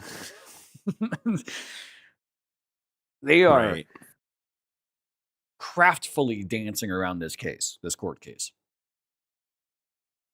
That is going to be going on for the next like Filoni trending 5 years. Because he's the new head of the Lucasfilms. He's going to be writing all. Oh, that makes sense. That makes sense. He's going to be writing all the future Star Wars shows. Much to the dismay of Star Wars fans. I mean, I don't give a shit. I barely class myself as that anymore. The people who are fans of a lot of all of Star Wars recent shows. The shows run by Dave Filoni have been the fans' most unliked. And Dave Filoni said that he didn't like Andor, so I don't like Dave Filoni. That's my opinion. Fair. Hang on. I'm going to be craftful of the next topic we talk about next. Oh, yeah. On another topic of giving the finger to big dog corporations, Bloodborne modders have decided to take matters into their own hands since Sony is refusing to create a PC port of Bloodborne. Modders have taken PC emulation one step further by showcasing online co-op support in a Bloodborne emulated port. Fucking insane. Like, emulation is one thing. Creating an entire network backbone to co-op with emulation? So the network backbone they're using is probably the one developed by the team that makes all of the Souls-like seamless co-op mods. Probably. Yeah. Probably. Since Bloodborne is built in a similar engine, if not the same. But the thing is that they have to emulate the Sony PlayStation Plus like environment around that, because there's been a similar project for old Xbox emulation titles, like original Xbox, like the first Xbox. A lot of those games, that Xbox service was taken offline. So there's been a project over the past like 10, 15 years to emulate the Xbox service that ran all of those, like Halo 1 multiplayer lobbies, like Call of Duty 2 and 3 multiplayer lobbies. That has had like some success, but like people have to like programmatically develop. They have to reverse engineer how Microsoft Studios did Xbox Studios Online services back then. And it's fucking wild, all the effort that gets put into that. So here's the thing. This is built in the same engine as Dark Souls. Is it really? An older version of it, but still. Yeah. Oh, okay. So all that programming language is all the same exact stuff then. That makes it easy. And it's the team who made the mods for Dark Souls who are likely working on it for this. Okay, yeah. So that makes it easy. It's fair enough. So this is one of those things that's like, oh, okay, these people know what they're doing. Because Ricky and I have played seamless co-op through Elden Ring. Yeah. And it genuinely just worked. Well, and Elden Ring has a DLC now that also just has co-op. Like native. Or was that a DLC, but or it's was not it a separate... always together all the time. Right. Yeah. It's summonable for certain events and boss fights and shit like that, like most of the Dark Souls games. This reminds me of how, like, when Halo Infinite came out, there were people in the modding community of Halo that were more experienced with the engine Halo Infinite ran on than the developers of Halo Infinite because of the turnover rate at Microsoft. And so they were able to do things Microsoft promised but wasn't able to deliver on. The modders of the community were able to deliver on it just because they had better familiarity with the engine itself. This is reminding me of. I guarantee you the people That's almost always true too, though. Yeah. I mean, you have 12 years of experience with working... communities, with robust modding communities, the modding communities tend to know more about how the game works than the devs do. It's because they have to find all the weird tricks the devs don't have to use. It's passionate tenure as opposed to paid for tenure. You know, like you work at you work at Bethesda for 2-3 years versus a mod dev that's been passionate about their mod for 15 fucking years in the creation engine. You know, they have 15 years of experience modding the creation engine. They're gonna know how it works better than the person that just started working at Bethesda for 2 months. Right. Even though it's a different iteration of the creation engine, it's still Yeah. the creation engine. Yeah. Exactly. Yeah. And see, I think that's one of the things we get out occasionally and more often out of indie developers than out of AAA developers. But those don't always those don't have to be mutually exclusive. True. It also Right. it like there is in a lot of these companies very passionate developers that don't necessarily get the acceptance from their executives.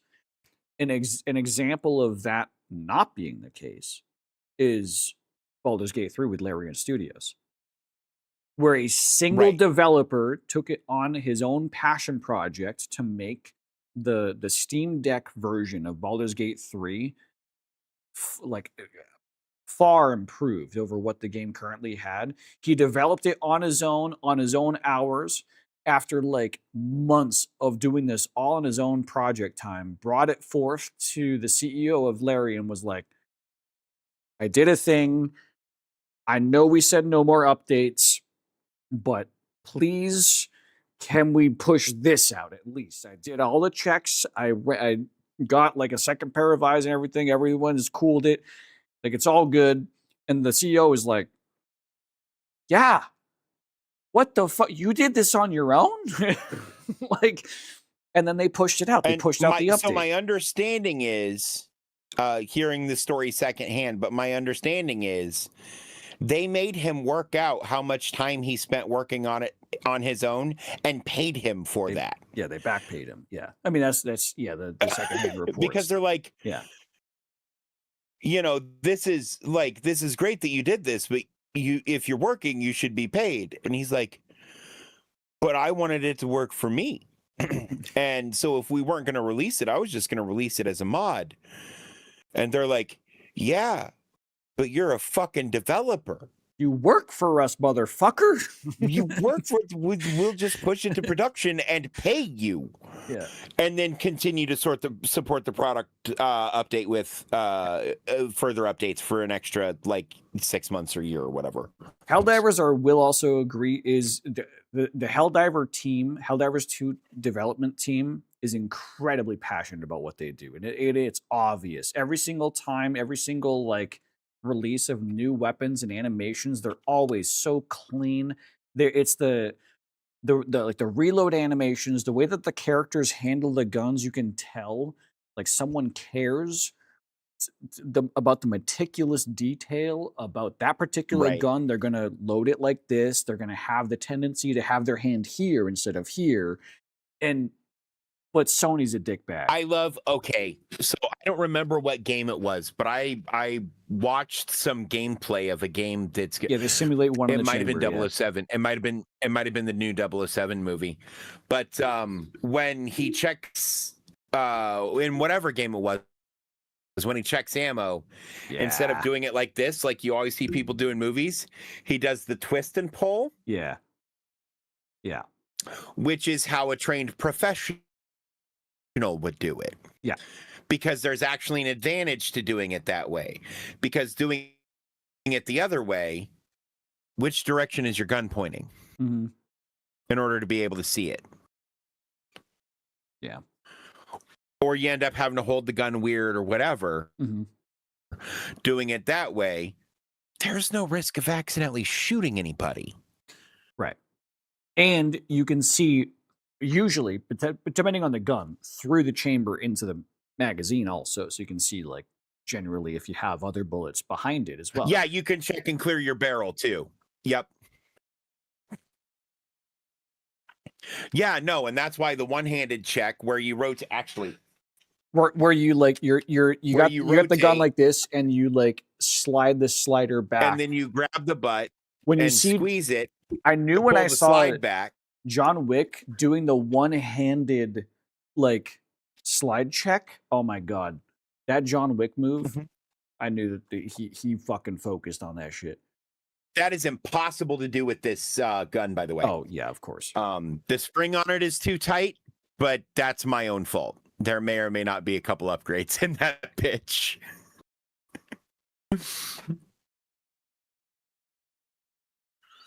Yeah, but it's clear the Helldivers 2 people like give a fuck about the work that they do. It's just such a shame that they're under Sony because Sony Oh is yeah. a bag Well, of dicks. and I realize they're a flare in the night, but same with the Expedition 33 team. Yeah. Oh yeah, they Right? genuine care about their field of work. Yeah. But all right. Speaking of passion projects, remove the mag, rack lock the bolt, physically inspect the mag, well, then chamber area. Oh, physically inspect the mag well area, then chamber area, look through chamber, unlock, rack the bolt, squeeze trigger. Yeah. That's the routine. See, you already fucked up. Because if you're in a field and you find a rifle, don't fucking touch it. Call the police. They said the field, not a field. This isn't Fallout. Oh. Yeah. I read it as if I'm in a field and I find a gun. Right. No, I misread it and like just casually walking through. Oh, a gun. I'm gonna play with it. That's how you catch a murder charge. Where your fingerprints were all over the weapon. Yeah, it looked cool. What the fuck did you want me to do? Not pick it up and play with it? I wanted to practice my chamber clearing. Either way, talking about passion projects, really passionate developers, people that just kind of do that shit for the name of the game, not necessarily for the money bags behind it. I don't know if any of you guys have heard of this new game that came out this week called Hightail.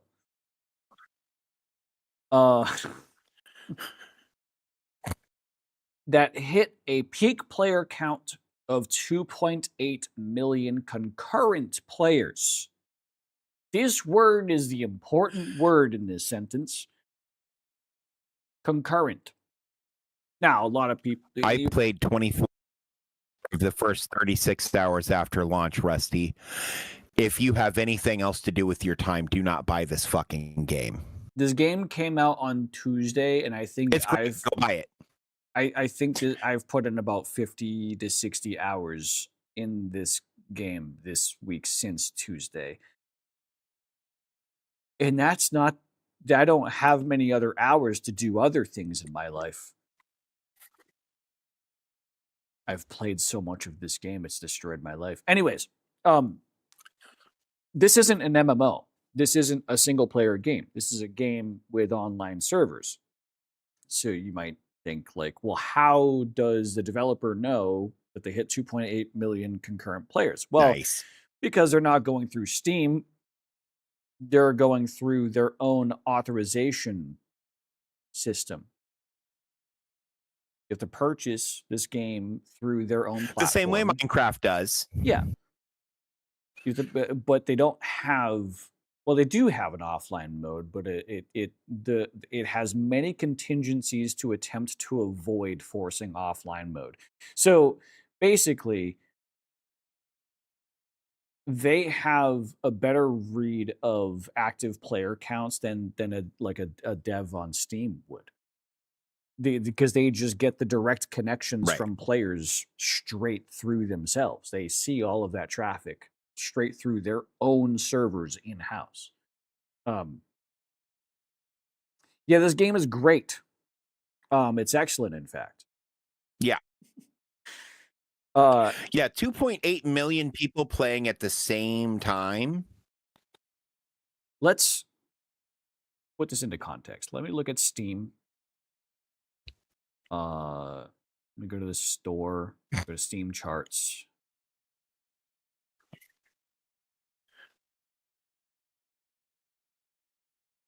Oh, yeah, because we can probably see what the 3 most played games concurrently on that same day were on Steam, can't we? If I want, no, I can look at what's today, which is past 24 hours. I can look at past 24 hours through Steam. The most played game on Steam past 24 hours is Counter-Strike 2. Is what? Counter-Strike 2. Okay, checks out. 1.464 million players. 1.5 million players. And that's all day. That's the peak. That's the peak concurrent players for Counter-Strike 2.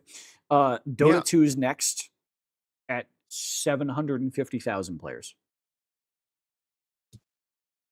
So we're up to 2.25. This is more than both of those combined. Yeah.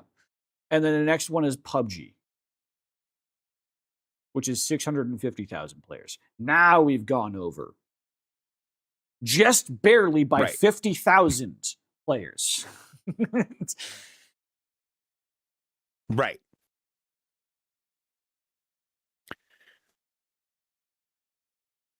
So the top 3 most played games on Steam over the past 24 hours, Hytale had just as many players playing it day one. That's fucking insane on a single platform PC. Yeah. That's fucking insane. Yeah, most multi-platform launches don't see 1 million concurrent players. On a launch? On a launch of a game? I was looking for this. Canceled. Riot Games is fuming right now. Canceled the Golden Goose for no reason. No, they canceled the Golden Goose because they had no inspiration and no fucking idea what to do with it. They canceled the Golden Goose because they spent a bunch of time trying to figure out how to shove microtransactions into it and turn it into a moneymaker instead of just letting it be a moneymaker.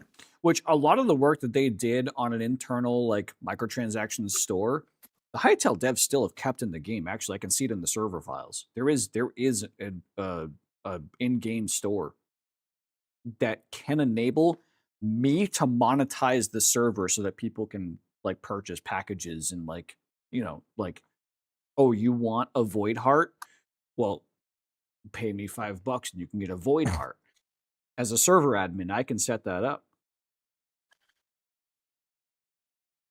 That's built into the server right now. They kept all that shit, but they're not advertising it. They're not pushing it. They're pushing more so a game that you can actually fucking play. Right. Yeah. That's fun. Also, the important, genuinely fun. The important part here is that the store the store modules that they've kept in the game are for server owners to monetize their servers. It's not for Hypixel Studios to monetize their game. Correct. Yeah. Now, Hypixel will probably monetize their own servers using that, but you know what? They've always monetized their own servers. Their official public servers. Because they've been running servers for Minecraft for a decade? Yeah. Better? And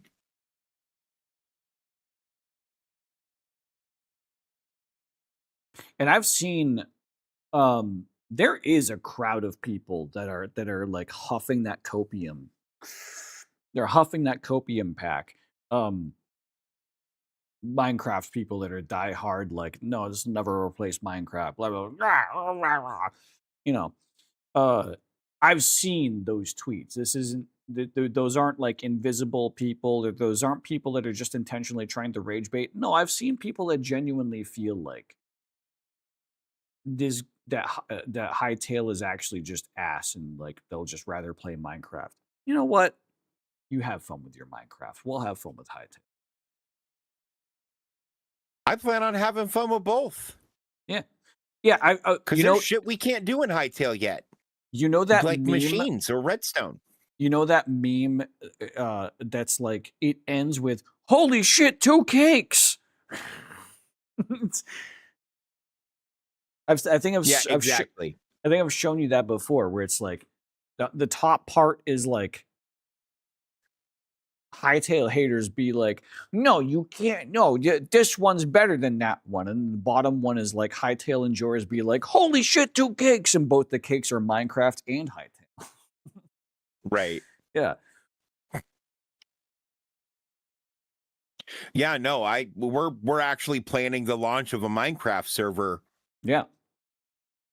That is still happening, Like by the way. currently, it is in Yeah. progress. We are still doing that. Yeah. Because I spent too much time working on this, and it is conceptually really fucking solid.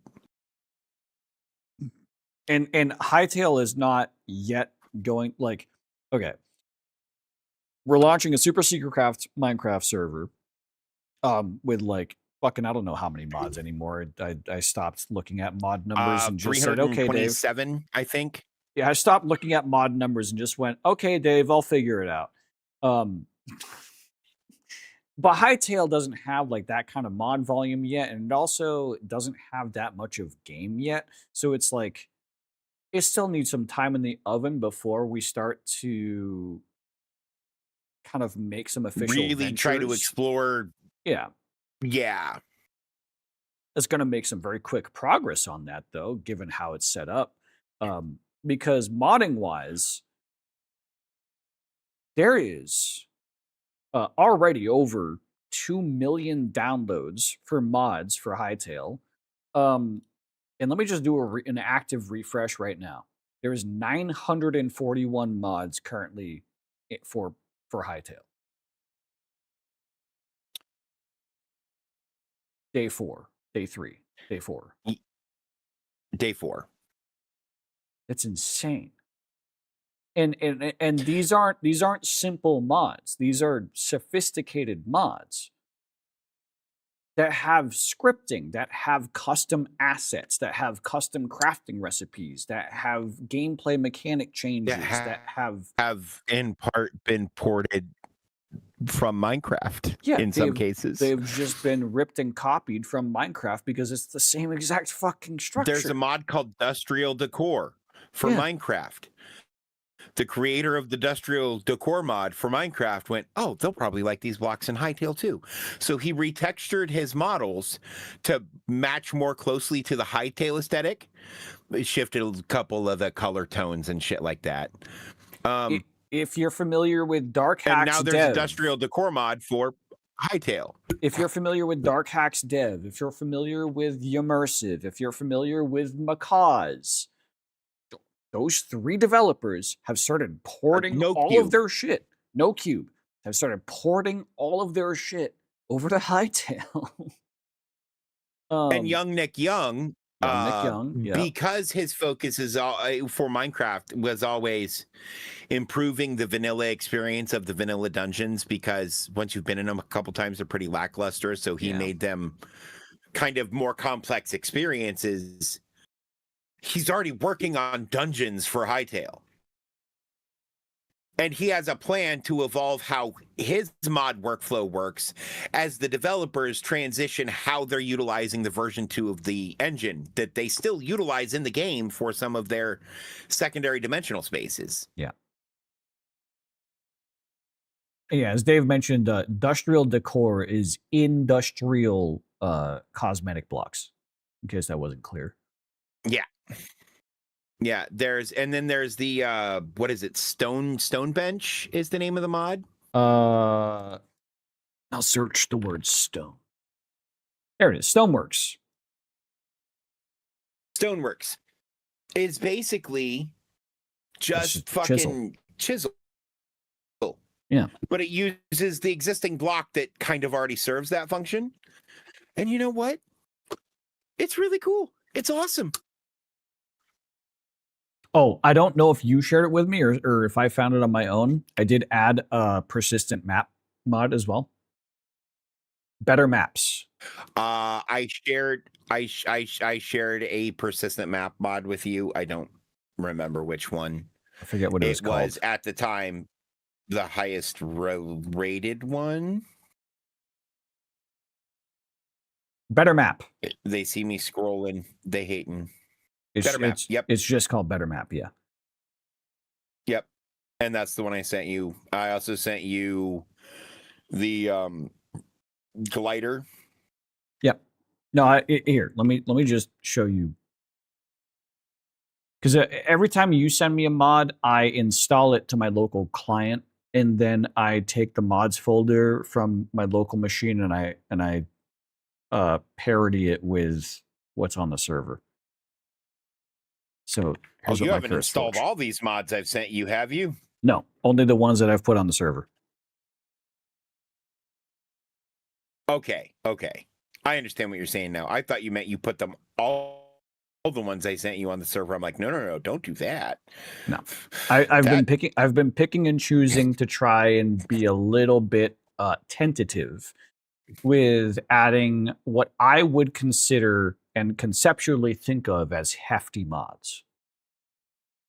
In Fair. theory, the game should be plug and play with every single mod, and it shouldn't really affect the gameplay that like it shouldn't affect the performance that much. But I'm being very tentative, and I'm letting a lot of these mod devs kind of cook, like keep them in the oven for through a couple patches to work out some like initial bugs before I say, okay, I'm gonna grab that mod. Yeah, no, that's mega fair. I just yeah, because there's some of those. I mean, man, there's already so much promise from the modding community in this game. Oh yeah, and because of how it's built, mods aren't necessarily going to have to update to maintain version compatibility because of how compartmentalized this system is. Yep. So if your mod works in this engine, in theory, it will just always work. Simply Trash never needs to update for the rest of the history of Hytale being developed for the next 10, 20 years. You will have a trash can you can just place in the world, and it will delete items for you. They don't need to iterate. They don't need to, as long as it doesn't have any bugs as it currently stands, they don't need to bug fix. They don't need to release any updated versions of that mod, because as compartmentalized as this game is, the game can completely rip and replace every single aspect of the engine around it. That mod will still fucking work.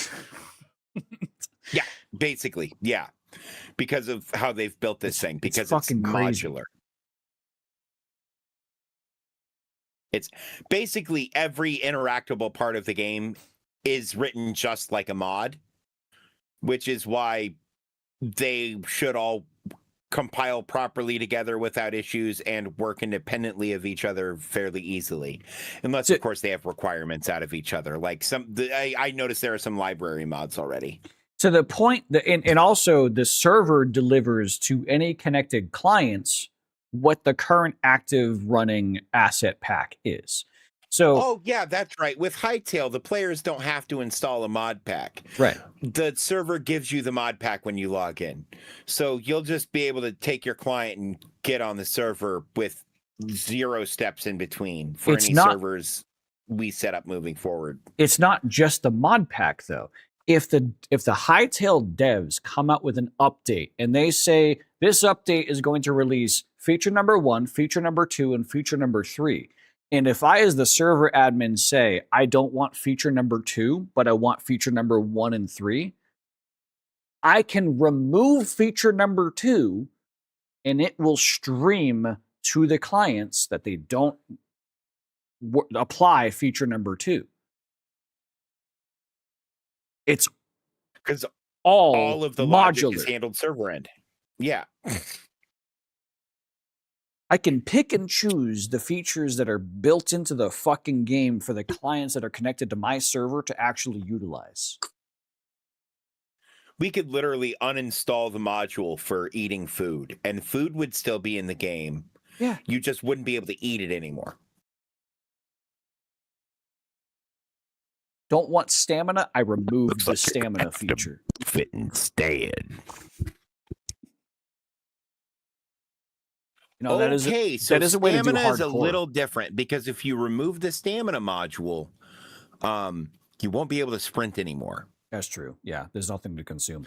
Because the sprint directly looks for the stamina module. However, there is a mod that negates the stamina module by just giving you setting it to max integer and not letting it move. You basically get a buff that just gives you stamina.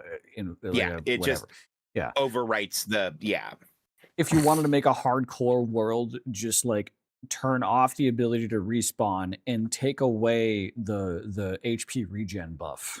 You know, like you can just fucking do that. Yeah. It's really clever. This game is really clever. Yeah. And I think it's definitely the game is in a much more functional state than they tried to lead me to believe.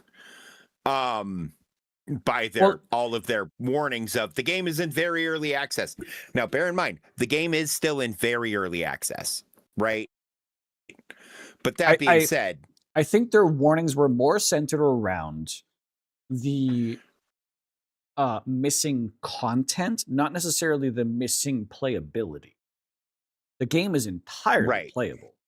And for content, I would argue that I've reached just about the end of doable and performable content in the game after about 40 hours of playtime for a $20 game.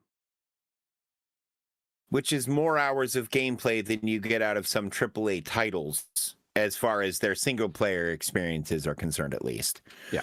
You know, I'm not talking like competitive shooters where you can dump thousands of hours into looking at the same fucking 800 pixels. Hey, easy. I enjoyed those 800 pixels. Oh, no. I'm specifically deriding the people who find one spot on a camp in the same spot every time. Oh, okay, yeah. And essentially have a burn-in of their viewpoint on their screen. Those motherfuckers. Exactly. It's a jab at... No, it's not a jab at COD. I play COD, it's a jab at but I don't OG camp in Counter-Strike. Counter-Strike players don't camp. Oh, they hold used corners. to. They hold corners. That's not camping. That's strategic. No. Those are the same fucking word, motherfucker. We're arguing semantics I know. here. I know. I'm doing that on purpose. I'm being silly.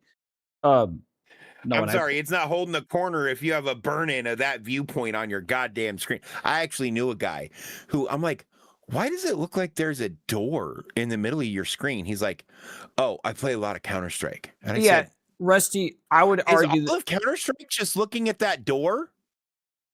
And he said, the way I play it is. Okay.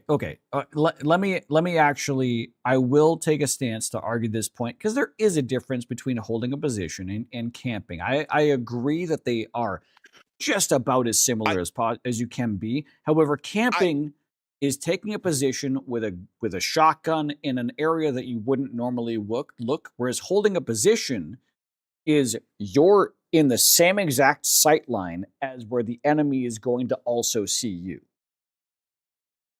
Right. Yeah. It is a game of who fires first. This was the guy was standing in a corner with his left shoulder against a wall, and I could see the door open ajar in front from the burn-in. I got all this detail, by the way. That's how burned in it was.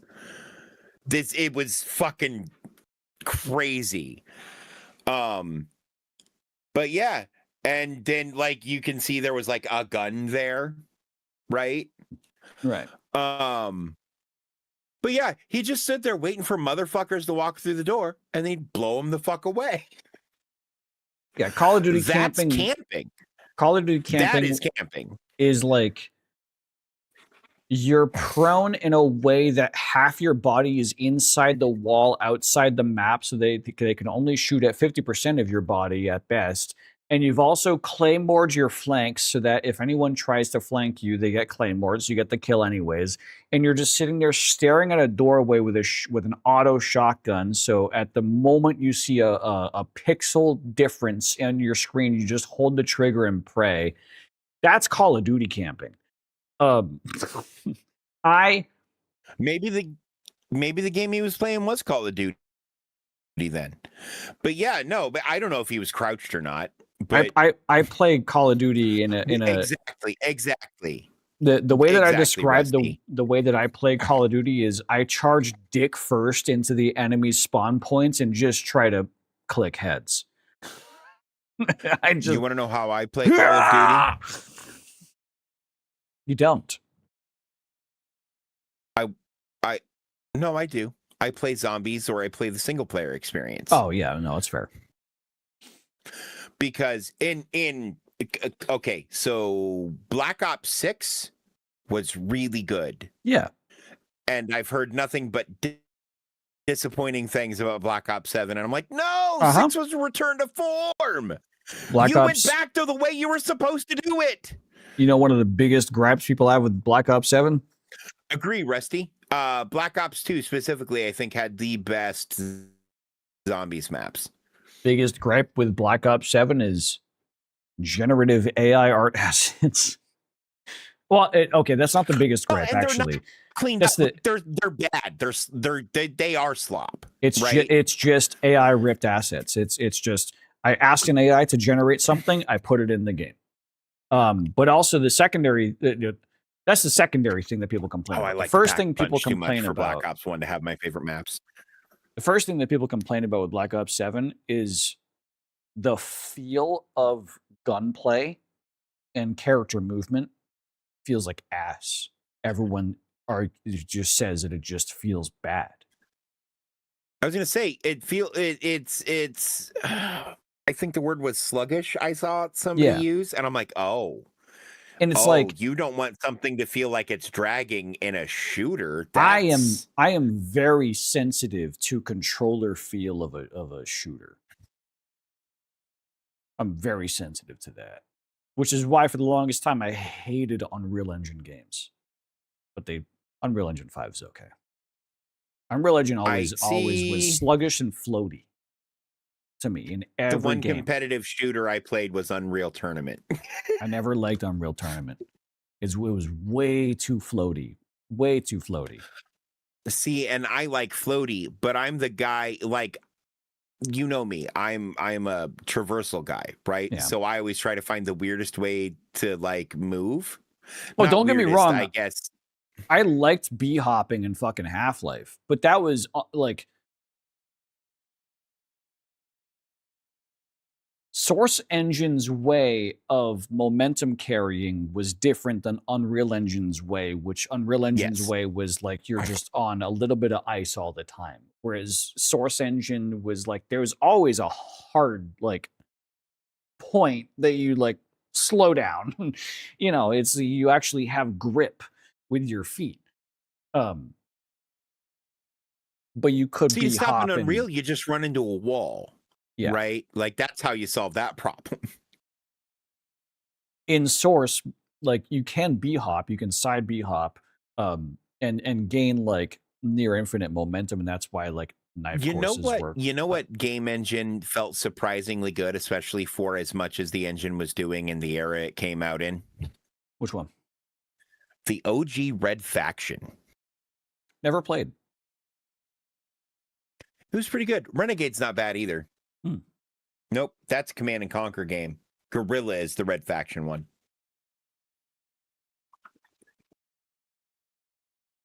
Favorite thing about Red Faction Guerrilla? They give you a sledgehammer, and then you can use it to go collapse buildings around people. Oh. That does sound cool. It's great. It's like Teardown, but violent. I still need to play that game. Teardown. I've played I've played a bit of it. Played like the first few. I couldn't get too far into it though. I actually have it uninstalled. Last time I played was 2022 was 4 years ago. Oh no, but I have 2 hours played. Well, and the thing is, you know, people see it and they think, oh, it's fun, blow shit up game, but it's actually a puzzle game. No, yeah, it is a puzzle game. And there was like story like, you to also it. blow shit up. Yeah. I think the reason why I didn't get into it was because I think I was in a mood where I was expecting something different, but it is still, I saw it as a game I could still enjoy in a different mood. So I didn't refund it. I kept it. Right. I'll return to it at some point. Oh yeah, it's conceptually very interesting. I need to pick it up at some point. They're currently developing multiplayer. For Teardown? Yep. Oh, fuck. I'm looking at the featured news post right now from December 17th, 2025. In development, multiplayer. You know what? Maybe that'll be a good time for both of us to actually check it out then. Maybe. Because there'll be another pop of interest in the game on like Twitch and shit. Yeah. Plus, Teardown, based on the gameplay I've seen, really easily leans party slop. Yeah. In a group, I can see that going horribly wrong in comedic ways. Which I've seen people... What do you mean you put the car in the swimming pool? Well, it told us we had to dunk the cars in the fucking ocean. Yeah. Whatever. On the phrase party slop, I've seen people correctly identify party slop as a word with a negative connotation, but the usage of it is almost always positive, which is weird. The phrase everyone has decided to go with is party slop, yet everyone says so with a positive ideology in their mind of like, that's a game I really enjoy playing with friends. I don't see that as a bad game. That's a good game. But yet people who don't understand the concept of a party slop game, they see the word party slop and they go, oh, they hate it. Oh, they're tired of this. Oh, they don't want these anymore. No, we do. No, we do. Keep giving Let me us slop it up. Party Let me slops, slop it up. Right? Oh, Keep yeah. reinventing it, right? Yeah. Don't do it like another one I think we should explore sometime is RV There Yet? That's one people have actually gotten a bit tired of. Well, that makes me sad because I wanted to try to play Spider-Man with the RV and swing it around a mountain. I think the problem is that dev didn't iterate fast enough, which is just, I mean, that's the real, it still is going to have a core community behind it, of course. It's still a good game. It's just people who played the fuck out of it, like 20, 30 ran out of hours. Shit to do. Yeah, exactly. They didn't, the devs didn't iterate fast enough to keep people interested, which is entirely fair. That same shit happened. And I think that's one of the reasons Hightail is trying so hard to push content. Yeah. I mean, but that's the same shit that happened to Human Fall Flat, is they couldn't iterate fast enough. They couldn't push out new maps fast enough. So then people lost interest, and then the dev kind of freaked out and dropped it. And then they came back after a mental health period, and now they started developing more shit for Human Fall Flat. There are like 7 or 8 maps for Human Fall Flat I haven't even played. Yeah. Yeah, because the dev came back and was like, never mind. I get it. I was freaking out back then, but I realized I just got to do it for the love of the game, not really for the fame. Right. Well, and it's like somebody asked me, they're like, well, why aren't you pushing Bard harder? Right? Like, why aren't you trying to figure out money for marketing and advertising and all this and that and everything else? And I said, because the first thing I want to do is make sure the product is good. I don't want to sell people a bunch of shit I don't want to play. If you over milk a cow, all it's going to produce is bad milk. I was going to say butter, and I don't know why. But now I want a butter cow. Hang on, folks, let me message Ricky. That's a new sentence alert. Now I want a butter cow. For Dave's chat, I have a button that puts confetti on my screen when there's a new sentence. That I think someone has said a new sentence that has never existed before in the English language. I have definitely said the words butter cow to you before, though. I don't recall. And I have good auditory recollection. Stoneblock 2. The gold cow. I called it the butter cow. Yeah, but you didn't say I want a butter cow. I did not. Yeah. But I have used the words butter cow before, is what I was saying. Maybe. I'll give you a maybe on that one. because gold is occasionally called butter blocks because it does just dead ass. The new texture, not so much, but like the OG texture did just dead ass kind of look like a stick of butter. Yeah. And I'm like, oh, wait, but you have a gold bar that looks like a stick of butter. I and know, this actually. tasty steak. No, it's clicking now because every time you would say it, I would then vocal stem butter cow with the butter on it because of the vine of butter dog with the butter on it. Yep. What, baby? The cat just brushed past me to get in here first. Well, yeah, because she loves me. No, I think she loves you. That's what I said. She loves me. Did you not really say the first time, yeah, because she loves you? No, I said, yeah, because she loves me. Oh, fuck you. I hate you. I love you too. You stole my cat. I didn't steal your cat. I'm just here all the time. Don't tell me that. I will put. That's not what I mean. That's not what I mean. You're not allowed to quit your job because the cat may occasionally be more interested in my company than yours. It's not that she loves me more. I'm just more available. I don't know. You're just really disconnected these days. No, Zach, don't you dare. No, she can't hear She me. will quit her job. No. Zach's trying to convince you to quit your job because No, the I'm cat not. loves me more. Because I'm more available. No. Time out. You know you're wrong when you say Zach is the voice of reason. In our non-marriage, That's is what I fucked said. up. That's a fuck. Oh, in our non-marriage, when you're the voice of reason in our non-marriage. Yeah. I mean, once we're married and he's the voice of reason. Guys, apparently we're getting married. Oh. Don't do that to me. I will fling this rubber band at you. I mean, I wouldn't not marry her, but I didn't know we were planning on it. He doesn't have a single earbud in. He can't hear a single word I'm saying. Yeah, I can. Oh. I can hear everything you're saying, Zach. Oh. Fucking nerd. So is that you proposing to me? I'm trying to penis. I'm getting proposed to. I'm sorry. Penis. You have to propose to me. I've already threatened to propose to you.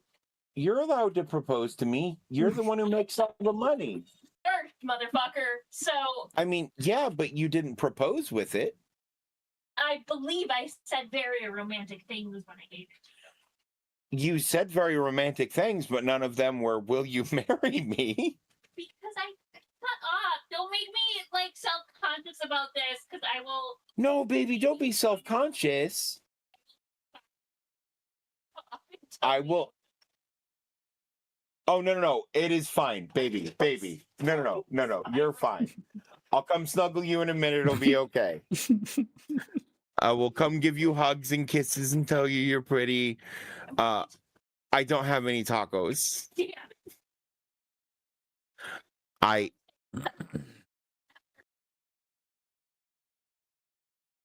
Oh, okay.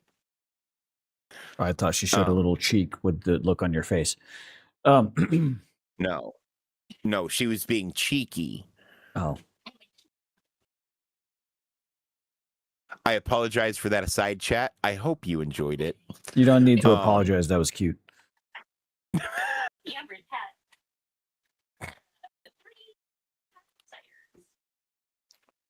And a bottle of wine. A whole bottle of wine? A little bottle of wine. And 3 or 4 hearts. Judge me. I'm not judging, baby. You are. I'm judging her so much right now. I'm not really. Zach's also not judging you. Nope. Just said Zach's not. This is my not judging face.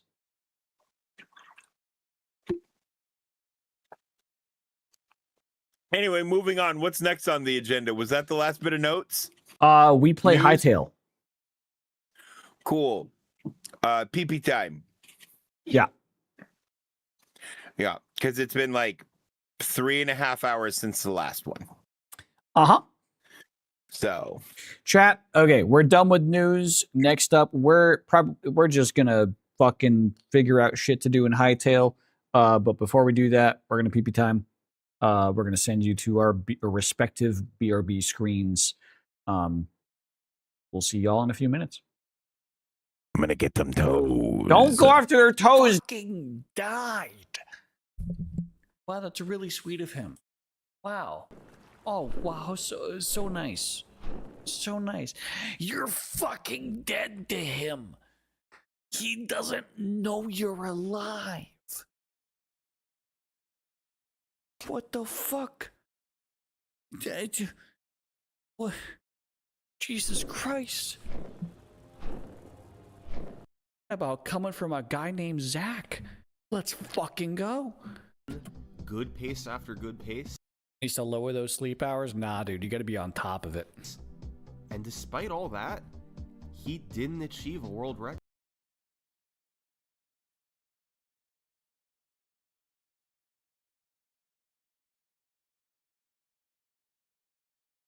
Fuck. Come on, Zach.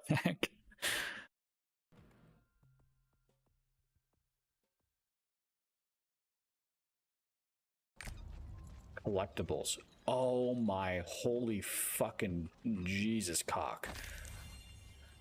Oh, oh no. Oh no.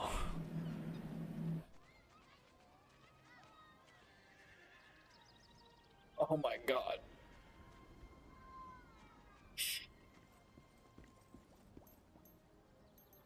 There are 1,209 Mokoko seeds.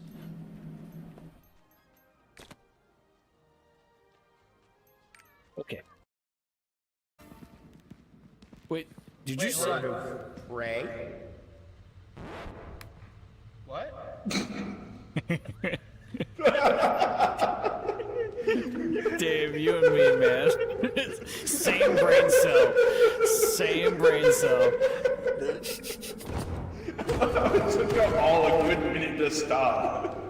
I wish someone else had the camera for that. Record scratch was perfect. I hope you all have a fantastic rest of your whatever time of day it is, wherever you're in the world. And I hope to see you guys all again next time. Now hit the gritty for daddy.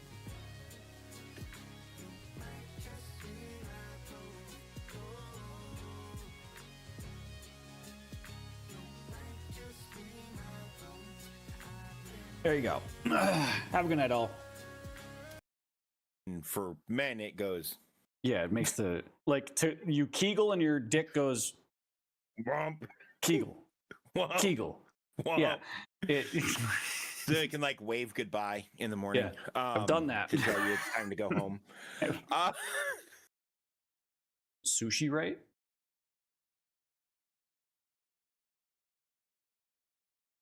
Is this website gaslighting me? That's how you spell sushi. It's pronounced chaslighting.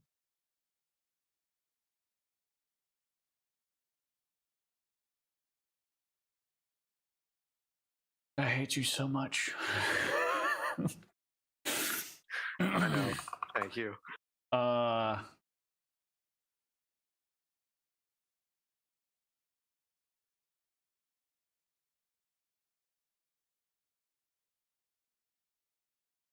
Rolls. Are you? The answer was sushi.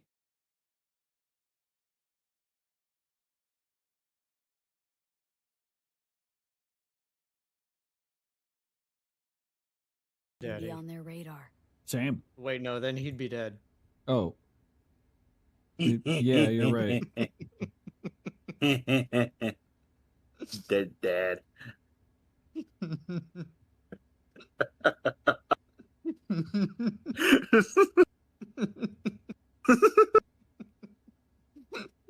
You fuckers.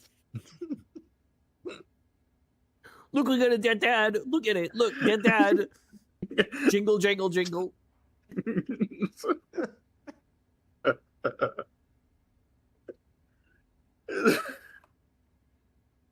Zarda clipped that is strong to go on with the parental theme of God. Yeah, she clipped me saying thanks, mother, to Rogue. God, I wish you would have clipped that.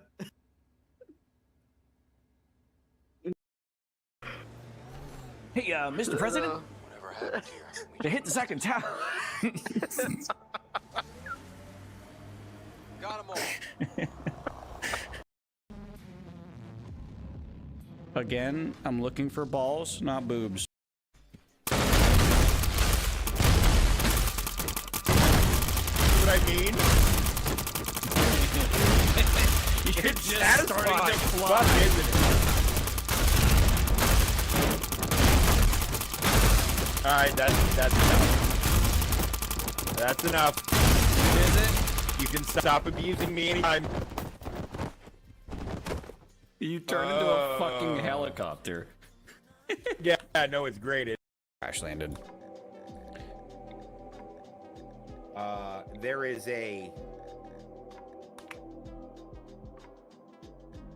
also a non-zero chance that if uninstalling this game and reinstalling it doesn't make it stop going to the black screen, that I will throw my entire computer against it. That is also a non-zero chance. All right, that's fair. So stay tuned, because Worst fucking team in hockey. Fard It's bad. bullets. bullets equals fard. What? Fard? Fart equals fart. Bullet equals fart. Warning, Sorry, 2 I'm times so louder loud than when we toxic talk clouds. about That'll be those. worse than toxic. That's like whenever I call something cued. Instead of cute, it's cued. Oh, what the fuck is this? I don't know, but it's Poison. Finger condoms? No, I don't like know what you're talking about. the little like cone-shaped chips that you Bugles. like. Bugles, not bungalows. Yeah, Bugles. bugles. A bungalow is a cottage. Yeah. Hey, look, they have like a meal set out for us in here, I believe. What?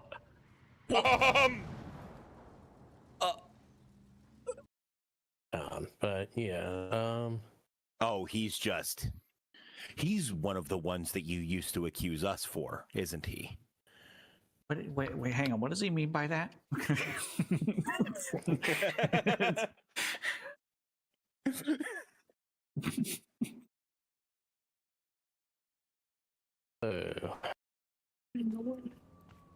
I'm literally just a girl. Let them know we're here. And he was going to delete me. Okay, my game just crashed. Just gone. That fucking sucks. Let's try that again. Apparently, she wasn't the only thing that was attempted to be deleted. Whammies PogChamp, Whammies Vape Nation, In Whammies fucking feels amazing, Beat Saber. man, Whammies this loud, Whammies feels proud of good, your man, mom. Whammies Opiop, Whammies non, Dave? Whammies Craigasm, Whammies feels good, man, Whammies PogChamp, Whammies Really? hey guys, Whammies PogChamp, Whammies Craigasm, Whammies PogChamp, Whammies Vape. I'm going to go ahead and mute that for a sec because I'm telling a story. That was so fucking funny. My parents, I'm going to clip it just for you.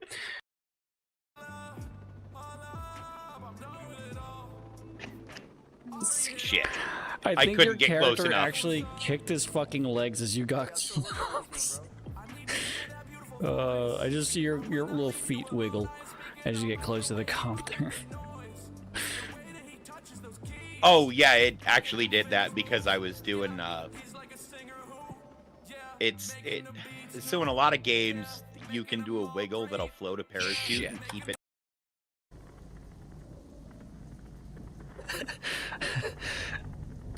What the fuck am I doing?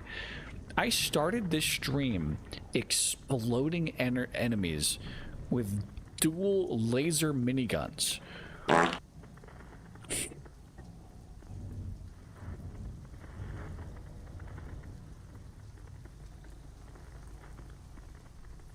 I'll be right back. Be able to be here, that you all make this really fun for me to continue. Okay, well, one question. Uh-huh. Why didn't they fly to Mordor on the Griffins? Kill yourself. Fucking.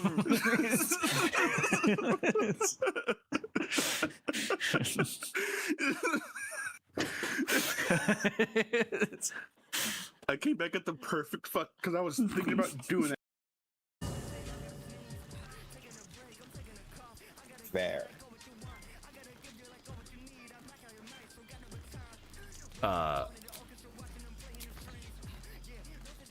Wait, what just Why'd happened? you say no? I didn't. I saw a pop up and I only had one option. Oh, this is just gonna And grab then a just camp pick supplies. no supplies.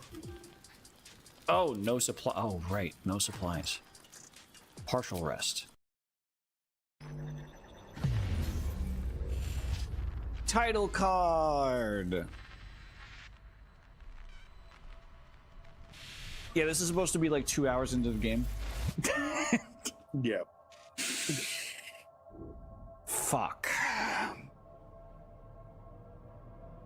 I'm like 25 hours in at this point.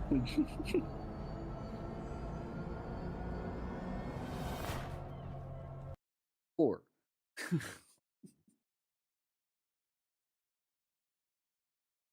Show butthole. I can't do that. You know I can't. Please stay calm. Show your wieners. You can't do that. I can't do that. You don't even show titty. Fine. Fucking there's titty.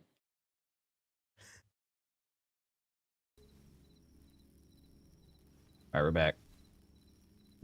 To get rid of Dave's dot cam. And I'm gonna actually set up game capture for Hightail for the first time on my stream. This is the first time you've streamed Hightail? Yeah, because all other moments that we've had Hightail streaming, it was always questionable whether I was running it locally or in the cloud. And this is the first time I've had a cloud provider that I was confident enough to stream at the same time while playing. That's, you know what? That's mega fair. Man, I really do like these front doors better. This looks so good now. So to my stream, this is the first time everyone tuned into your stream, so I don't have to do a walkthrough of my base. Did you see Luan's building, by the way, that I prefabbed in? No. Yeah, you gotta. Hang on. All right. Well, let's go to the Wonder Cave. No. It's You know not what? the I Wonder probably Cave. shouldn't have just walked through that. It's not at the Wonder Cave because I was trying to figure out how to spawn in prefabs, and I'll explain it when you get here, but it's out behind Foot's old house before I don't they know where moved in that's at, so with just Foot. Yeah, TP yeah, me to you. You can, yeah. It's the TP you to me. It's my name first, right? Yep. Because when I want to TP to someone, I just use the /admin console, which I'm now realizing I can't use because I'm live. Oh shit! I was doing a lot more things before I can't do because people can see my screen. I got to be careful with that admin shit. All right. Hey. Yeah. So this is Luan's prefab. Luan made this.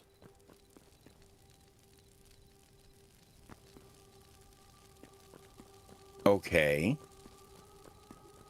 I have most of these blocks.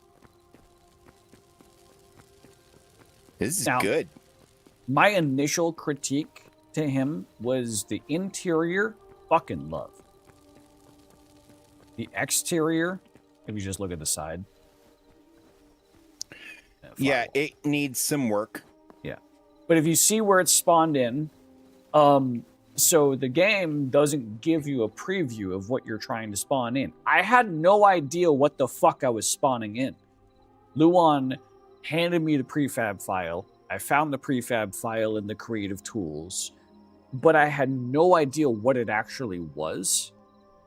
Like, I had no idea what it looked like, the size of it, what type of building it was, whether or not it had its own ground or not. It gave me no indication of what it looked like. So I just clicked on a spot and bang, here's what we have.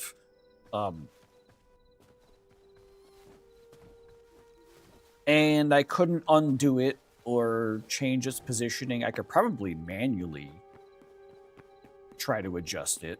You know what? I genuinely know I can manually adjust it because it's just a flat like box area. I can just grab and move, but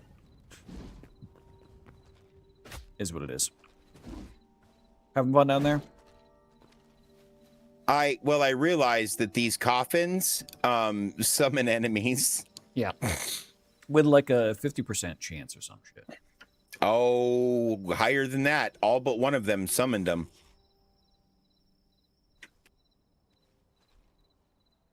I've opened plenty that are just empty.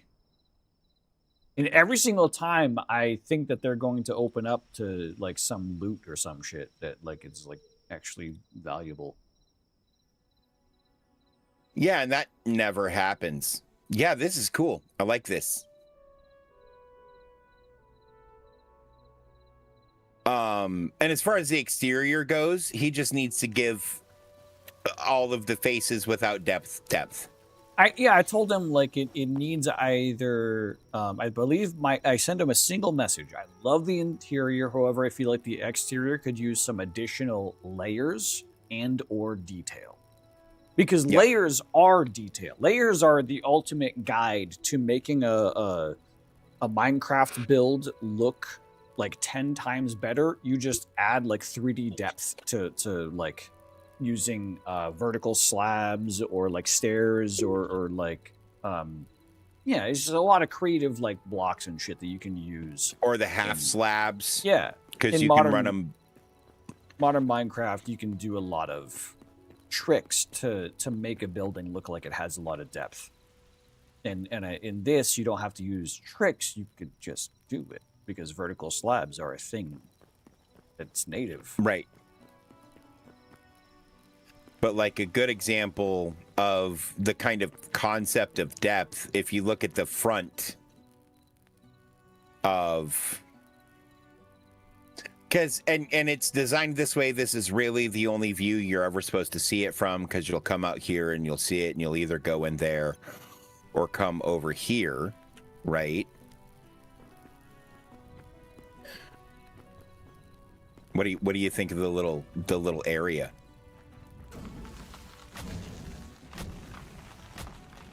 Ow! It hurts. It hurts. I quit stepping in the fire, dumbass. Have a good night, Foot. Night, Foot. But yeah, like, look from here. There is a lot of texture there. Yeah, here's the thing I will say. Like,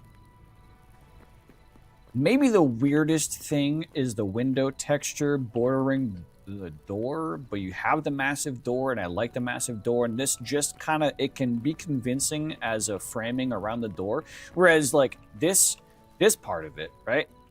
This is clean. I like the fencing around with the indented window right there with the overhang and that's clean. I like that. This I 100% like.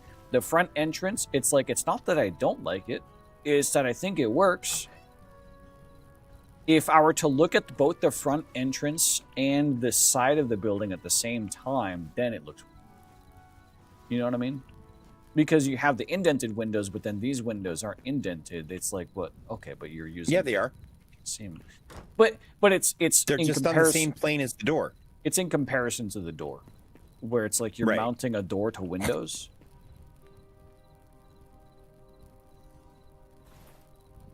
Sorry, hang on.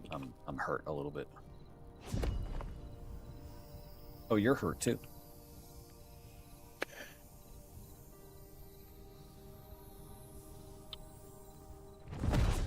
I wish this healed more. This really should heal more, considering how much it cost me. Fair.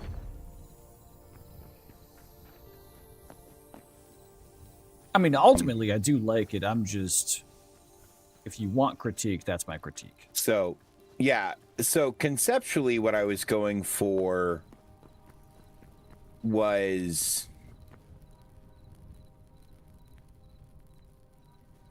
like a more modern storefront design where the storefront is all windows.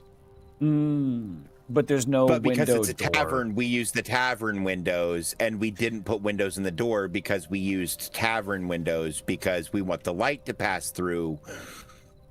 Because light does pass through these during the day. Man, this place is just like, it's, if I don't have my torch out, I can't see fucking shit. Really? Because it's fine for me, more or less. Like, this back, like, if I'm standing here, right, I can't see the chairs that are up against the back wall. It's just morphed into the black darkness of the room. It's that dark. That's a difference between your monitor and mine, then. Or we have different graphical settings. What preset are you on? I don't think I'm even on a preset. I think I customized mine. Nope, I'm on medium. Let me switch mine to medium. No, it's worse. Yeah, it's a monitor difference then.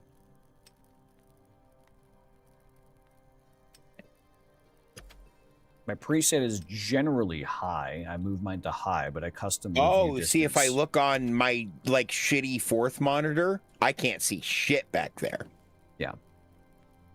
And stream will always see it darker than you can see, regardless if you have a good monitor. Oh, yeah, or that's not. why I always turn my brightness up in every game. Yeah, but this doesn't have a brightness that I found. I thought it had a gamma, but then I couldn't find it again.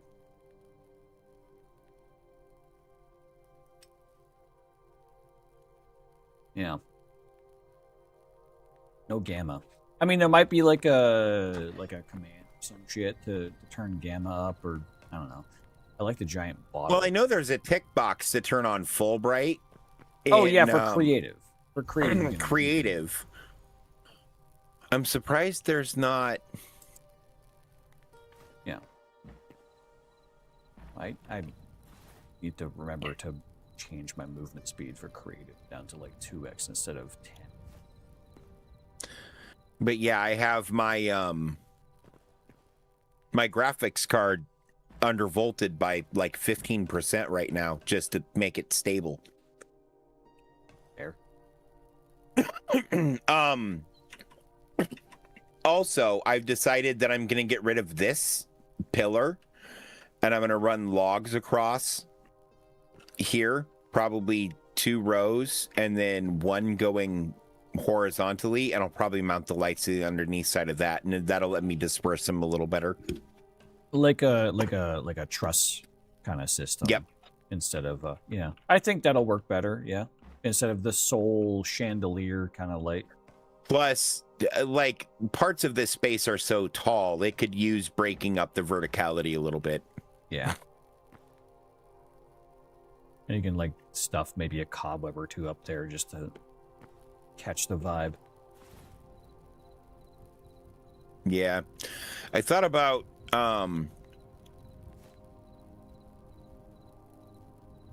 removing this table and putting like a stage over here for people to like perform on, which if you install that, if we install that music mod, I'm definitely going to make a stage. I feel like maybe like a basement for the kitchen. No. So the plan for the kitchen is, you see this L here? Yeah. I'm actually going to build this out and make a galley style kitchen that runs down the side of the building. Yeah, I was thinking like you could either do that or put or do it a basement kitchen. Yeah. Yeah, either way, I Basement think kitchen would might be better because then I could always put the entrance here and I don't know. I'll have to think on that because basement kitchen is something I hadn't thought about, but I don't hate it. You're also not giving your workers a lot of leg room to. If they got auto step on, it's just going to be awkward because they keep stepping up on top of the table.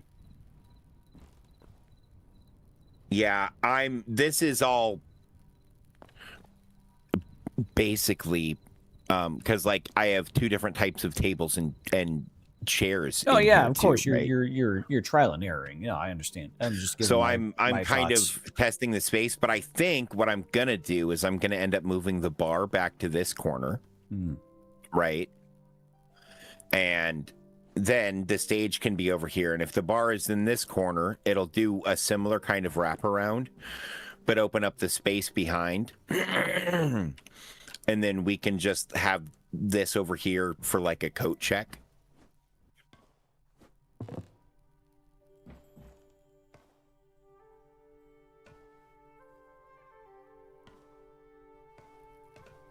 What if, when you make the trussing logs, you put the stage up on those logs?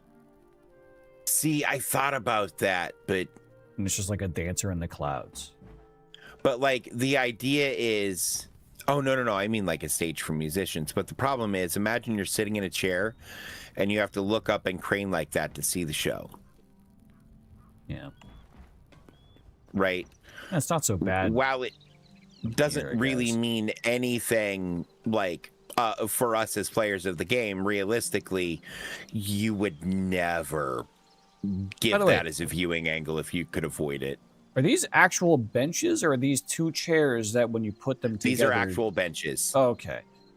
I was like, do they just mesh their textures, or actual... Okay. Because if they mesh the textures, that would be sick. But... No, because this is two of the Lost Civilizations chairs together. Yeah.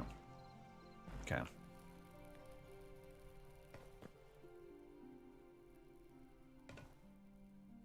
The Lost Civilization stuff looks really nice, though. It really does. Like, I was trying like, especially to... for, like, a tavern aesthetic, right? I don't know why I kept trying to go with the dark theme, so I chose the dark temple chests for my farm and the dark wood fencing for my farm. Why is there a sheep outside of... Bitch! Get the fuck back in. What the fuck you think you're doing? Anyone else? Any other escapees? Probably, but you know what? Oh, right. I should look and see what new craftables we have. Oh, yeah, we got a couple new mods. Because I know we have the... Map mod. There's a bear burning to death on my roof. Yeah, that's fine. Rude for the bear. Well, it shouldn't have stepped in the campfires at the top of my chimney. It's its own fault. Ooh, I do have the new mob capture, new glider. The glider recipe's in there. Iron mirror. Workbench tools. Cosmetic armor is in there. Yeah. Yep. Infinite teleporters. Stoneworks expanded. And useful sticks.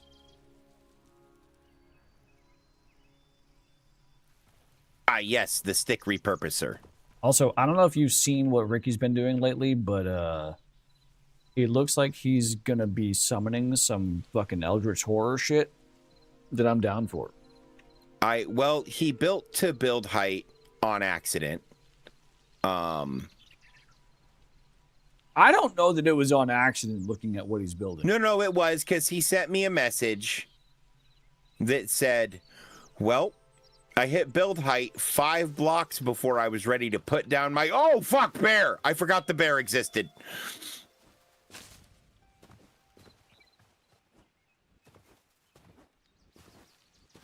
But yeah, he said he got the build height 5 blocks before he was getting ready to put down his floor. That's unfortunate.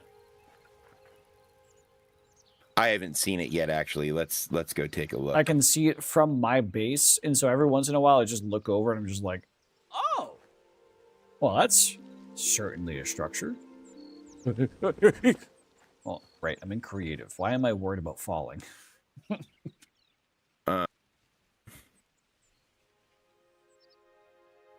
Oh, Ricky's kind of hurt. I'm healing him. Oh, Ricky's here? Yeah, he's on the server. What is build height?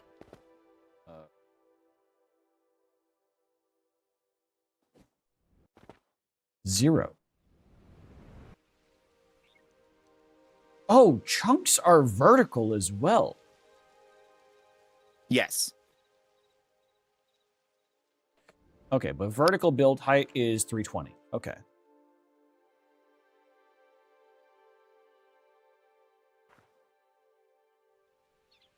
Okay.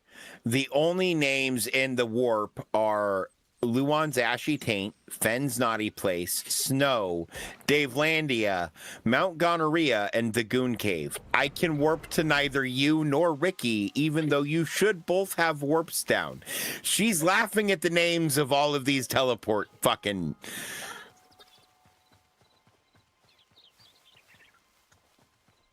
Oh, were you watching, babe?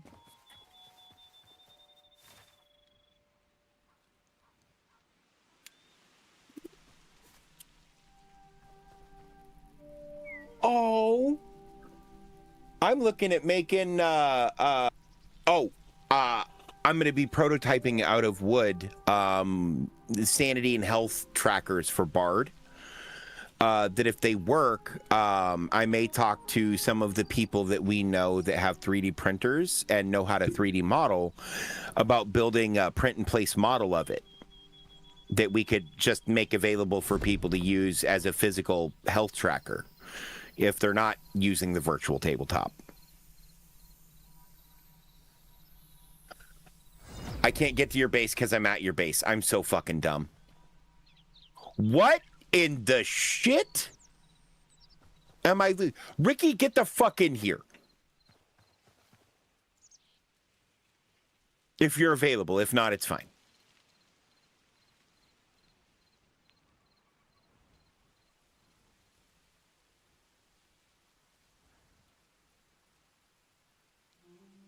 My mics are dying at 6 hours now. That's fun.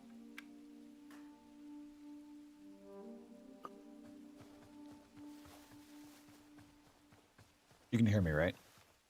Yes. Yeah, Ricky is active on the server, but yeah, no, you don't got to be in voice if you don't want to be. We're in Dave's. Yeah, no.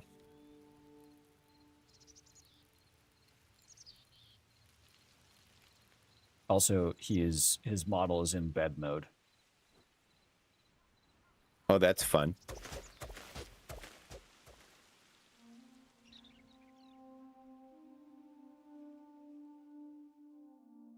This is surprisingly easy to climb. You say that, yet I struggled because I was moving at 2x speed in creative. I'm sure if I was running at 1x, surely I would have made it.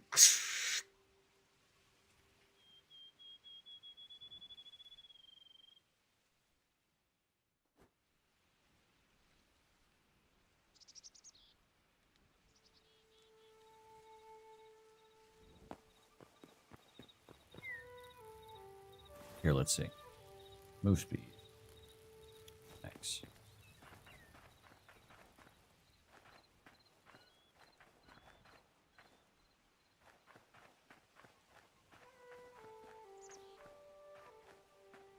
To be fair, Zach, I also used to do Minecraft parkour maps. I don't know if you did or not. I did. Offline. Oh, okay. That was just, oh, yeah, no, that was long before I started streaming. I've done parkour maps just for myself in the past year alone. Because that's like CSGO knife surfing. It's like I've tried it because it just looks fun. Also, I'm just holding W. I'm not even jumping. Same. Because this game's auto elevate is not really auto jump like Minecraft, and Minecraft's auto jump is fucking annoying. Oh my God, it really is. Also, this is one of the few games I have played that I haven't turned the head bob off in. Yeah, I haven't even noticed it. But it's a subtle head bob and not the exaggerated one, like, particularly in older games of this sort of genre.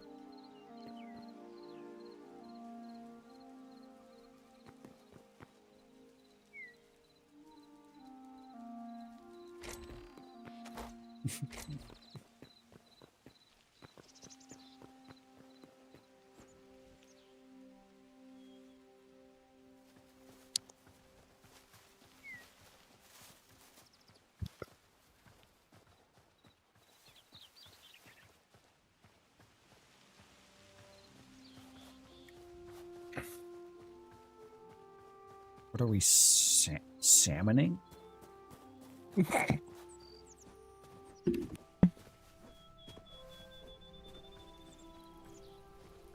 the fuck?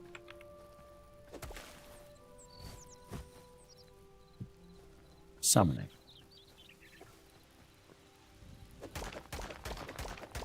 It, from this angle, it kind of looks like a bent fishing rod.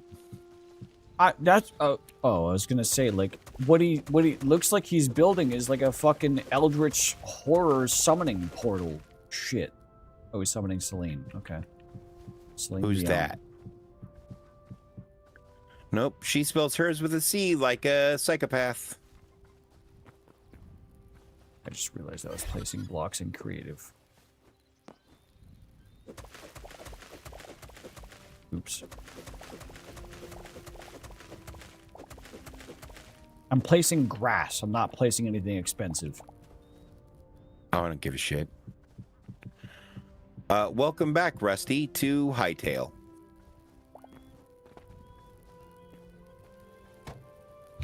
Wasn't you I was worried about. It was me I was worried about. Fair. Well, Ricky's going to crucify the moon. Good to know. Yeah, that...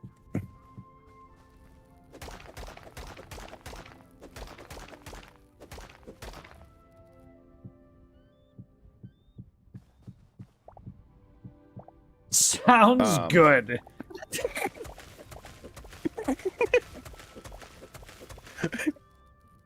I mean, it's me. Do you expect me to object? He's probably doing it for the Pale Mother. It's fine.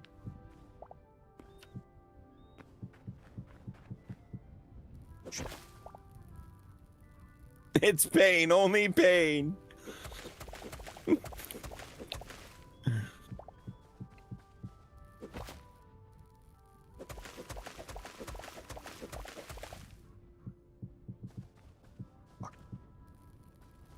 Oh, you want to see my favorite thing about Hammer? Bonk.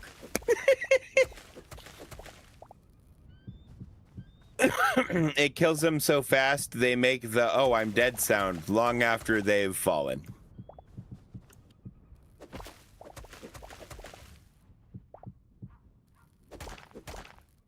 Well, he's left. I need meat for the tavern. Oh, I also need water lilies to turn into a... I don't remember what I need them for. Checks out. Hammer is hammer. Exactly. That's right. I delete a lot of my fucking plant Oh, fiber that 'cause I just always gives me saw it green as petals. useless. God, I'm so stupid. Chat, I'm dumb. I'm Dave the the dumb. worst. Ooh, that's my plant fiber.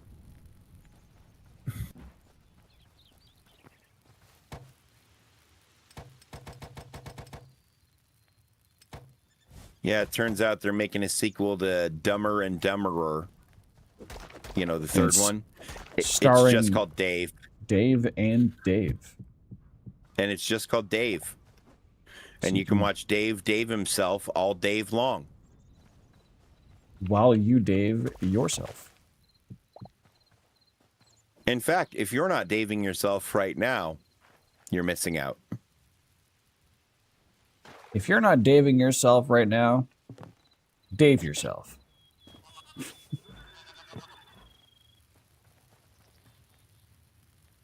Exactly. Two different meanings of Dave. I'm curious if putting water underneath a crop will hydrate it.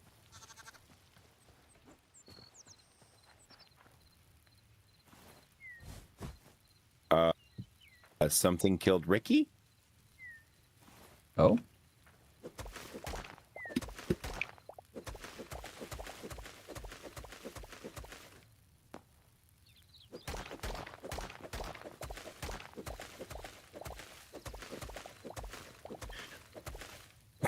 Did you fall? Maybe. Yeah, for sure, brother. Get some rest. Much love. Be good to yourself. Do me a favor. Go subscribe to Zach, or I'm gonna eat them toes. Not the toes. I'm gonna get them toes.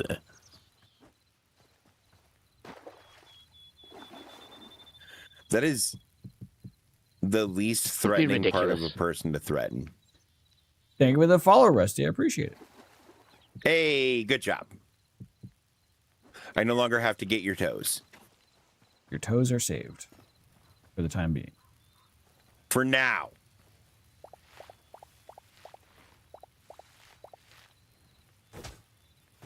Thank God. Yeah, I was going to start with the little ones. They're delicious. Dave likes the little ones. No. Never those words in that order.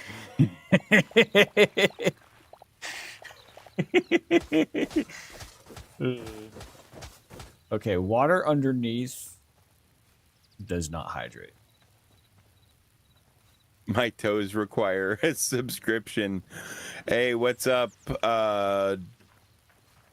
Derpy Kitty. Derpy Kitty, yeah.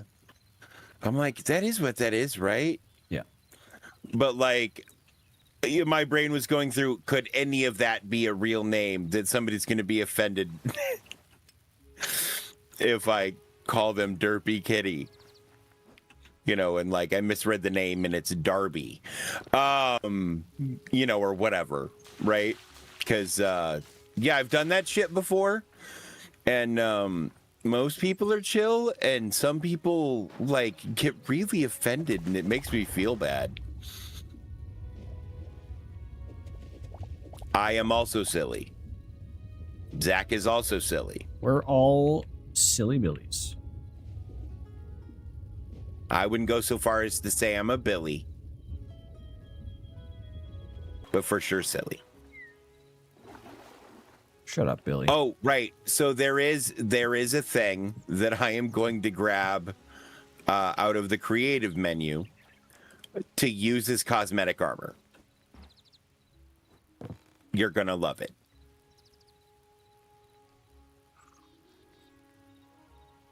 And I'm only getting it from creative because there's no way to make it yet. What is it? I will show you. I need to figure out a way to conceal my water paths. It's probably going to be slabs. You could do like Luan did to hide the braziers and use roof tiles as well. Maybe. This game doesn't have trapdoors. Trapdoors is a Minecraft tech.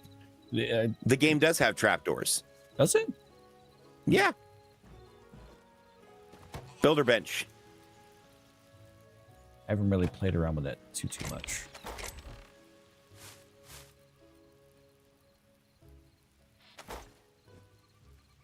Ooh.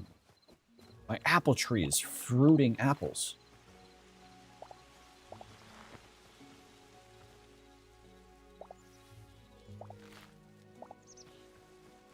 Hell yeah.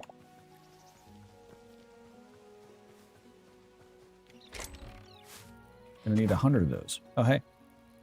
Oh, Hey. yeah. Yeah, I saw that. Yeah, the flaming sorcerer robes. Yeah. Yeah, and it's like the stats like are good. They're not better than the cobalt armor. They're No. probably about the same as the iron.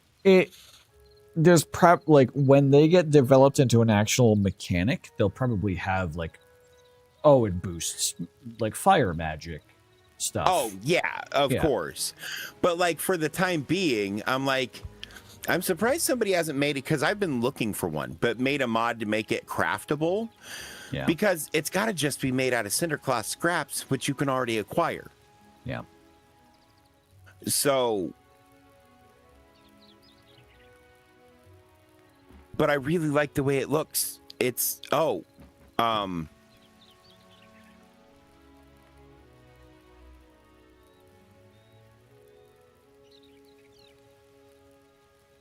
apparently if you take the mirror out of your hotbar, it stops working.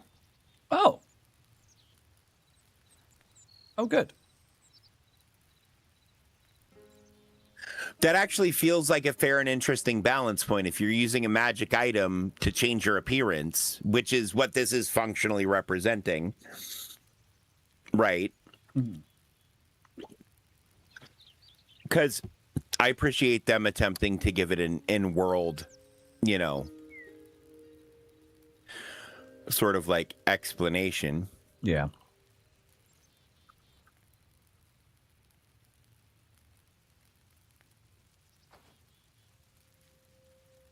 Why am I listening to EDM when this game's music, which is half Oblivion music, is wonderful? I'm actually going to turn the music back up. I had it turned down because I was listening to other shit.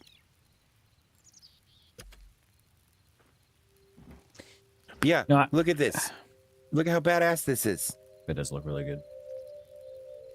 I gave up on, because I didn't want to go through the effort of getting a ruby, so I was just like, all right, not doing staves for right now. Also, knowing that they require fire charges, and I didn't have a lot of those. I'm trying to think of... I used half my fire charges making this, and then I spent a bunch playing with it to figure out how it worked. I still have 50. I ran out of ice charges really quickly when I actually tried using the staff. Trees and shadows flicker back and forth. Yeah, that's just part of the shader. And it does look weird if you stand still and try to focus on it, but if you don't focus on it, then you get used to it. Well, but like if you come look at this shadow, the shadow's moving because the tree leaves are moving. Yeah, tree leaves. It's to simulate wind. Yeah.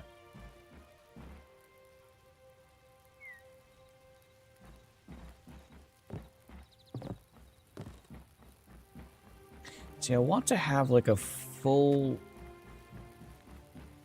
farm building, but like in dark style. And I want the water wells to be like, I don't know, pretend pressurized wells, so it has like a cap on top and then it pushes out into the lanes. Maybe I'm trying to think of too many things at once. My brain hurts. I need more ash logs, that's for sure. Stick bench, if you have any, you can turn basically anything, any other logs into those. I've been literally trashing sticks. So, you know. Oh, and I guess ash logs are the ones that are just around. No, sorry, not ash logs. Burnt logs. Oh, so cut down some ash logs, turn them into sticks, and then turn them into burnt logs. Yeah, I guess I could go. I could do some deforesting. I mean, I have 179 burnt logs, but I need to look at the bench and just experiment with some different block types. See what I like. Fair. Let me pull this bench outside. Builder's workbench. Pull this outside where I'm actually working. Quick iteration. Right.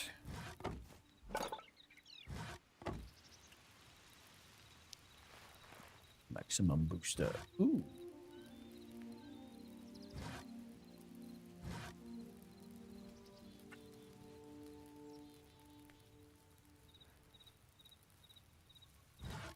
Oh yeah, there is trapdoors.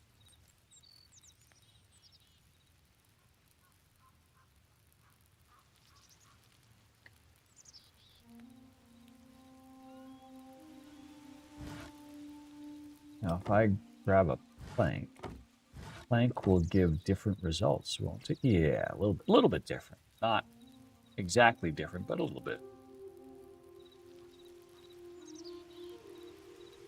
See, they have platforms, slabs, or flat roofs that I can use to step over water.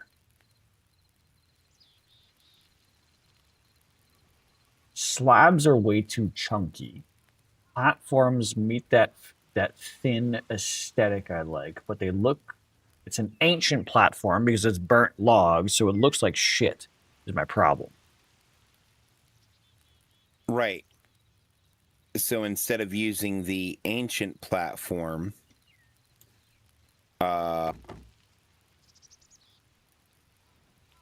You're drinking Guinness? I'm drinking Cutwater lime margaritas. Ooh, maple is redwood. It gives lumberjack platforms, which you might like. I want dark is the thing. So like volcanic brick or dark wood or... Let me look at my wood box. Maybe even poisoned log. What does a poisoned log give for options?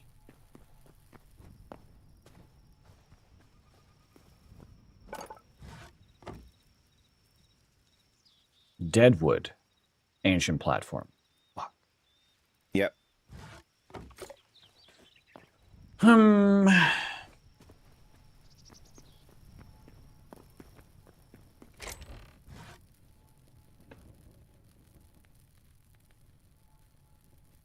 Because I have the ability to harvest a lot of volcanic cobble. Adamantite pickaxe makes quick work of that. Oh, yeah, I bet it would.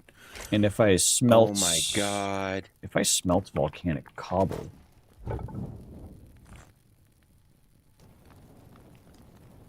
It doesn't smelt. It's volcanic cobble. So many more cobblestone patterns than there were. Like, it doesn't seem like a lot, but it's kind of a lot. You know what? I should look at volcanic cobble. And also look at what it does when it turned to bricks.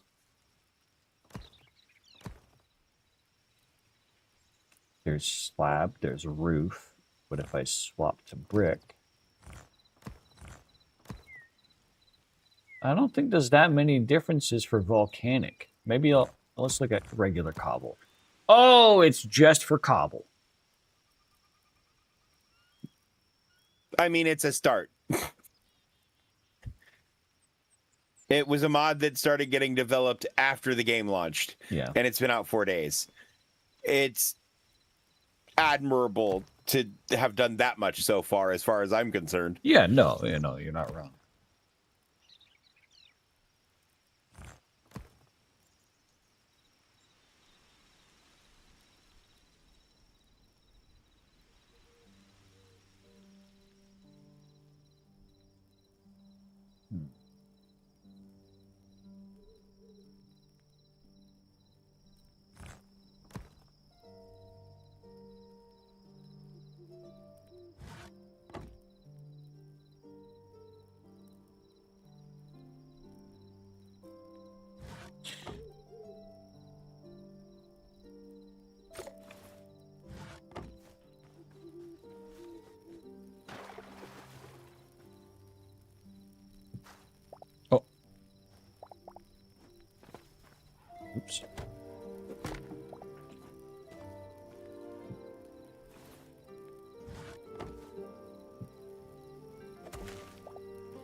You know what?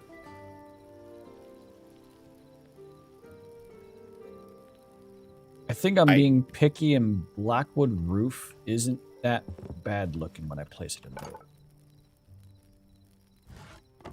Yeah, no, that's what I used for the tavern, was the Blackwood Roof. But as like a walking platform over water.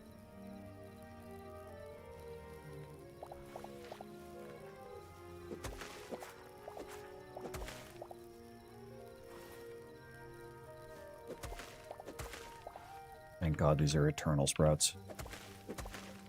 I just hit them with my pickaxe without thinking. Oh no.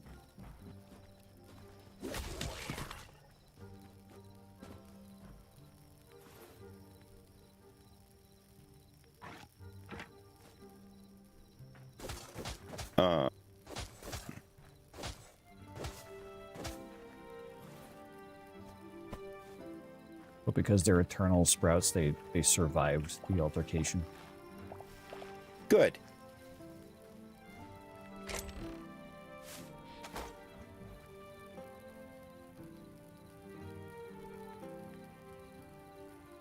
See, here's my problem with farming currently, is hydration states are confusing.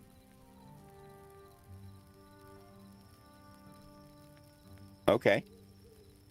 Because on the left, I have a row of 4 tilled blocks that have water adjacent to them that are not hydrated, that should be hydrated. On the right, I have blocks that I just placed and just tilled that immediately hydrated because there's running water next to them. On the left is blocks that have been there and have been untouched and unmanipulated since the server last rebooted.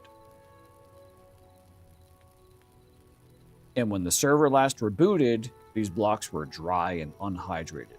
So when the server boots up fresh, the blocks don't dynamically rehydrate. Gotcha.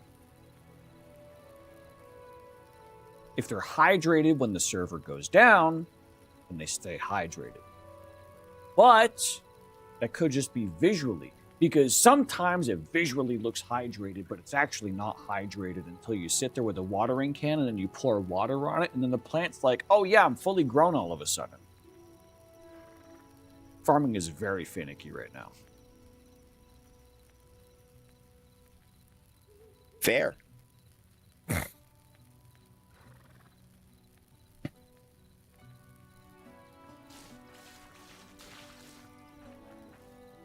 Right.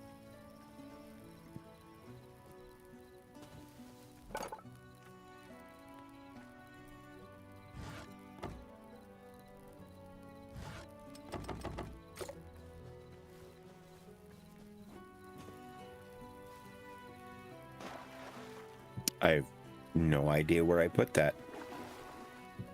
Have you checked your butthole? Interesting. What? Have you checked your butthole?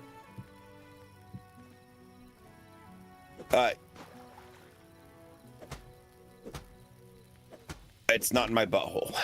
Okay. It's important to check. Fair.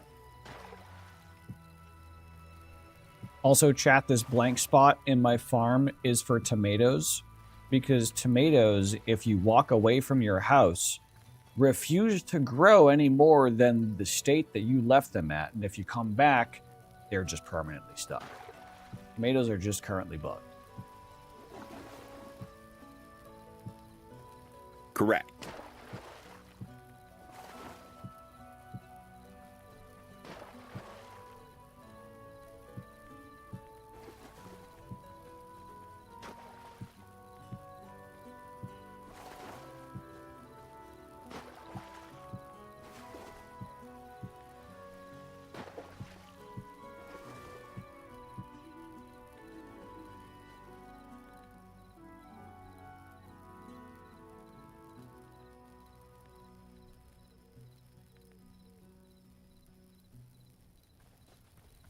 See, I want to put a roof over my crops so that I can hang lights from the ceiling rather than have lights in the middle of my walking path. So I want to have like an open walled concept with a roof that has a... Oh, that's a predator. Hello, sir. Yes, please come away from my crops so I can kill you efficiently. Thank you.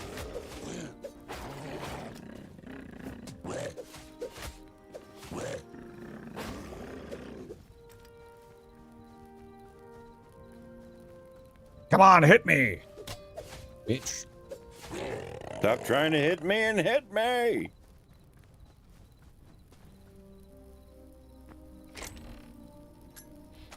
I love that line. That's such a good fucking... Also, someone did give me...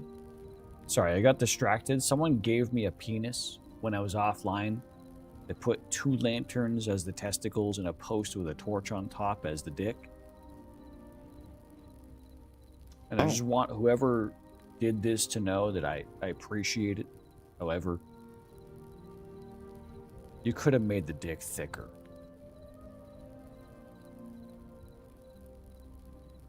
They used a thin little post instead of logs.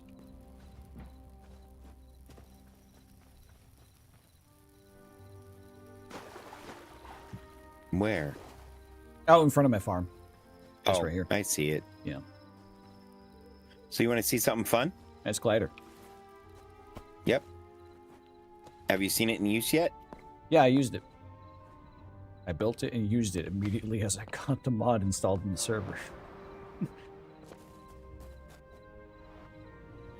Oh. Yeah, it's the other button. I fucked that up the first time too. Is it right click now? No, it's left click. I held left click and it didn't work the first time. No, you click left click when your feet leave the ground. Yeah, I know. I did it right. I've glided multiple times on the glider before. Just this time I held left mouse button and now my knees are broken. I don't know. Somehow it just didn't work.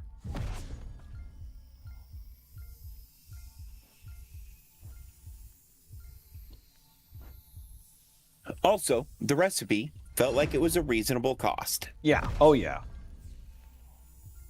It's not too expensive. Because it wasn't not too super cheap, right? You have to do some stuff to get access to it. The black feathers, I feel like, really balanced it. Right. But see, I've been collecting those since the beginning of the game because I'm like, they'll eventually be useful for fucking something. You know?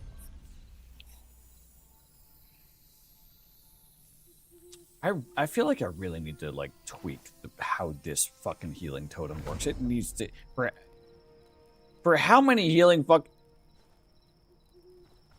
Hello? Sir?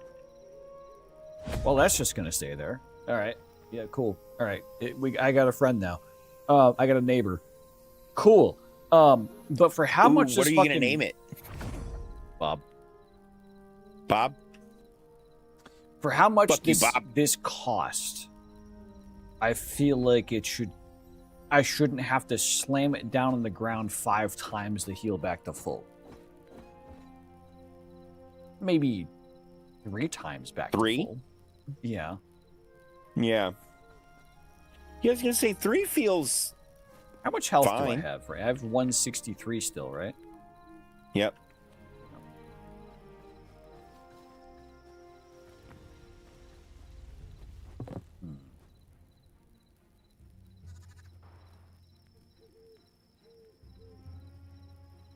I invested so much wood into these fences, and I can't reverse build these fences into anything else, so I feel like I have to use them. Okay. That's also why I want to do an open-walled concept of it with just a roof on top. Okay.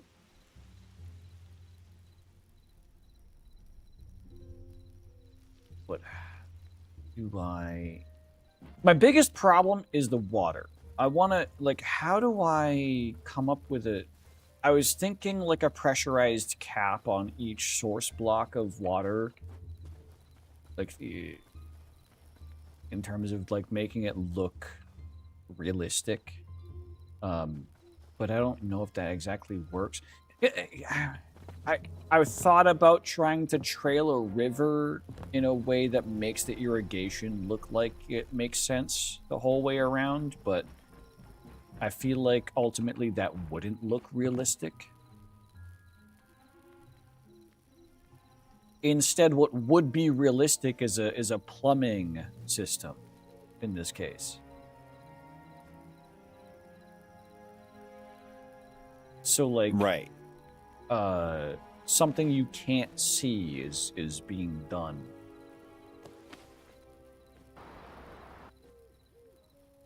Decks.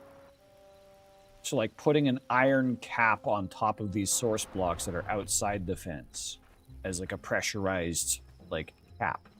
And then they go, and then they spread to the, you know, right. Maybe. Hang on a second.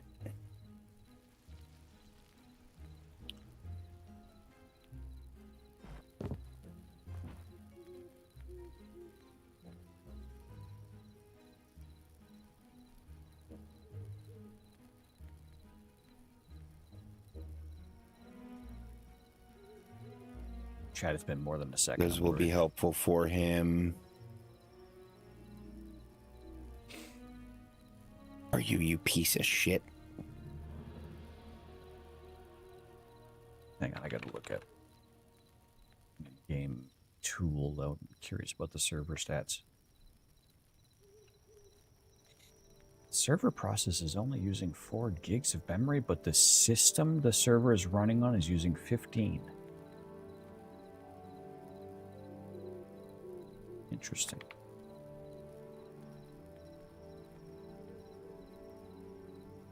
Nope, I should not. Oh, there they are. Do that in chat. Do that over.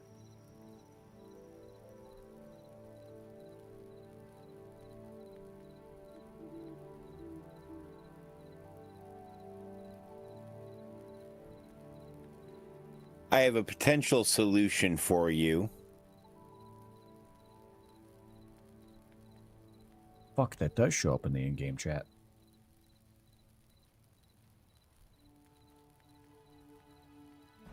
Did you see that in chat? Yep. Okay.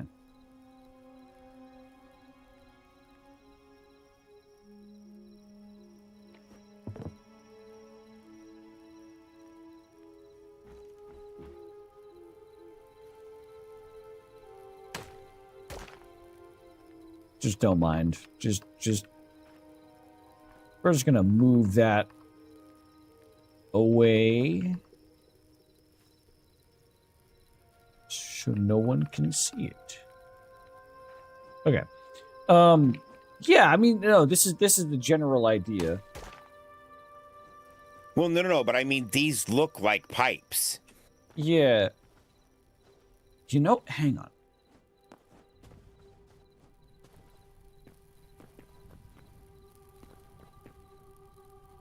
What if I put a trash can on top of every source block of water? That's a lot of iron. What are these? That's just regular stone, right? Yeah. Stone brick roof flat. Stone specifically. brick roof.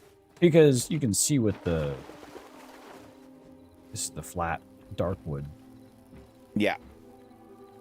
And I want to have a floor of dark wood. That's the whole, like, I want to floor this with dark wood, with a well, right, and in here having the dark wood caps and stuff, but if you want the outside to look like pipes, actually I made 50 of those so you can have them. But you know, to me they look like pipes. That's the first thing I noticed is, man, if I want to make it look like there's like plumbing running under a floor or something, this is the thing I'm going to use. And then you said, you know, like pipes. I'm like, oh, fuck. I already thought about this. It's like I kind of want it to look forest industrial and not full industrial, but like I'm the Peter Pan kids industrial. Right. Which also kind of makes stone pipes make sense too. Yeah.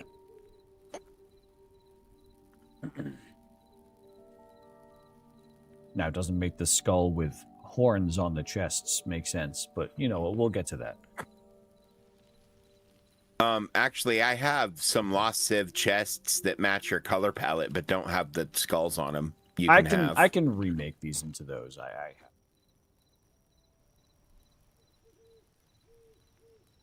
The only true gripe with the game is having to re-auth the server each reboot. So someone like me, oh no, there's a command. You can run a command to make your auth permanent instead of temporary.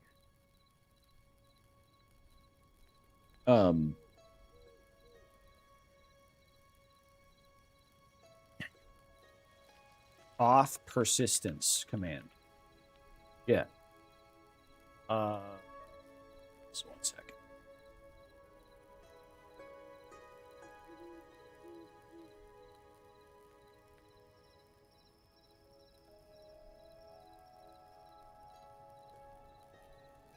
I think if you... 1 second.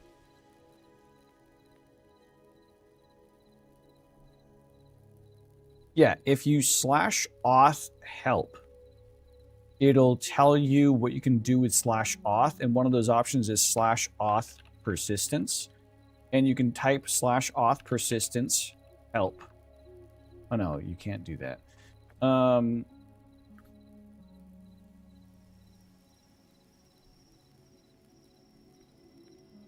Okay, if you type /auth persistence alone, press enter, it'll tell you the two options. Memory or encrypted. Memory is temporary, like stored in memory. Encrypted is permanent, stored in a file. So if you type /auth persistence space encrypted, that'll store a file alongside the server files. That'll be your permanent authentication file. That's how I was running it locally. I had to go through those steps to run it locally. I'm currently hosting it on a hosting service that handles all of that authorization. But when I was hosting it locally, I did the encrypted authorization persistence.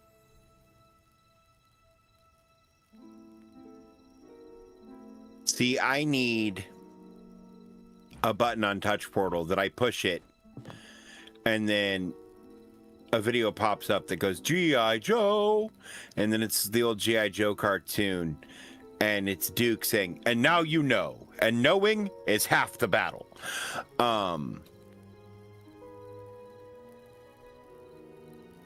Because, and again, we were talking about this a little bit before, but I feel like you and I both disseminate information a lot because, like, we've had to fuck around and figure out shit in various games. You know what I mean? I appreciate you attempting to find a way to connect to what I was just saying. Who, me? Yeah. No, for real though, right? Yeah. Because like I used to have people ask me questions, and I still do from time to time, but like Touch Portal specifically, since I was kind of the first person in our group to pick it up. Yeah. Now you say some shit and I have no idea what the fuck you're saying, and I'm like, yeah, no, I figured out what he's saying once, but I got no like real expertise on it. I just followed what Dave said.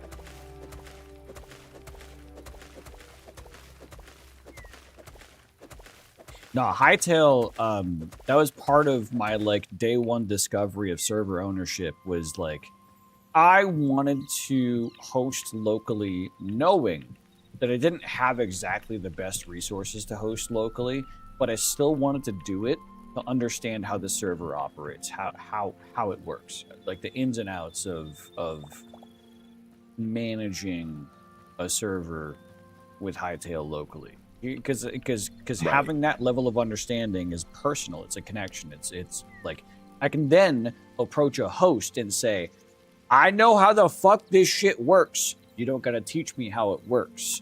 Let me tell you how I know how it works. Now we can get into the in-depth problem that I have because I know how this works, you know how this works, and I have a problem that we need to figure out together. You know, that's the way that I like doing things. I like talking IT guy to IT guy, not customer to IT guy. Same. Well, it's like when we were getting our new phones, you know, and I was asking some very like direct questions that like a regular person wouldn't ask about, and the guy's like, I don't remember what they said, but I'm like, oh yeah, I worked for, you know, your company for a while, and was a certified, among other things, a certified Samsung expert by Samsung. Like certified by Samsung. Yeah.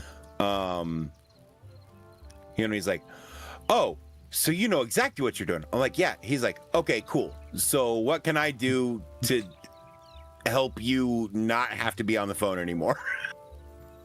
If I were to show you the entire conversation history that I had with Craftlands, like from the get-go, I was like, I know what I'm doing.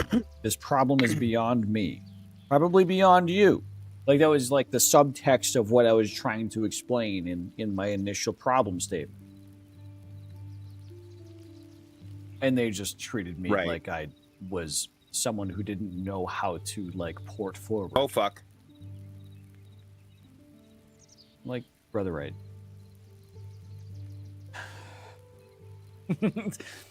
I can run this locally. It works perfectly fine. I run it on your service. It doesn't work fine. Your service is fucked up. I actually haven't even. And that's exactly what it is, though. Is it's a problem with their service specifically. Yeah, they finally did respond to me like around 2 a.m. my time. Just to make sure, can you try to see if the issue persists with no mods? It's currently working with the same exact settings and configuration with more mods on another hosting provider with no issues. Right. I'm not even... I'm gonna reply to them because I want to be like, listen, I went with a different hosting provider. Good luck. Just to at least make sure that, I mean, if they want to figure it out, they can. Like, I want to tell them, like, listen, test with my files, but it's currently working with another provider. You got to figure your shit out. Right. And another significantly less expensive provider. Half the price. Who the fuck just went in my house? And less than half the price if we didn't have such a robust fucking backup system. What the fuck you doing in my house? I don't know. Bitch. Just kidding. Actually, that being said, the current size of the server's at 87 gigs. How many backups do I have? Fuckload. Probably. It's you. Backup persistence I have set up as 50 files. Let me count. 1, 2, 3, 4, 5, 6, 7. Wait, no. If they're more than... It's going to be easier if I do this in FileZilla. Also, this provider's FileZilla works seamlessly, without issue. Nice. That is always nice. Errored out the ass.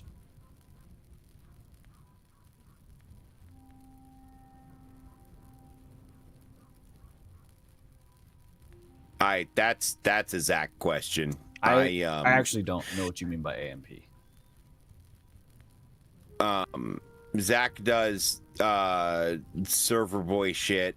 I'm usually on our Minecraft work, at least. I'm usually the one who concepts the packs, and then we have another friend named Ricky. So I don't maybe this makes sense. It does use a panel.domain web interface. They both use Dockers. They both use Docker instances. But my theory is that the previous host used a cut and paste Docker for their Minecraft image, whereas the current host that I'm on made a custom Docker image for Hightail specifically. Yeah. And there's a difference there.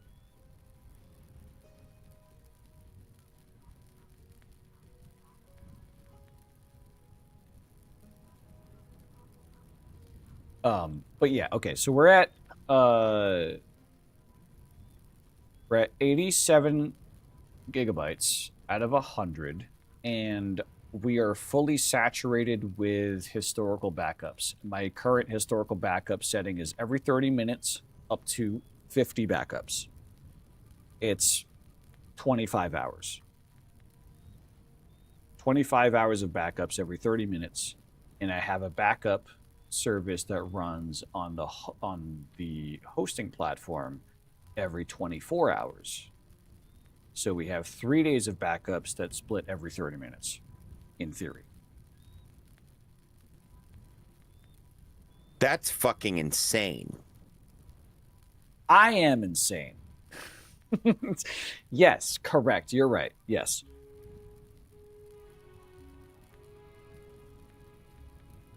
Does it have the Hightail game logo on the top left and say status console schedule configuration? Console files, backups, databases, schedules, settings, game swap, Hightail mods, server importer, SFTP details, network. I'm using the current host that I'm very happy with, not sponsored by, is Mint servers.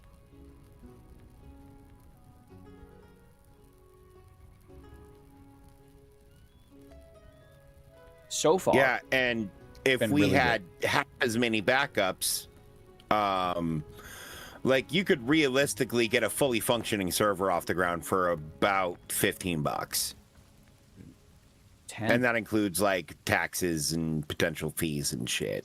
Without backups, $10. Easy. Well, no, because you got to account for tax and shit. Okay. No, I'll give you tax on top of buying your own custom domain and redirecting a DNS. Maybe 15, 20. So, but we'll say we'll call it an easy 15, right? Yeah. So that's cheap as shit, and they offer unlimited RAM. And at that $10, they give you 50 gigs, and you can still have backups on that. Just, you know, maybe not 75 of them. See, I typically host my own as well. However, I don't want to dox 150 myself when I open a server up to the public. So the reason why I have Hightail in a host like this, Hightail is my own personal project. I'm only going to allow people on this server that I personally know and personally trust. I'm using it to test out different hosting providers for Dave's and my other project, which is the goal of which is to be a public Minecraft server where I don't want to use my own public IP address. Otherwise, I would host it out of my own IP address. I would rather host it out of my own IP address. I don't want to go through all the bureaucracy of working through another support system to add my own Java, like a JVM arguments. I would rather just add the JVM arguments myself. But I'm trying to figure out what a good host that I like. Right.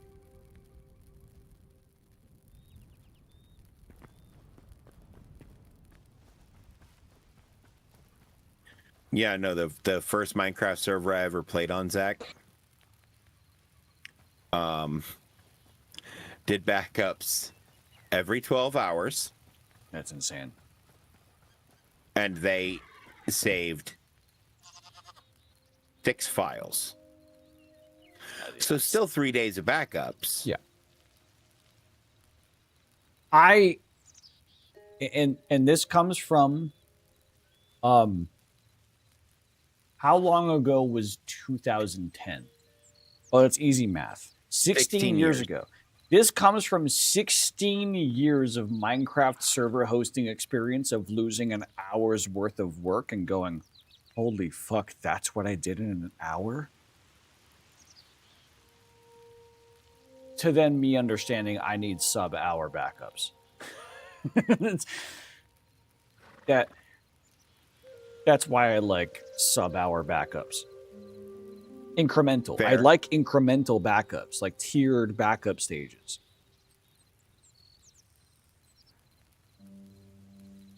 See, this is why you're the server boy.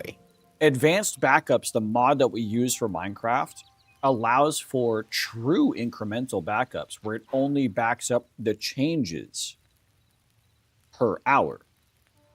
And then every hour it does a fat refresh everything. And then it increments. So it's only like megabytes for an hour. Then on the hour, gigabyte plus. Then megabytes, then gigabyte. You know, it's a lot more granular. Whereas so far the backup system that's built into Hightail is the only one people are using. There's no, because there's one built in, people haven't seen the need to develop something more robust. Yeah. But that's why I like using advanced backups for Minecraft instead of simple backups. Or FTP backups. FTP backups are just as simple backups. Yeah.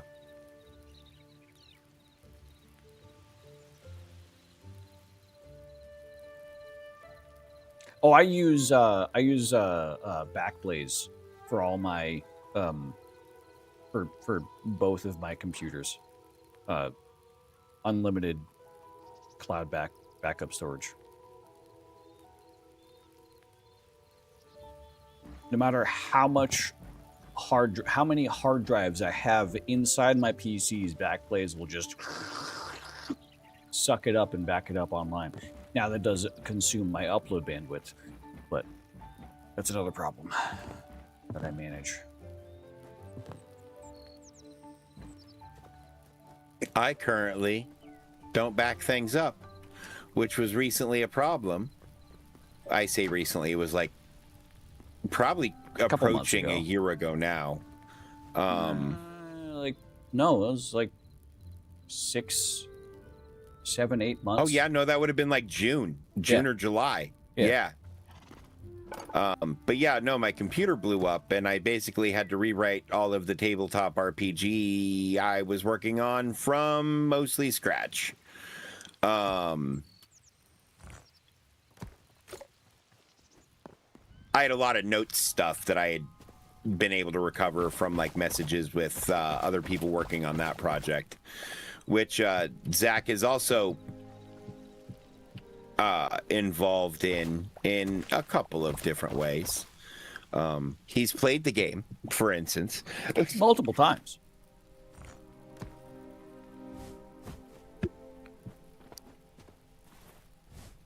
It's great. It's a good game.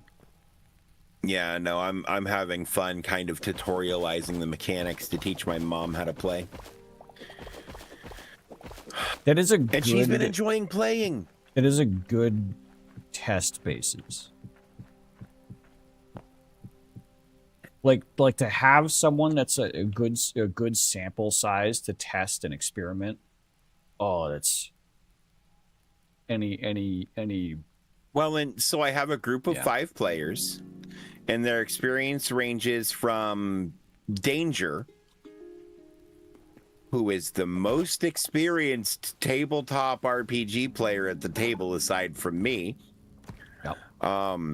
And she is not what I would consider an experienced player, right? As respectful She's as still possible. a relatively new player No, herself. I would consider myself new as well. But I'm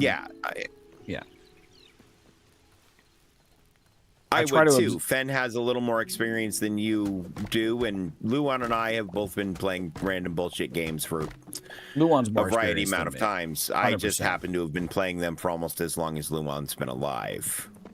Yeah, no, Luan's definitely more I've been experienced. playing than them me, for longer sure. than Luan's been alive. God damn it.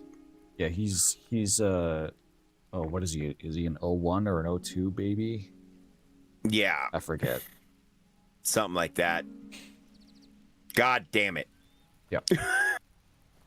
But yeah, so like, yeah, I got that, like, I'm not going to say old head, right? Because like the old heads are the motherfuckers who played like Gen 1 D&D and shit, right? But I've been around for long enough that I've kind of developed my own way of like playing and running games.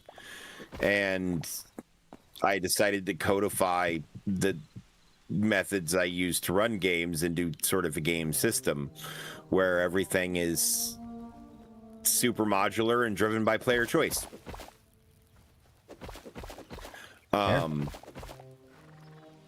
Because those are the kind of games I like. Honestly, I was very nervous with the D6 system. And it ended up, I can see why you went with it after playing a few rounds. It's like, it was at first, I was very like, really only D6? Like, but then like, how am I supposed to like win these rolls? And the thing is that listen, the story isn't in my favor. if I'm not meant to excel in that scenario, I'm not supposed to excel in that scenario. That's what's failure is part of the story. Yeah, and the learning process. Whereas a D20 system like D&D is like, no, you can just fucking luck your way and bullshit your way through a lot of shit because it's more mystical, it's more whimsy, it's more loose. Right. It's less there's less grit there. Yeah. Yeah. Yeah, for sure. And the thing is, Bard isn't really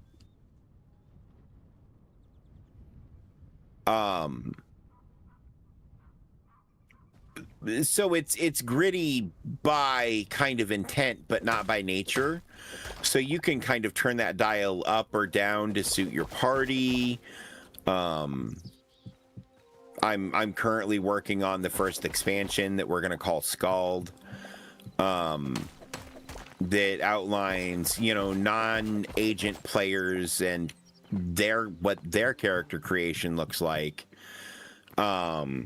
And how to use those characters to teach players a system.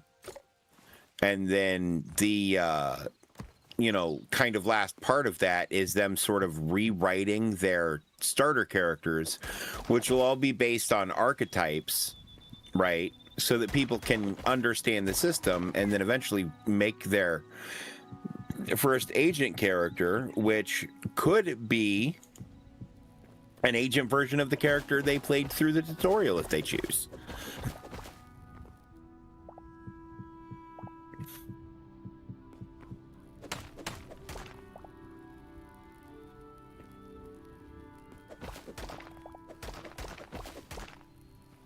My favorite archetype is still the lucky underachiever.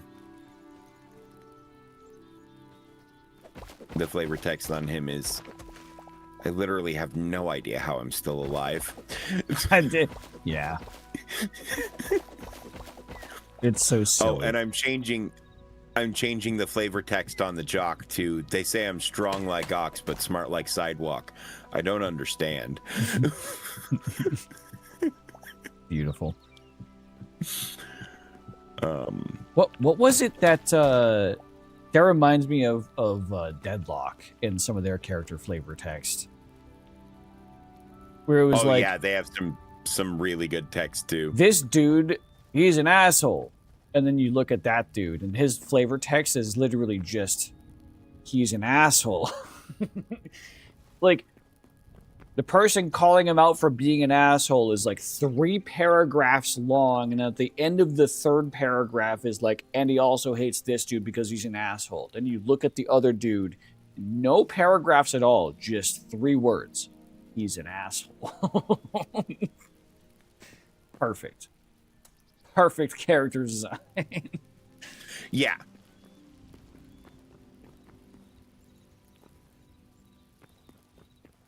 Well, it's like the overworked barista archetype.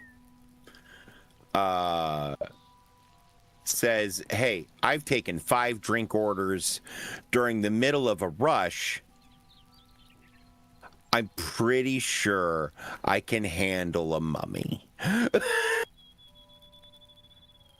I'm like, that's confidence, at least. Yeah. The used car salesman says something like, Mr. Anubis, let's see if we can't work together to come to a deal that is agreeable to both of our positions, or some shit like that.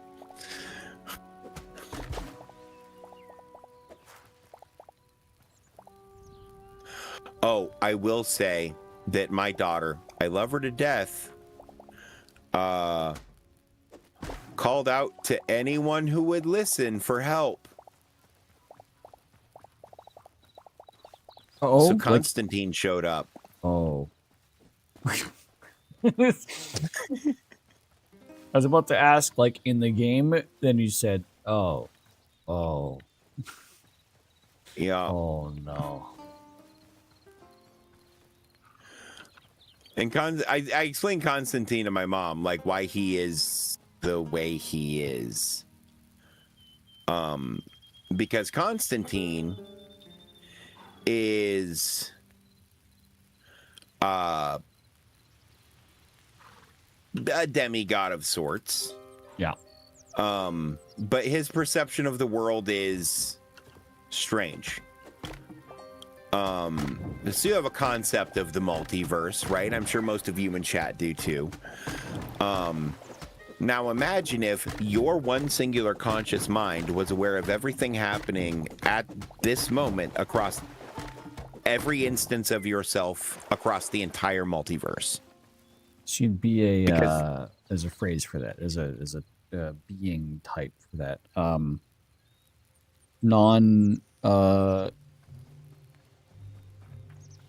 Not Euclidean, no. Non-corporeal. Non-corporeal being. No, incorporeal is something that can't be touched. But I know what you're talking about. I can't think of the word either. But anyway, that's how he perceives the universe.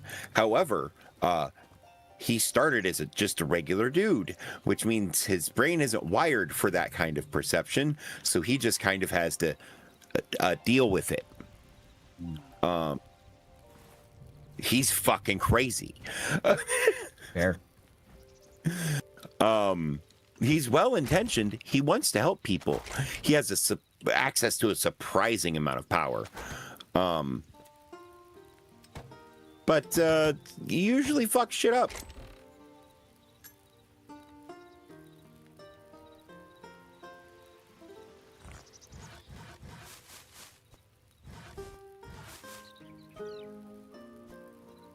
Some of these items should go in my pouch instead of this publicly accessible chest because they're incredibly valuable to me and I don't want people stealing them.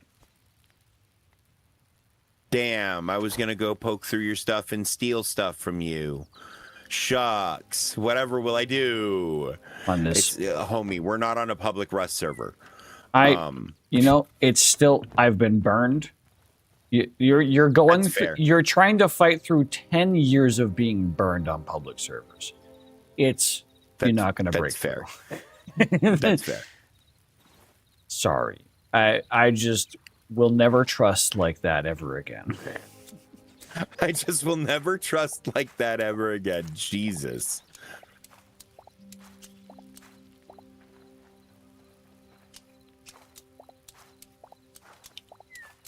I don't even know what I'm doing. I'm just walking in circles. That's when you know the conversation's good. Yeah, well, between that and we've had the weather do 4 different things today. So my body is what's the word for it? Oh yeah, upset.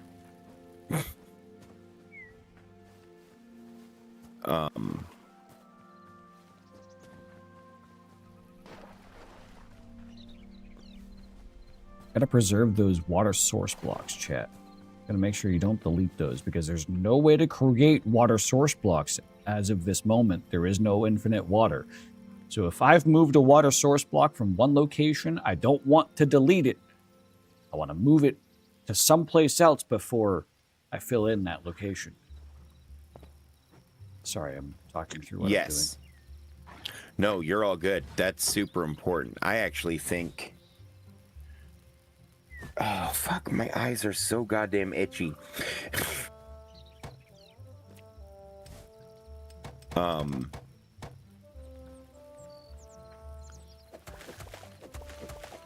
Oh.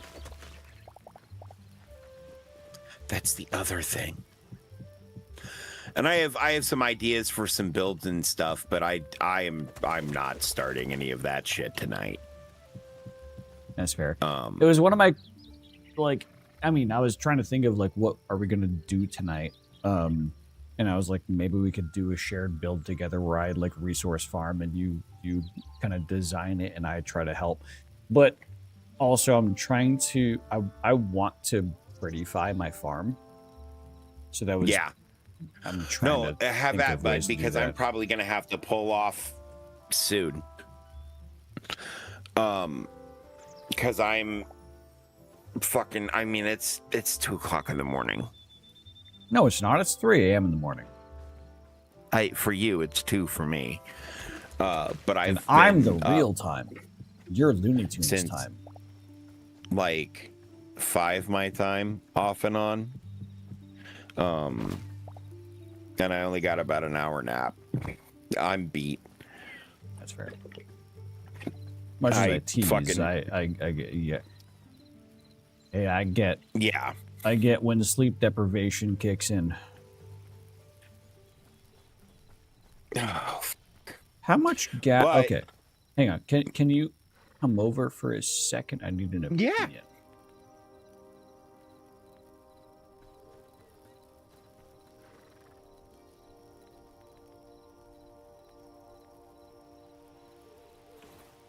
Inside or outside?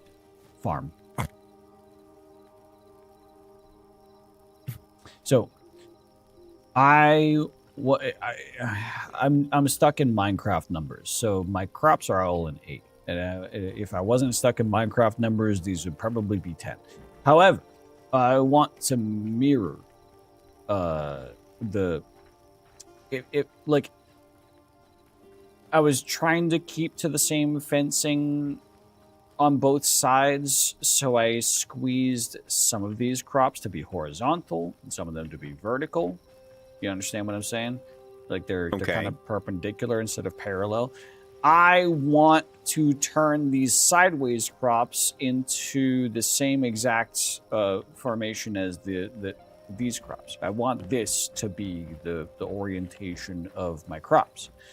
So, how much space should I have as a walkway between these crops and these crops? 3 blocks? Well, so you have 4 12 blocks? crops. You have 12 crops total. I think I have 17 actually. Hang on. 1, 2, 3, 4, 5, 6, 7, 8, 9, 10, 11, 12, 13, 14. I removed 2. It's 14. 2 of them have been removed. I put so them, you'll want 7 on each side. But it's oblong because of the animal pen. So there's -2 on this side because of the animal pen. You see what I'm saying? Like, so you'll want 6 on this side then, or you'll want. It's really how much of a walkway do I have going down the center? Is it 3 blocks, 4 blocks, 5 blocks? The problem is It's got to be 3. It's got to be 3. I can move the gate. But does it have to be? Yeah, but you already started working off of odd numbers. Yeah. I mean, it was always going to be odd numbers, I guess. So it's either 3 or 5. Yeah, okay. I can move this pond always. And when you say it's 3 or 5, 5 feels excessive, so I would say 3. Yeah, if I were to imagine 5, that does feel excessive. That's wider than your garden plots. That's ridiculous. Right. Yeah, you're right. You're right. All right. Okay. Thank you for the sanity check. Why do you build in Forest or Minecraft? Oh, because if the water block is here, it goes out 4. Yeah. I understand. Yeah. I was like, you're running it this way. These should go also, 4 that way, and you go this way forever. What ended up happening is this is actually convenient for hightail numbers because light blocks travel 4 blocks. Yeah. Yeah. So That's why I thought you did it this way. That was accidental. Purely accidental. I actually don't even chat. This is... Oops. For context, chat, I don't need these torches in the middle. Because people have mathematically figured out that while light levels do matter for crop growth, light levels travel for crop growth out to 4 blocks. And because there's a torch on either side of the crops, it doesn't get muddy in here because it's slightly more than 4 blocks. I mean, they're still muddy because I haven't tended to them. I haven't replaced the crops. If you don't tend to crops, it'll still get muddy. But No. I mean, I don't mean the ground. I mean whether or not these are within 4 blocks of this or not. It doesn't matter because you have 1 on each side. And the crossover will ensure the light level's high enough. Perfect. Yeah. I accidentally did this the most perfect way. The most correct way. Objectively, yeah. Here's the thing. I didn't even know that light levels affected crop growth. When I noticed that the crops closer to the fence grew faster than the crops that weren't, that's when I put the crops in down the middle. But that's when I wasn't balancing it exactly like this. I accidentally stumbled on information that I had to. That's what's so fucking cool about this game. I learned that shit. I figured that shit out accidentally. Anyways, I appreciate it. Right. Well, it's like fucking okay. I might need to move my farmer's workbench.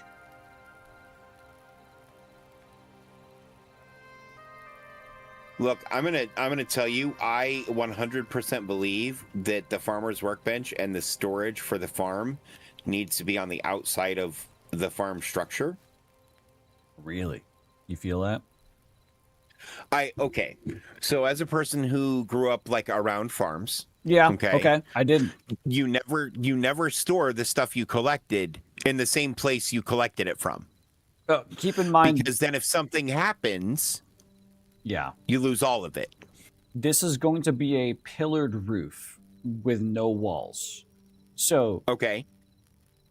Yeah, shack with the storage and crafting. Yeah, okay. As an attachment, like an attached shed off the side, like a branched roof. Yeah. Okay. Right. And you could literally just put it right fucking here. No, I can see it. I can see it. Yeah, off a corner, off the front ledge, or I can see it. Or off of one of the sides, or just wherever it ends up. Honestly, wherever it's convenient. Because chat, the poles are gonna come up here, probably 3. Like this is 2, 3, 4 height, and then roof, and then it's gonna roof out, and it's not gonna roof over the pen area. I'm gonna L shape around that, and then it's gonna push back. But if I just kind of shingle a roof off of that. That should work. I'll figure it out.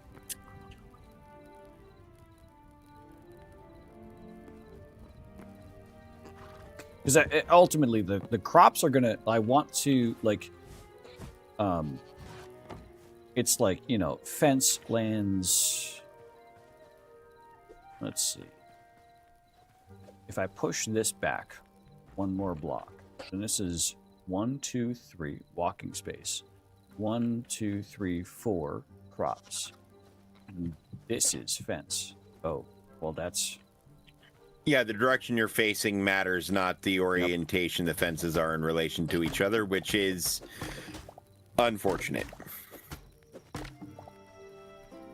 I mean, I could even push the... If it's just one block, I could push the animal pen back and make it just a single rectangular building.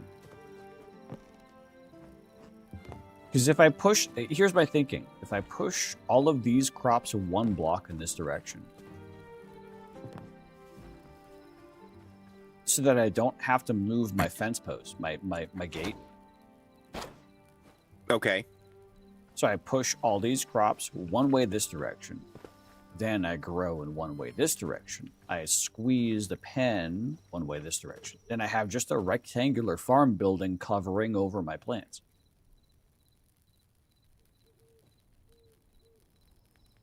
Yeah, no, I like that. That makes a lot of sense to me. I'm going to let you get to it. I'm going to go back to my place. I'm going to say goodbye to you now. I'm going to say goodbye to chat there. And hang on. Can I get some of Daddy's milk with your shirtless little titties?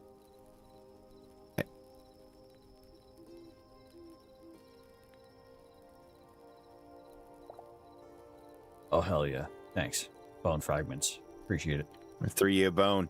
Yeah.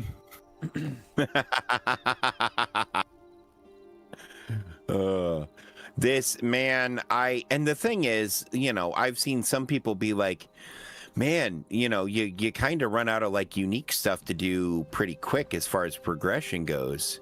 I've said to you, And I'm like, I've ran out of like progression to do in the game, but I'm not done with stuff to do in this game. Right. Well, and the thing is, you know, the people who are talking about you run out of progression stuff pretty quick. And the thing I keep coming back to is they're saying it's happening pretty quick. It's happening pretty quick. But these are people who, like you, have 40 hours, 50 hours in the game already. Yeah, we grinded the fuck out of this shit. Right? In an I'm like, unrealistic that's not scenario. Pretty quick. That's not you ran out of things to do pretty quick. That's just all you did for a while. Yeah. Right? Like, those are different scenarios. You grinded a video game. I'm sorry that you did that. You still spent 40 fucking hours in the video game. That's a good value. At the end of the day. Especially since here in the next couple of days, we're probably going to get a content update already. Probably tomorrow. It's, I mean, if it's not tonight, it's tomorrow. Realistically, yeah.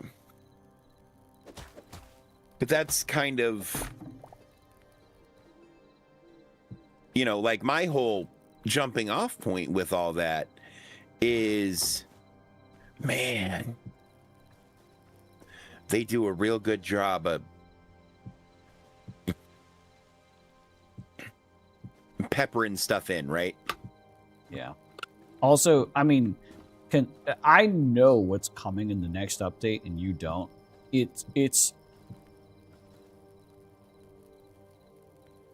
considering it's a day 4 update and the level of changes that they're making, they're drastic in comparison to like what you would expect from a Minecraft update.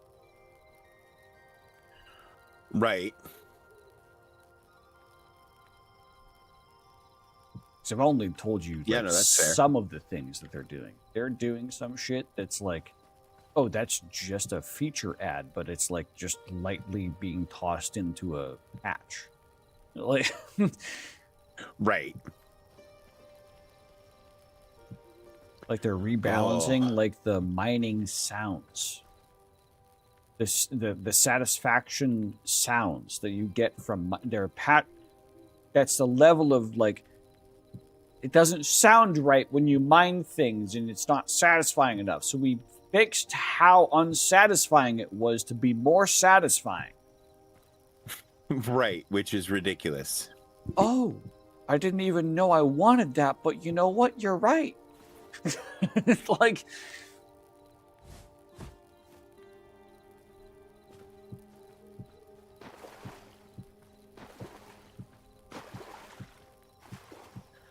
Anyways. I'm excited. All right, Zach, much love. Chat, much love. Never stop leveling up. I will talk to you all later. Have a great night. And Chad, if you're on my side, you can stop leveling up if you want to. It's all your choice.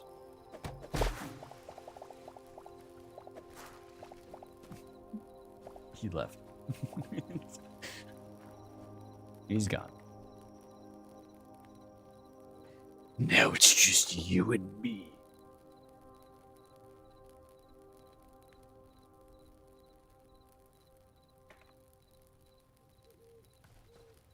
All right, fuckers. Let's figure this shit out. I never like to leave square angles in terrain. Dave, thank you for the raid. I never like to leave square angles in terrain. That looks fine.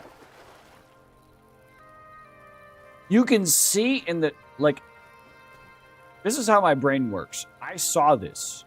I visualized this before I mined it. This was the square, right? And this is what I know makes sense.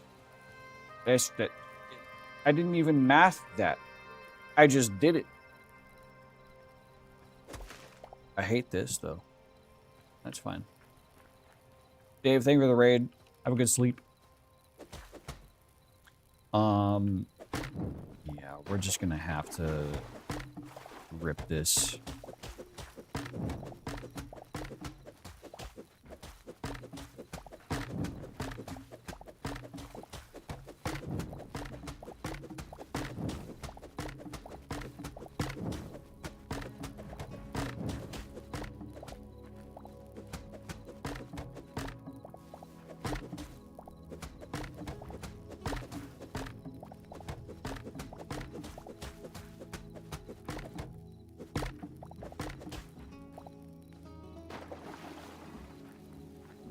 Okay.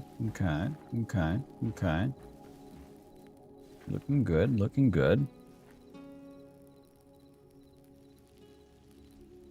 Gonna move to my own Discord. I'm gonna end stream together.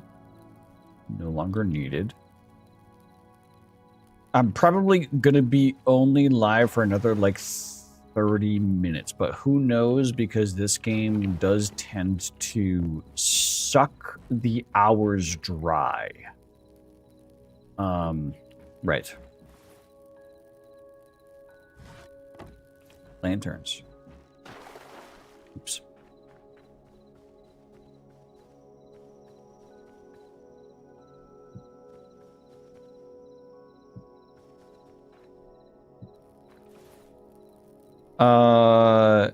They didn't patch it yet, so torches I'll just put there.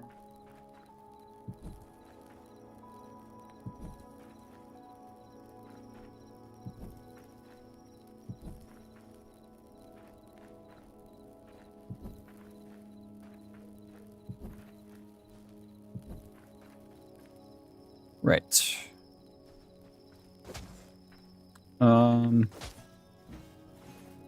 I need Caesar.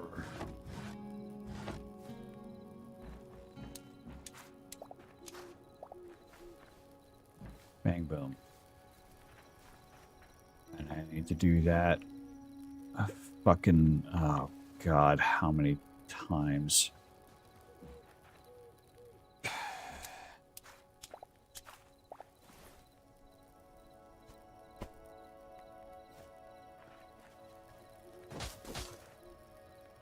This is going to be annoying.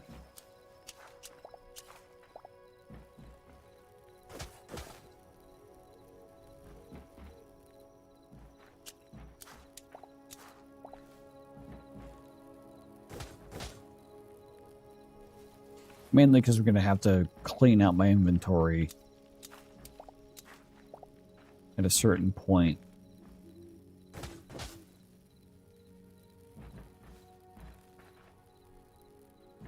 I mean, these are tomatoes. Again, we don't like tomatoes because they're bugged at the moment. But this spot is reserved for tomatoes. So I'm going to respect the tomatoes. They do have their spot in the world. However,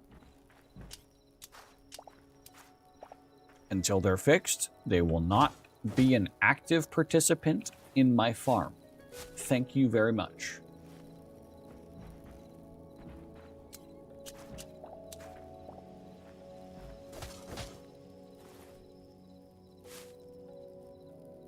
Where?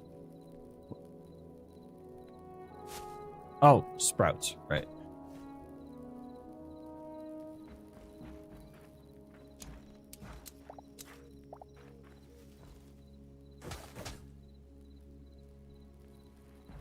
Okay. So all the crops are moved over by 1.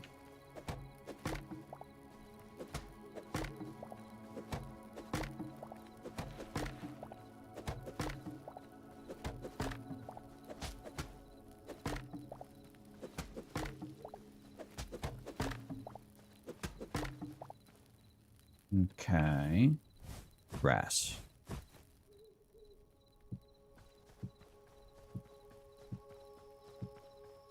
How the fuck do I make plant fiber?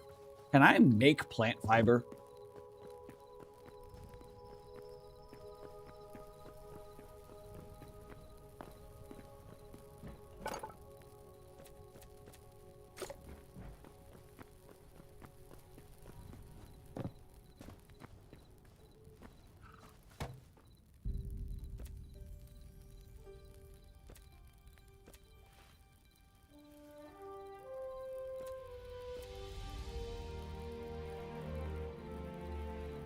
No.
Okay, at least this is planting saplings. Now, I don't have to feel bad about chopping trees down. And when this game first came out, the server first launched, there's a reason why there's, like, not that many trees around here, or around here, or around here. It's because people were just fucking chopping willy-nilly, myself included, because the game didn't have an auto replant. This is a mod. This is a mod. The mod is planting this sapling here. It's a fantastic feature. That I think I broke the sapling in that case. Shit, it was a birch.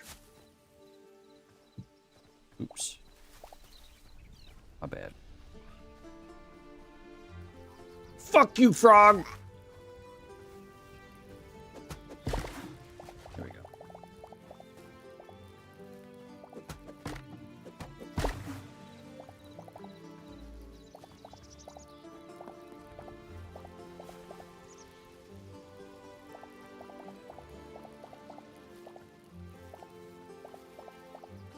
I'm also making sure to grab all the sap, because I need that for lanterns. Oh, hello, sir.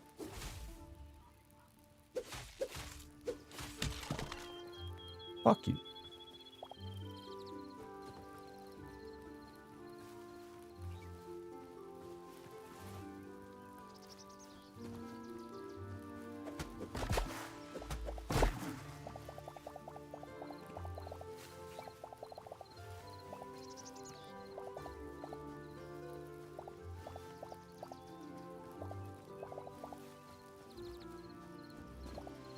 Okay. Let's dump. Let's dump all the shit that I don't need.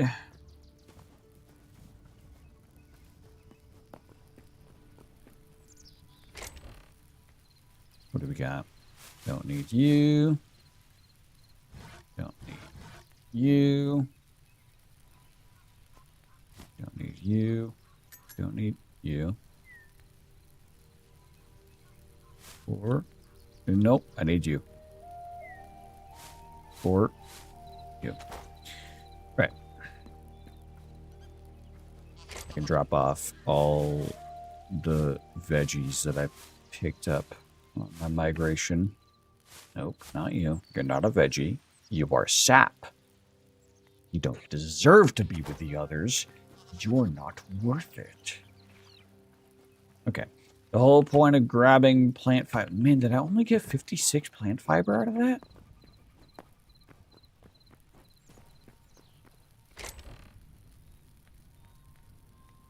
How the fuck do I farm plant fiber?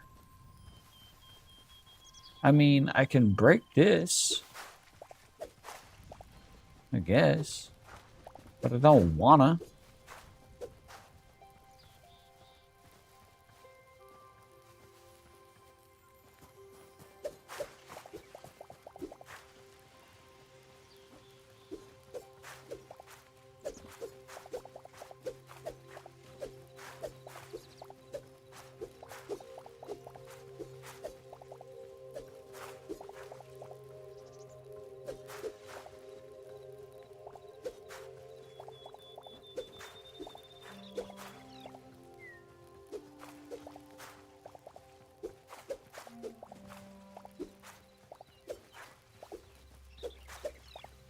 Look at me skillfully dodging the berry bushes, by the way. Because I understand the berry bushes are incredibly important to early progression.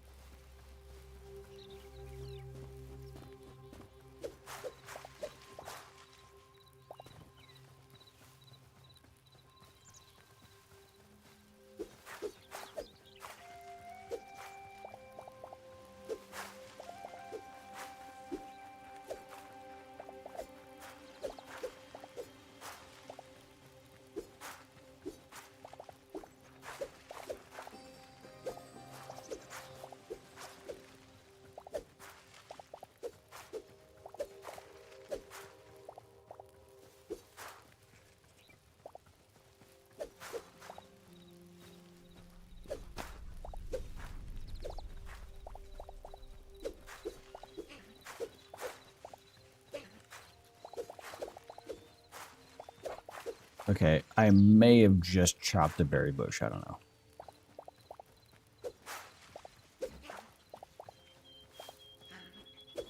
Leave that one alone. 181. I mean, why can't this game have like a fucking silk touch enchantment? Oh, shit.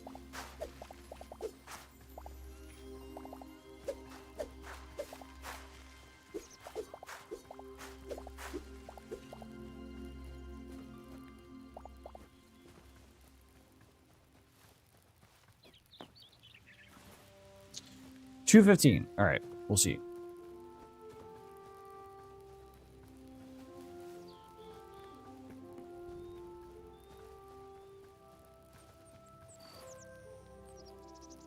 Why is Dave still... Dave, if you're here, you're still live, by the way. You need to tell your OBS to end.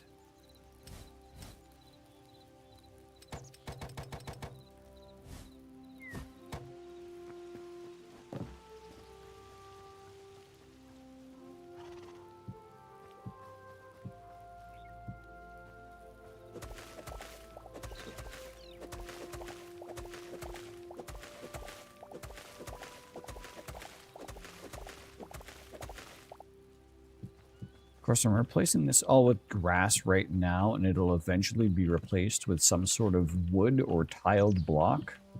Eventually. But you know what? Fuck the system. I need to visualize.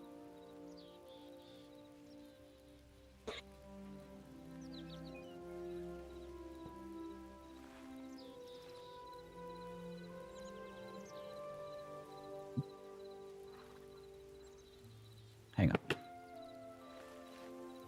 Is Dave's stream actually still live, or is it just my chatterino? No, that's just my chatterino. He is actually offline.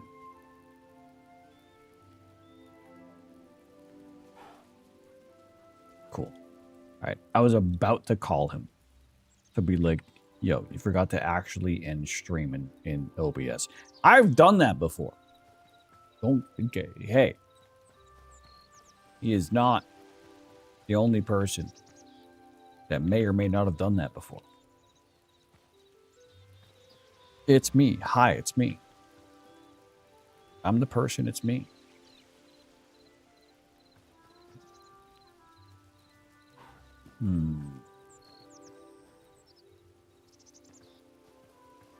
Okay, so 1, 2, 3. 1, 2, 3, 4. 1, 2, 3, 4. Right. In theory, that's one crop, right? We gotta remove this.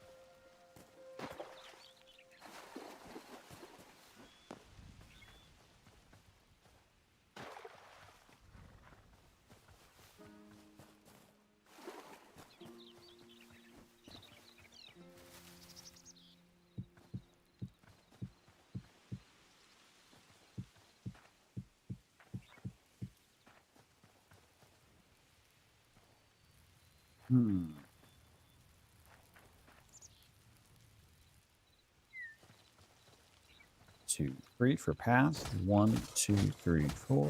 1, 2, 3, 4. So you need to be grass. And then you. Right. Cotton. Pepper. And then what was that last one? Turnip. No, it's cotton, pepper, turnip. Right? Because tomato we're ignoring.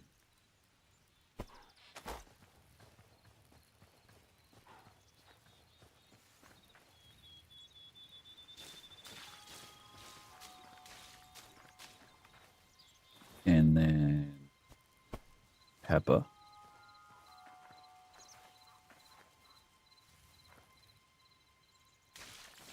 And I don't care if the crop balance is imbalanced. This is going to mean that less crops are on this side. Because this is going to end here. So I'm going to have empty space here. Yeah, it doesn't matter to me. That doesn't matter to me. What matters to me is that this is symmetrical and I have a nice square or a nice rectangular building to base this off of. And that my little piggies get to stay in their pen. Turnip.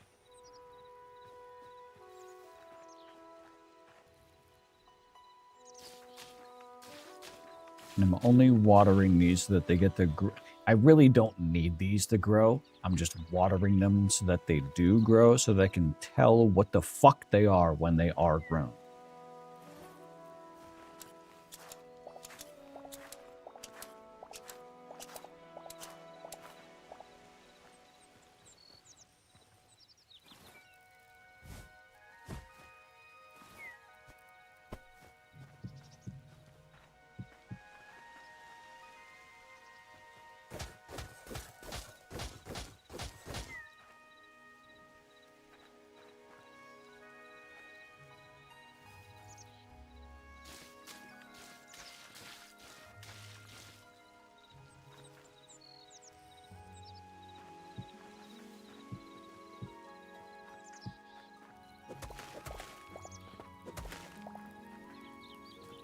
It's no reason for me to dig these out. This is going to be water anyways. And then this is going to be 5, 6, 7.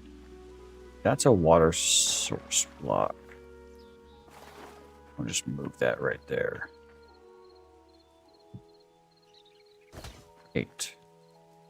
1, 2, 3, 4, 5, 6, 7, 8.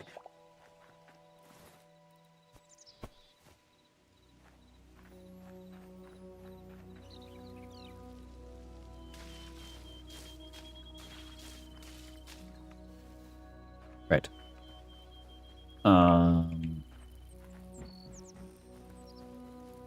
Right.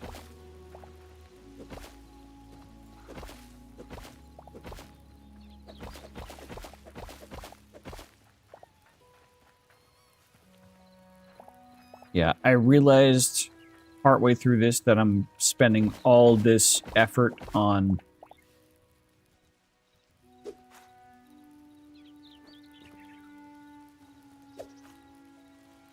motherfucker. I was spending all this effort on like well grassed fucking blocks. Meanwhile, I'm just gonna be digging them up because they're not what I want. So here we can just be like bang, boom, bang, boom. I know I had to use more water than the other side, this side.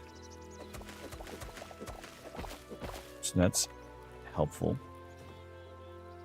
Because we can take this block and put it there. I'm going to take this block, put it there. I can take that block, put it there.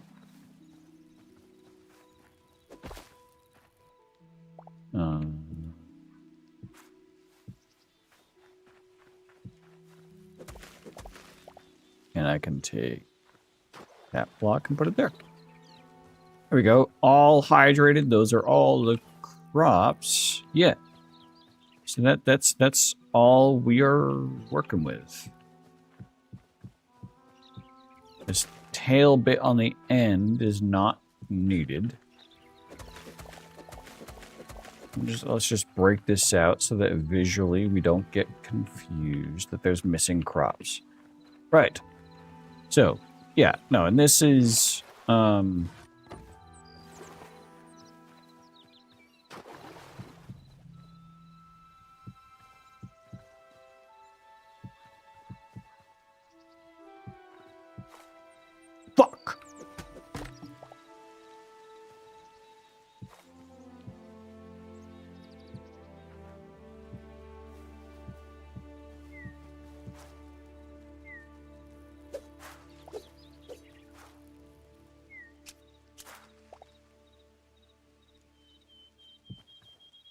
And then from here, bang. I don't know if this is going to be the final fence line that I do. Maybe I buff it out a little bit. Maybe I put some buffer zone over here. But all right. So imagine this, boom, bang, boom. Like, I'm talking...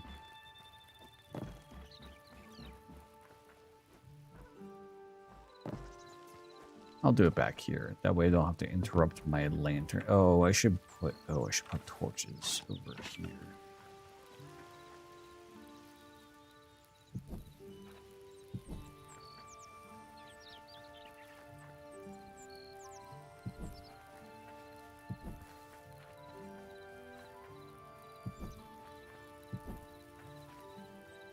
The plan. That's 2 tall, 3 tall, 4 tall. So on top of that, 2 tall, 3 tall, 4 tall. On top of that, imagine a roof that overhangs with a bit of a curve to it, possibly. I don't know. We'll see what happens. That has trussing underneath the roof that hangs down lights that illuminate the in-betweens. And the bottom is also going to be like either paved or textured wood. I don't know. I don't know yet. We're gonna fucking figure it out. Here's the problem. I have an adamantite sword, an adamantite pickaxe, an adamantite chest. I'm already at the end game, so I'm just kind of fucking... unless this game comes out with more shit, more content to do, I'm in creative mode. For the most part. But I'm in creative mode while, like, consuming resources. Like, I'm not... It's not like I have infinite resources. I just have... the resources of someone who is at end game. I'm end game. I have nothing. There's nothing left for me. I've been to Zone 4.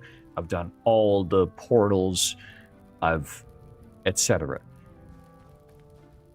So all that I have left to do for gameplay until this game comes out with more, or mods come out with more, is creative shit like this, which is fun in its own right, and I do have fun with it, and I am having fun with this.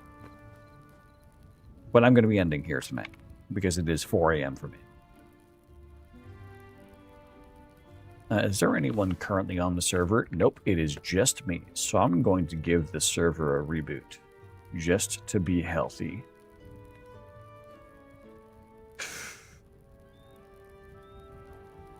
Fair enough.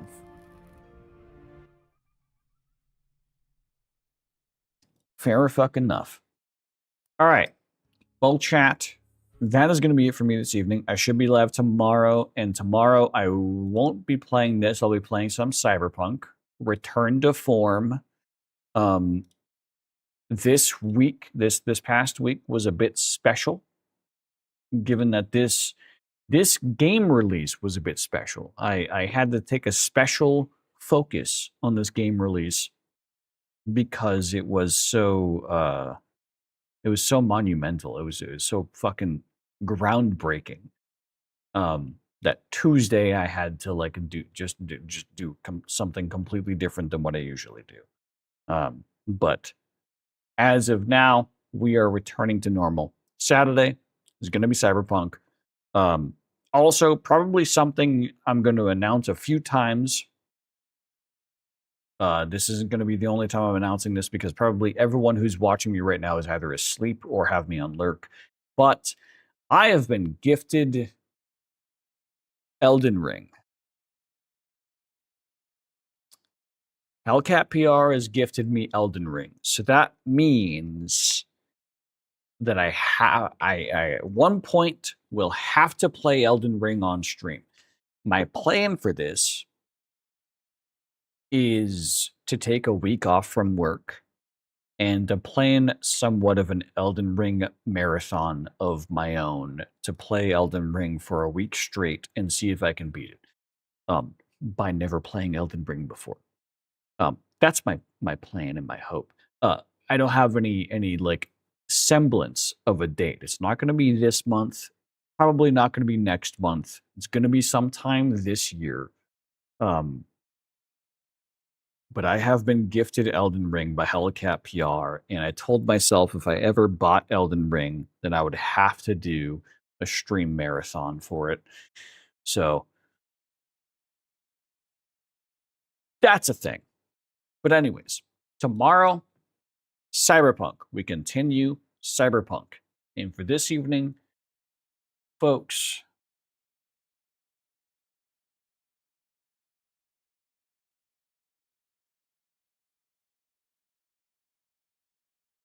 I hope you all have a fantastic rest of your evening, afternoon, or morning, or whatever time of day it is, wherever you're in the world. I hope to see you guys all again next time. And Yeah, wait, no, I said the next time thing before I said the. Hang on. I hope you all have a fantastic rest of your evening, afternoon, or morning, or whatever time of day it is, wherever you are in the world. And I hope to see you guys all again next time. That's how I say it. All right. Adios.